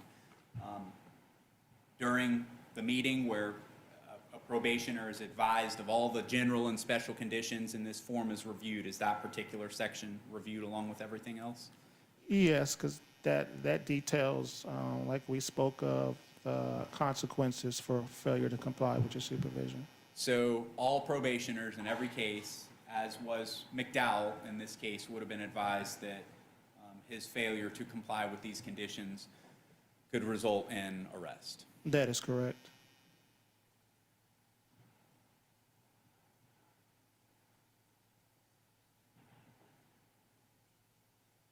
Officer Gillens, I'm going to turn your attention to approximately July of 2021. We discussed that one of the general conditions of his probation was to update you on his current residence and obtain permission if he had any address changes. That is correct. Specifically on July 14th of 2021, did he provide you with an address where he would be living? Yes, he did. And you mentioned earlier that when a probationer provides an address to you, you go out and check out the location to make sure it's suitable. Yes, that's my duty. And did you do that upon learning of his new residence? Yes, on July the 14th, I met with Mr. McDowell, and he provided an address that he would be living at. Subsequently, on July 22nd of 2021, while out in the field, I went to verify that the appropriateness of that address. And what did you find? I found that he wasn't living there, and that was confirmed through the conversation on the 22nd that I had with him over the phone. Okay, and you said that you spoke to him after realizing he wasn't living there or it wasn't a suitable residence. And did you ask him to provide you with another address that may be more suitable? Yes, I did. I told him that he needs to come into the probation office on the very next day, which is the 23rd, to provide me with the address, with a more appropriate address that he's living at currently. And did he provide you with a new address? Yes, he did. What location was that? He provided me with 1118 Wind Haven Drive South, Jacksonville, Florida, 32225. And was that his dad's house? Yes, he indicated on his report that his father would be living there, as well as two other individuals. But on that particular day, I did speak with his father to confirm that is the address that he will be living at. Okay. And after speaking to his father, did you in fact grant McDowell permission to live there? Yes, I did. So as of that moment, that arrangement was accepted? Yes, it was. Turning your attention to July 26th, did you make contact with the drug treatment program that McDowell was enrolled in? Yes, the drug treatment program, they emailed me stating that they were going to discharge him from treatment due to non-attendance. Did you subsequently contact McDowell's father? I can't remember if I did contact his father regarding that. Let me turn your attention to August 18th. Okay. You want to refresh your memory? Okay. Does that refresh your memory? Yes, August 18th? yeah, August 18th does refresh my memory. yeah. Okay. And upon speaking to McDowell's father, what did you learn? I had learned that he had not seen his son in about, from his comments, in about 2 weeks. When he did see him, he appeared to be on drugs, and his son had been not returning his calls or texts since the 23rd. Yeah. And just to clarify, that was on August 18th? Yes, that is correct. Did you immediately violate him, or did you do further investigation to see where he may be? I did further investigation. I ran a law enforcement background check through our systems just to see if maybe he had been arrested and maybe his father, or I didn't know. But I also contacted local hospitals. I checked the local jails as well to see if he had possibly been arrested as well. And then ultimately, I contacted his employer, his last known employer, and his employer told me that he had not seen him since August. And he just, he had not made contact or seen him since August, so. And when you say since August, you mean he had not seen him in the month of August? Yes, yes, sir. Yes, sir. And of course, one of his conditions of probation was to maintain gainful employment as well? Yes, sir. And I believe you said all searches were negative. Yeah, all searches were negative. No contact with his father, was not living at the residence, and I could not locate him, so my last resort was the violation of probation. So having exhausted all efforts and deciding that was the only thing that you could do, did you then submit a violation report to the court? Yes, I did. And is that the process that you follow? You don't personally sign an arrest warrant, but you submit a violation report to the court, and then the court issues a warrant? That is correct. And in your violation report, was one of the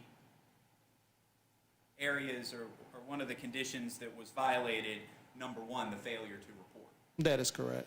And was one of them, number three, the violation of the change of residence requirement as far as him having to update you with a good address and stay there? That is correct. Was one of them that he violated the drug treatment provision under condition 15? That is correct. And also one was that we didn't really talk about, but was condition number 2 about restitution? That is correct. Having received your violation report, did the court then issue a warrant for McDowell's arrest based on the violation of probation? Oh, yes, they did. Was that on August 26th? That is correct.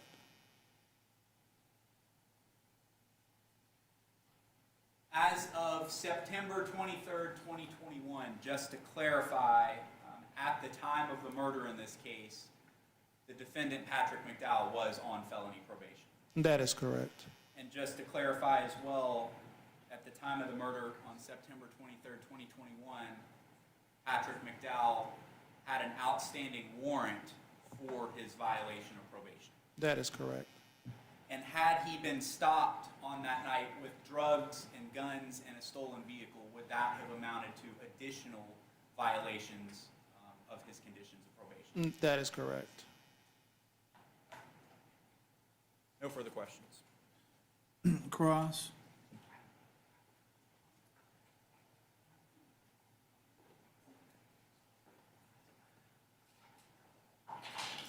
Good afternoon, Officer Gill. Good afternoon. This probation was entered, you said, for a felony, and it was a third-degree felony, correct? That is correct. And that's the lowest degree of felony, correct? There's no other felony lower than third. Yeah, yes, that is correct, yes. Okay. And adjudication was withheld. That means that Mr. McDowell was not given a felony probation, or a felony conviction. That is correct. And the probation was for uttering a forgery. Correct. That's a nonviolent crime. Correct.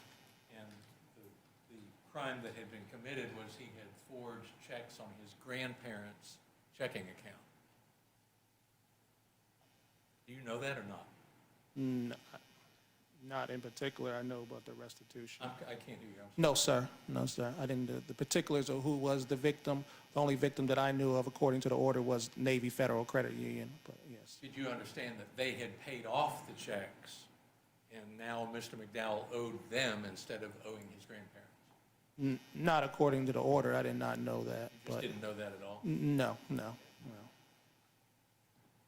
And this is an order of drug offender probation. Correct. And this came about after Mr. McDowell pled guilty to the forgery. Correct. And the prosecutor, the defense attorney, and the judge all agreed on the disposition drug offender probation as his sentence. Correct. So everyone involved recognized that he had a drug problem. Correct. That's the reason for drug offender probation, That is correct. is to try to cure that problem. Yes, sir.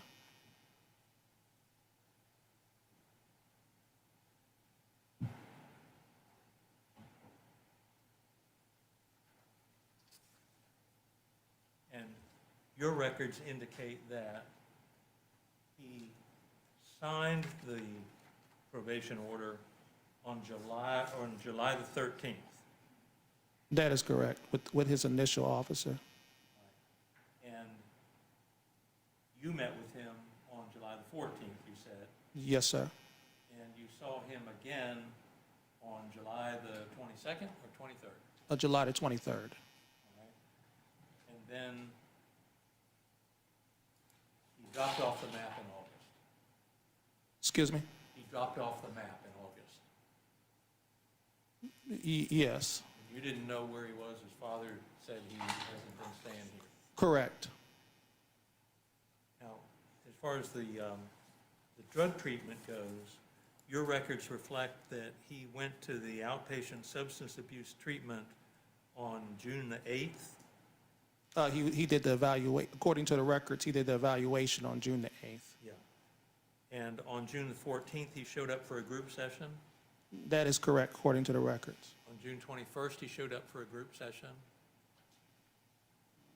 Let me look at the record.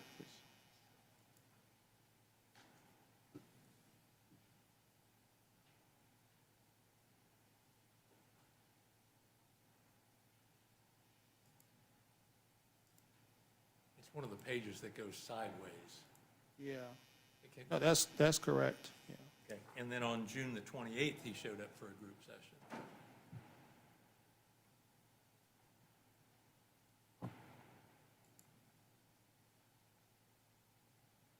That's correct. So he at least started the treatment, Yes, he did. and he at least had a job at the beginning that he ultimately didn't show up for in August. Yes, sir.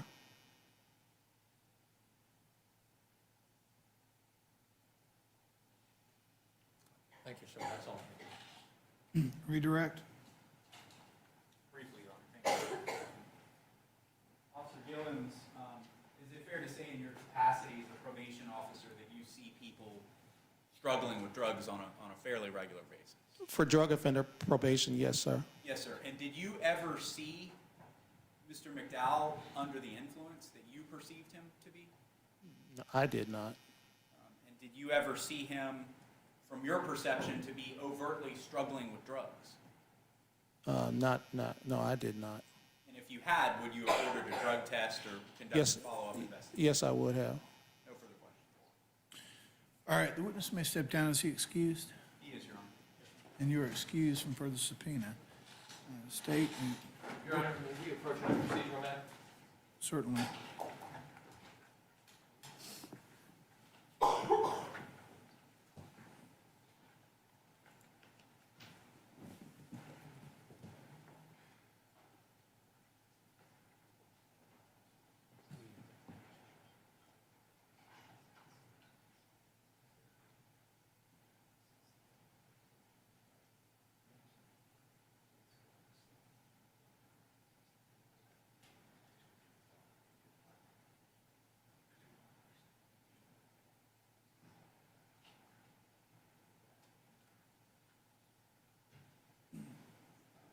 All right, ladies and gentlemen, we're at a good time to take our mid-afternoon break for about 10 minutes.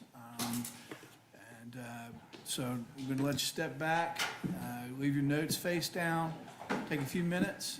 We're going to try to start back at 2:30 on.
as an individual and the loss to the community by the victim's death. However, victim impact evidence must not be considered by you as an aggravating factor. All right, State, you may proceed. We would call Sergeant Nick Carter to the witness stand.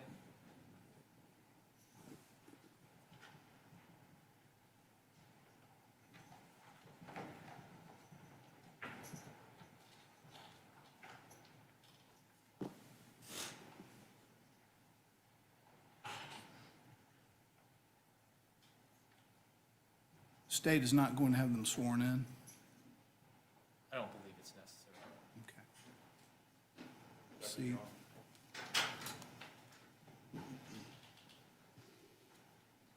Good afternoon, sir. Good afternoon. Can you please introduce yourself to the jury again? All right. My name is Nicholas Carter. I'm Sergeant, Nassau County Sheriff's Office. Sergeant Carter, were you friends with the victim in this case, Deputy Moyers? Yes, sir. Have you prepared a victim impact statement to present to the jury today?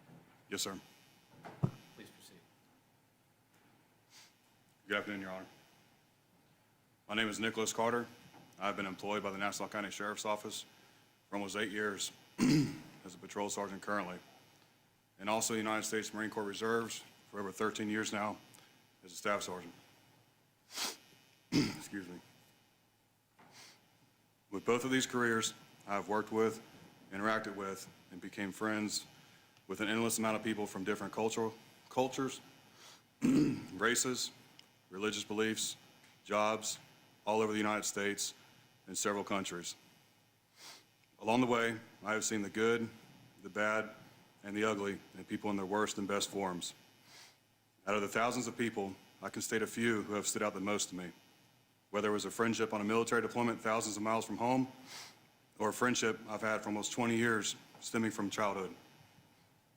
I can wholeheartedly say that Josh Moyers was one of the most pure and genuine forms of a human being I can say I've ever been lucky enough to have the opportunity to be friends with and call a brother.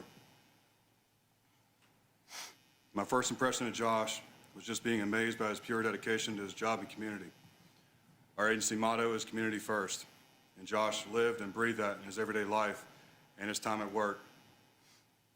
Every single interaction Josh had with people, he treated with the utmost respect, even if it was on their worst day or with a repeated offender he likely dealt with before. Josh strived to find the good in people, even if they were mostly bad, and truly believed people could change while he held them accountable. Josh always asked me how I was and seemed to ask the right questions on the days that were the hardest for me, almost as if he knew without me ever saying it. I will always be grateful for the light he showed me on some of my darkest days. He helped me more than he ever knew, and I never had the chance to tell him that. Since the night Josh was shot, my life and work instantly changed forever.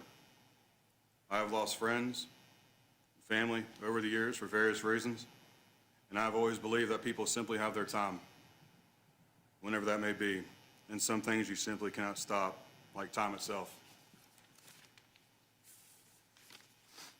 In Josh's case, it was very hard, and still is, to get over the fact that he was murdered. It is especially hard considering the caliber of man he was and the endless potential he had down the road in his career and personal life.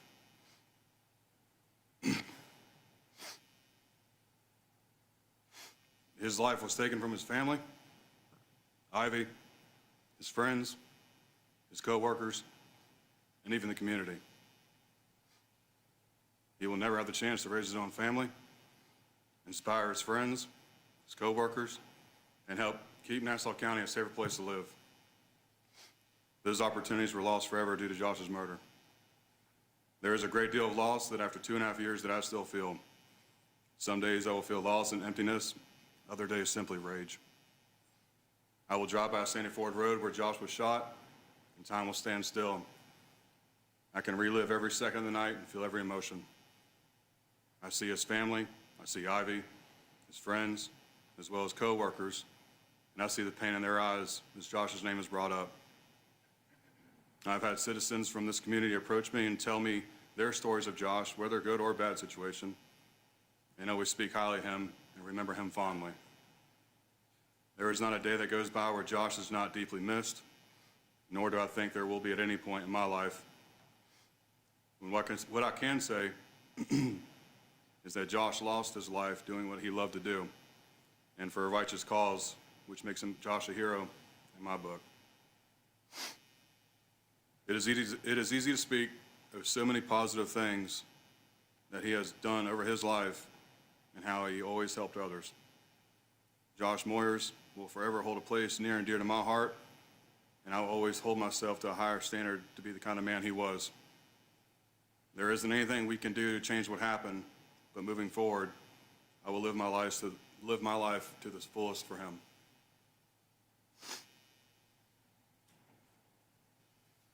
Thank you, sir. You may step down. Sir.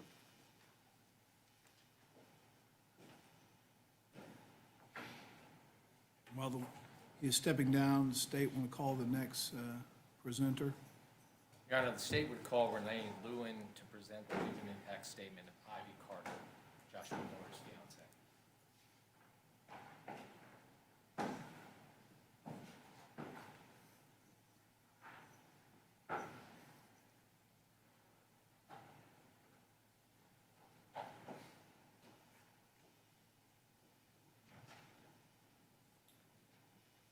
Can you please introduce yourself to the jury? Good afternoon. I'm Renee Lewin. I'm the victim specialist here for the State Attorney's Office in Nassau County. And prior to presenting the victim impact statement, was Ms. Carter asked to select her favorite picture of her fiance, Joshua Moyers? Yes, sir, she was. Now showing that picture on the screen. If you could please present Ms. Carter's victim impact on her behalf. Josh and I started on May 11th, 2013. And as many of our family and friends are aware, we were completely inseparable for the 8+ years. Luckily for me, if you knew Josh, you also knew he lived and breathed law enforcement. Our first year was spent getting him through the police academy at St. John's River State College. From there, he worked for JSO for a short time. Then, realizing he wanted to come home, back to the community where he grew up, and work with Nassau County Sheriff's Office. I can't say the years were easy. Any spouse or family member of law enforcement officers know better than that. So many nights were spent worrying not if, but when something would happen. You just hope it wouldn't be this severe, especially for Josh, as he was so proactive at work. My only saving grace in all of this was that I integrated myself into the job he loved so much by riding with him as often as I could. I used to tell people I spent more time in the police car than I did at my own job. I would stay up with him all night and then go right to work to my job that morning. I learned so much about how he worked and how well he and his team worked together. My ride-alongs gave me a better understanding of what this job truly meant to Josh. Those nights were some of the best nights of my life, and I am forever grateful that I was allowed to go with him. The week of August 6, 2019 was Josh's birthday. Just a little over 6 years in for us, Josh planned an elaborate trip for us to Key West. It was a first for both of us, and we planned to spend a little over a week there. We had a cute little bed and breakfast right off of Duval Street. It was within walking distance to almost everything. He had every day planned out. He was very specific on Tuesday the 6th, as it was his birthday and we were going to go out to a nice restaurant for dinner. We were going to Latitudes on the small island of Sunset Key for dinner. We took the ferry to the island, and when we got off, Josh decided he wanted to walk down to the beach. Now, if you know me, you know I'm a rule follower. And as we went to step off the dock, there was a sign that said something along the lines of private access. What I didn't know was that Josh had reserved the entire beach for the two of us, and even had a photographer hiding in the bushes to be able to capture this day. Poor Josh almost had to drag me down the beach as I'm saying, "We're not allowed to be here," multiple times. He finds a stopping point as the sun is beginning to set. He walks in front of me, turns around, and drops to his knee. His whole body shaking, he says, "Ivy Elizabeth Carter, will you marry me?" That was the top of the list for the best day in my life. Unfortunately, I never got to walk down the aisle to this man as he was taken from me. Being just his fiancée at the time of his murder, legally, I will never be able to be seen as a family member, never get to be the Moyers I so desperately longed to be.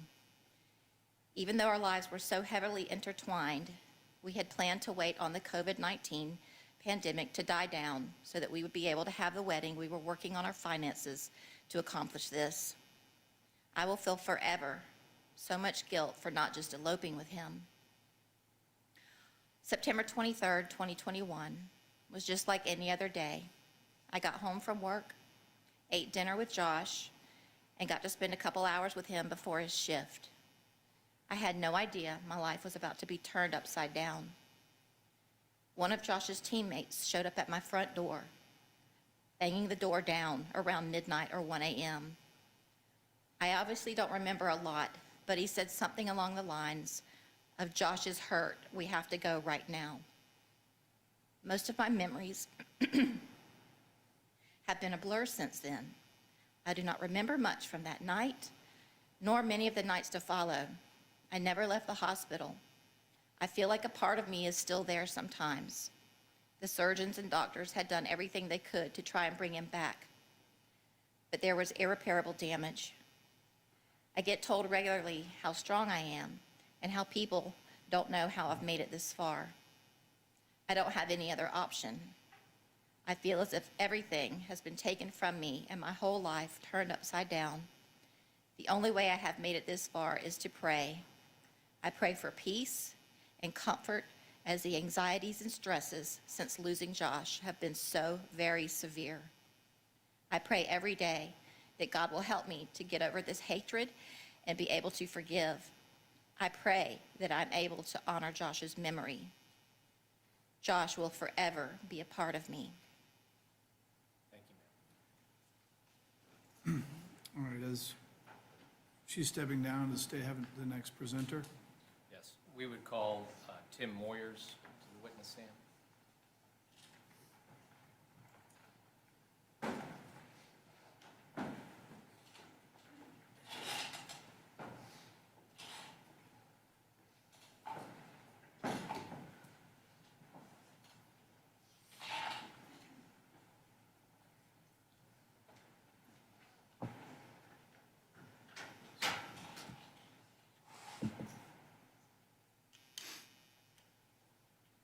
Good afternoon, sir. Can you please introduce yourself to the members of the jury? Yes, I'm Tim Moyers, Joshua's father. You can proceed with your victim impact statement. Thank you. Thank you for giving me this opportunity. My name is Tim Moyers, Joshua's father. This impact statement gives a glimpse into my life after the murder of my son. The last 30 months have been filled with grief, high emotion, and emptiness. My sleepless nights adjusting to our new life and our new reality. I retired from my 33-year career in February of 2022. This allowed me, along with my family, to give proper honor to Joshua's life, Joshua's service, and his ultimate sacrifice to our community as a Nassau County Sheriff's Deputy. We honored that sacrifice at many memorials, both in the county, in the state, and in the nation. Losing a family member is always difficult. The circumstances around that loss are an element that affects the grief journey that we follow. Joshua was taken from our family both violently and quickly, and way too soon. In the first hours, we dealt with the immediate shock that he would not survive his injuries. The neurologist confirmed this after the night we spent praying with him in the hospital. and hoping he would survive. Joshua's organs were donated so that others may live. Josh was always a servant, both in life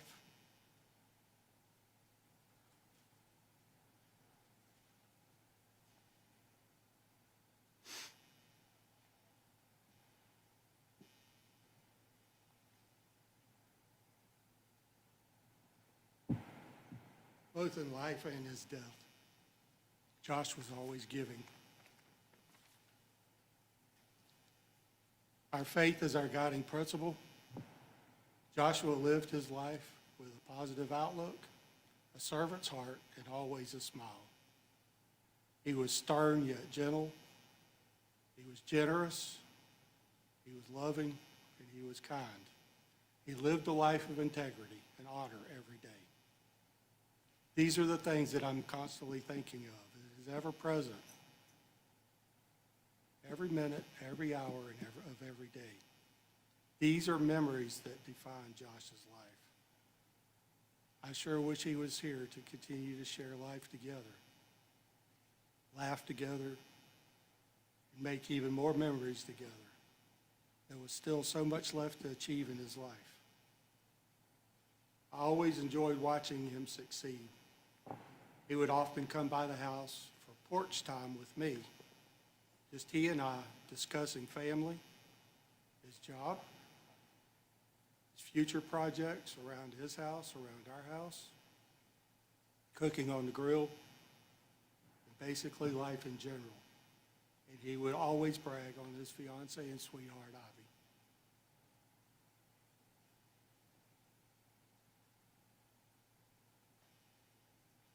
We have family and friends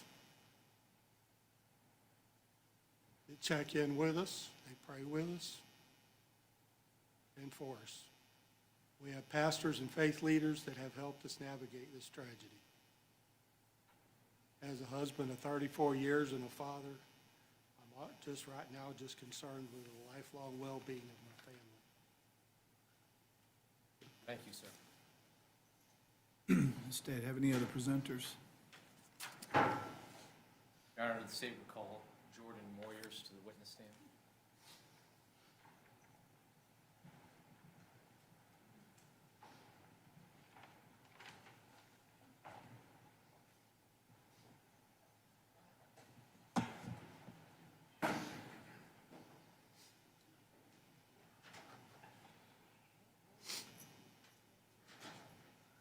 Good afternoon, sir.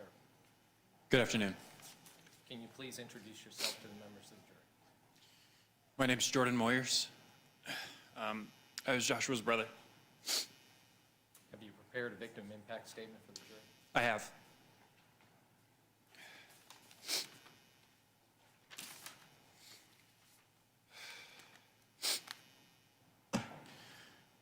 On September 24th, 2021, I woke up to a phone call at 3 a.m. from my dad. I listened as he told me that Josh was shot and about the damage that had been done to his spinal cord and his brain. Completely in shock, I just pulled out my suitcase and started packing my clothes. I saw my black suit. I picked it up and I put it in my suitcase. And then I turned around and I removed it and put it back in my closet because there wasn't any way that he wasn't going to pull through, right? And then I got another phone call. And my dad had to tell me that my brother wasn't going to survive being shot. I still remember that moment vividly. I didn't even know it was possible to feel so much grief as in that moment. As my legs literally gave out underneath me, as I screamed and cried on the floor, sobbing until I had to pick myself up off the ground and frantically call every friend I had until someone picked up and could help me get a flight back home. I tried to do it myself, but I couldn't even see straight. That's not the last time either. Months later, I would be getting ready for work in the morning, and I would suddenly find myself again on the floor, sobbing and crying out again, after remembering how he was killed. Or it would happen again when completely overwhelmed, thinking about all the things I never got to tell him, that I'll never get to tell him, because the last time I actually talked to him, he was in a coma moments before his heart stopped beating, waiting for his organs to be harvested. Or again, thinking about the decades of Christmases and Thanksgivings, he'll not only be absent, but that all anybody will be able to think about is him being brutally murdered. Or thinking about the long and happy life with his beautiful fiancée Ivy that he'll never get to see. I had to quit my job because of this, after dozens of times of just having to walk out the door because I couldn't help but break down yet again. It's not even to mention how I completely being incapable of holding down a job caused my family tens of thousands of dollars and make me feel so shameful that I could no longer provide for myself. And even now, talking about this, I feel shame. Guilty that I'm allowed to sit here, surrounded by my remaining family, and complain about all the ways that Josh being murdered has made my life harder and caused me pain, when he doesn't get to experience anything else ever again. He'll never get to experience his marriage with Ivy, finish working on the house that he poured his blood, sweat, and tears into, hug his parents, laugh and joke with his friends. He had so much of his life left in front of him. There are too many ways that this has been horrible to mention them all.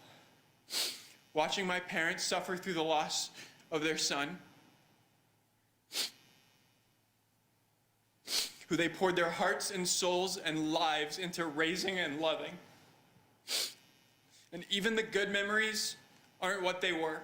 In the same moment, I think about the time we spent playing in the woods by the house. I think about holding his limp hand, trying desperately to tell him things he couldn't hear. Thoughts of us waking up early on Christmas morning, or playing together in the pool, or riding four-wheelers in the woods together are now always shared with thoughts of how Josh was killed. It's so horrible that it ruins everything. When Josh was murdered, this community lost a great cop, a civil servant who cared for people, for his community, and for making it a better place. I'm not the only one sharing in this loss. And when Josh was murdered, I lost my brother, and it has torn every aspect of my life into shreds. Thank you, sir. Thank you.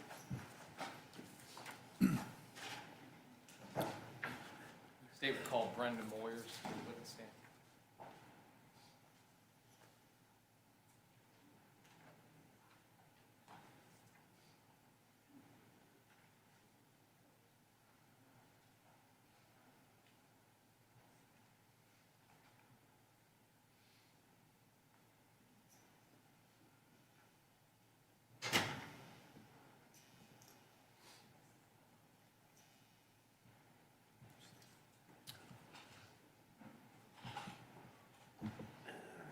Good afternoon, ma'am.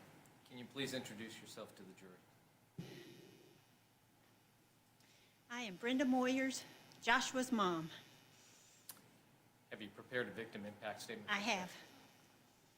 Please proceed. When I held Joshua in my arms for the first time, I then knew my real purpose. I left my job at the hospital and became full-time mom. My quest was to love, nurture, protect, teach him values, along with his dad and God's help.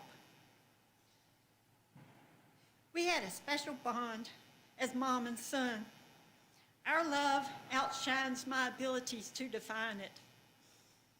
Family and faith were guides in his life.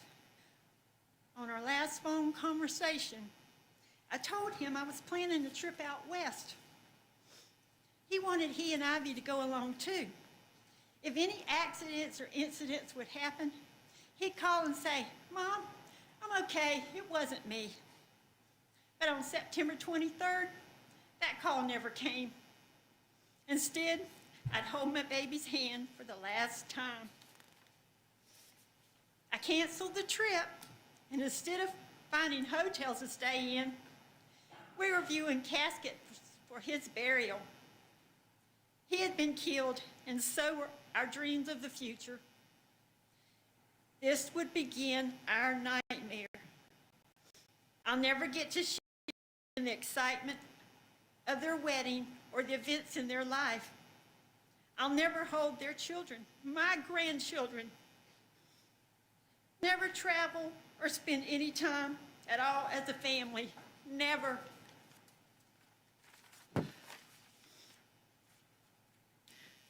Joshua's murder has caused such high anxieties. I've secluded myself in places and people I've wanted to see so as not to affect this case. I've been in physical therapy due to the stress caused to my body. That doesn't include how bad my husband's health, my son Jordan, Ivy, and our family and friends and officers have and continue to experience. Here's a log from my journal. It's 3:30 a.m., not this again. Please, God, let me get a night of sleep. My pillow is soaked as I think of my Joshua. Here's another entry. Today, the red-headed officer with the Nassau uniform came through the double doors of the store I was in. He was there on a call. I wanted to run up and hug him. For that short mirage moment of time, it was Joshua. Instead, I finished my transaction and abruptly left. Last week, while I was driving in a parking lot, there he was. He got out of his truck, a red-headed guy with the same short hairstyle he wore.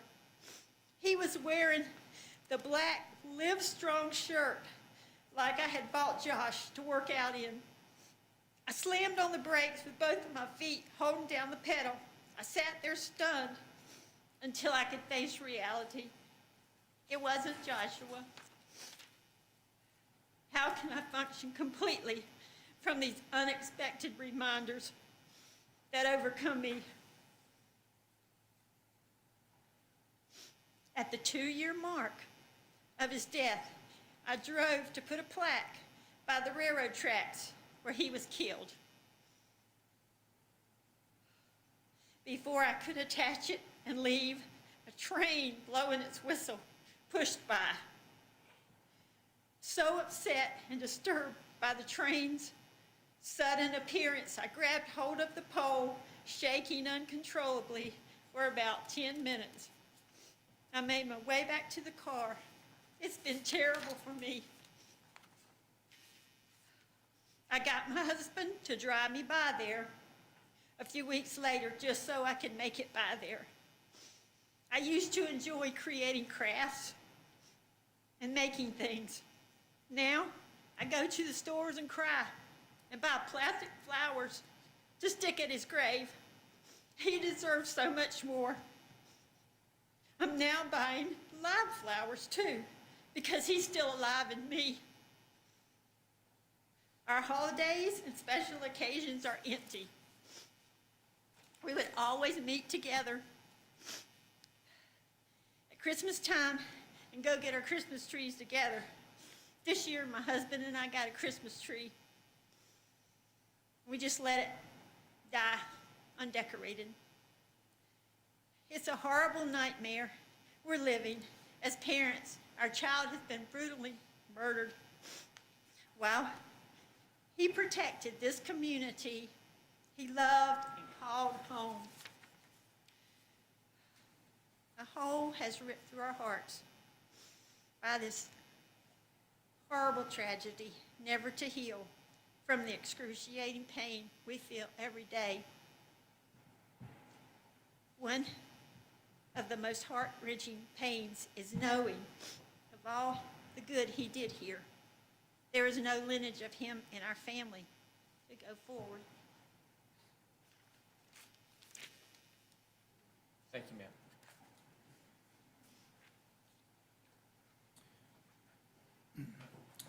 State, or any other presenters? We do not, Your Honor. All right. Ladies and gentlemen, we're going to take 10 minutes, all right? I need you to leave your notes face down. Bailiff's going to take you back to the jury deliberation room, and we'll bring you back in just a few moments.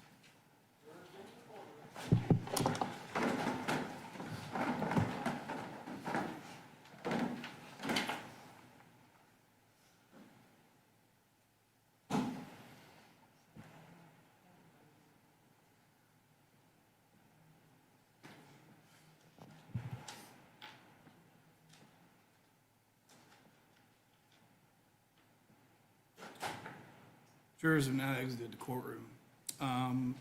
Is the state going to rest after this? All right, everybody can stand down. Your Honor, may I just play something on the record? I had my back turned to the audience, but I've been advised by co-counsel that there were a lot of people crying in the audience. I just wanted to note that for the record because we moved to in limine to keep out the victim impact testimony. Part of the Is there a formal motion on that now, or just you're putting that on the record? Are you just putting that on the record now? Yes, sir, because part of the reason for the motion was that victim impact testimony creates the kind of emotion that jurors just cannot forget. And I think the fact that people in the audience were crying, a couple of jurors were crying, is just evidence of that. It's now on the record. We'll start back at 3:15. All right.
bring the jury back in, counsel.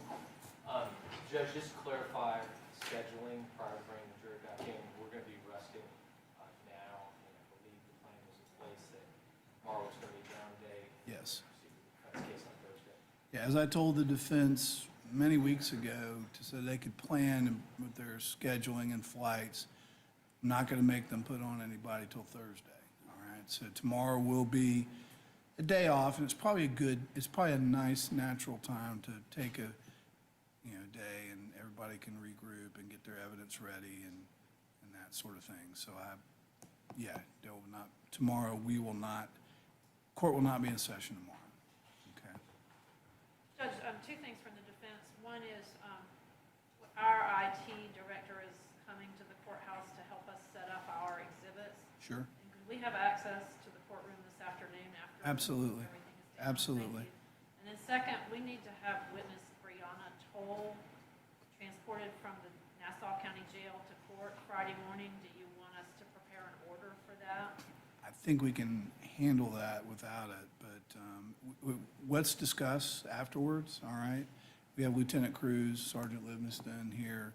I think we can get that taken care of, okay? We more than anything need to probably put something in writing as to the time you need her. I would think that would be the most important thing, all right? Yes, sir. All right, and I'll ask them if they need a formal order or not, okay? Anything else? No, not from the defense. All right.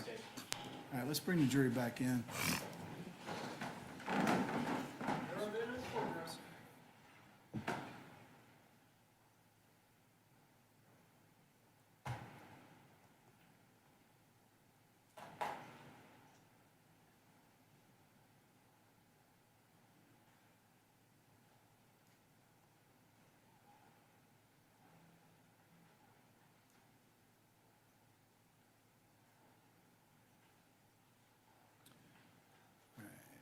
Everyone, please be seated.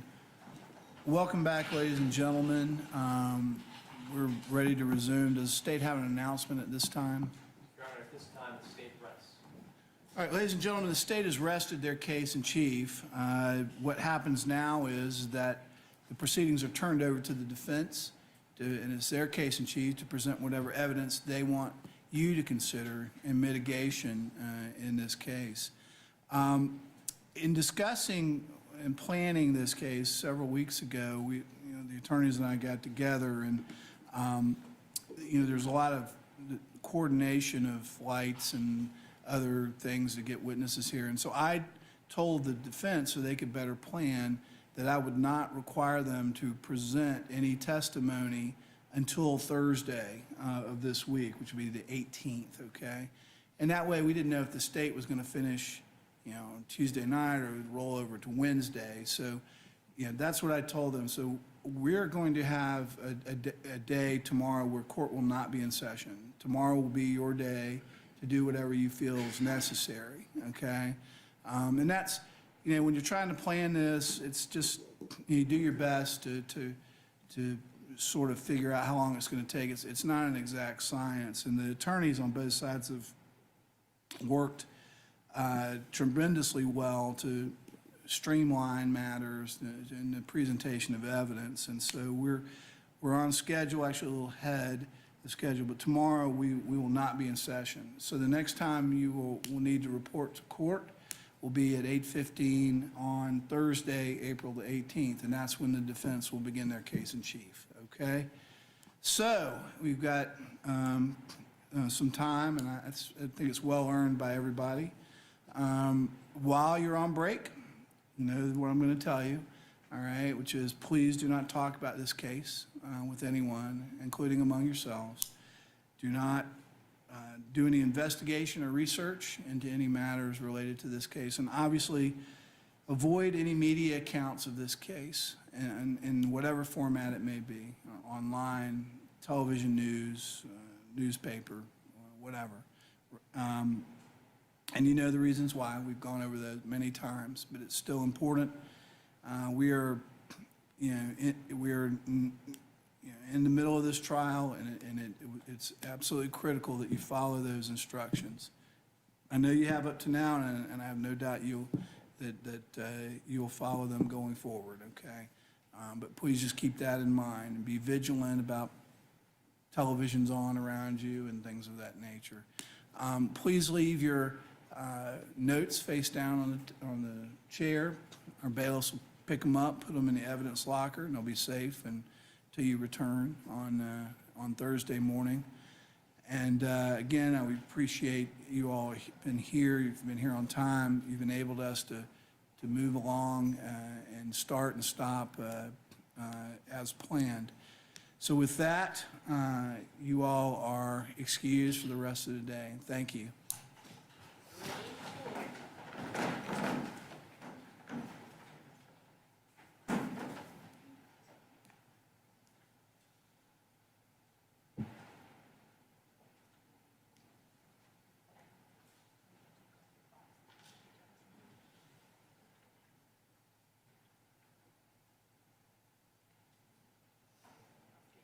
All right. The jurors are now exited the courtroom. Everybody can have a seat. Is there anything else that we need to talk about logistically or anything else before I recess? So I just have one question. Yes. We have a witness testifying by Zoom. Yes. Will they use your Zoom number, or is there a particular number? They will be using most likely mine. I'll confirm it, but I think everybody in Northeast Florida knows my Zoom ID. So it's probably, but let me confirm with that. I'll get with our IT folks, and I know y'all are packing up. I'll try to bring Ms. Watson or Mike Smith here, or whoever, in here before you leave, and you guys can coordinate some of that, some of the issues you were talking about. You needed IT to be here this afternoon, so we'll get that, and you can have access to it this afternoon. That's not a problem. But I'll bring her, get her to come over here, or Mike, or both, okay? I think Mr. Smith is planning to be here with Mr. Frazier from our office. Okay, all right. And is there anything else? All right. Thank you, counsel. We'll be in recess until Thursday morning. All right.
Oh, Chris.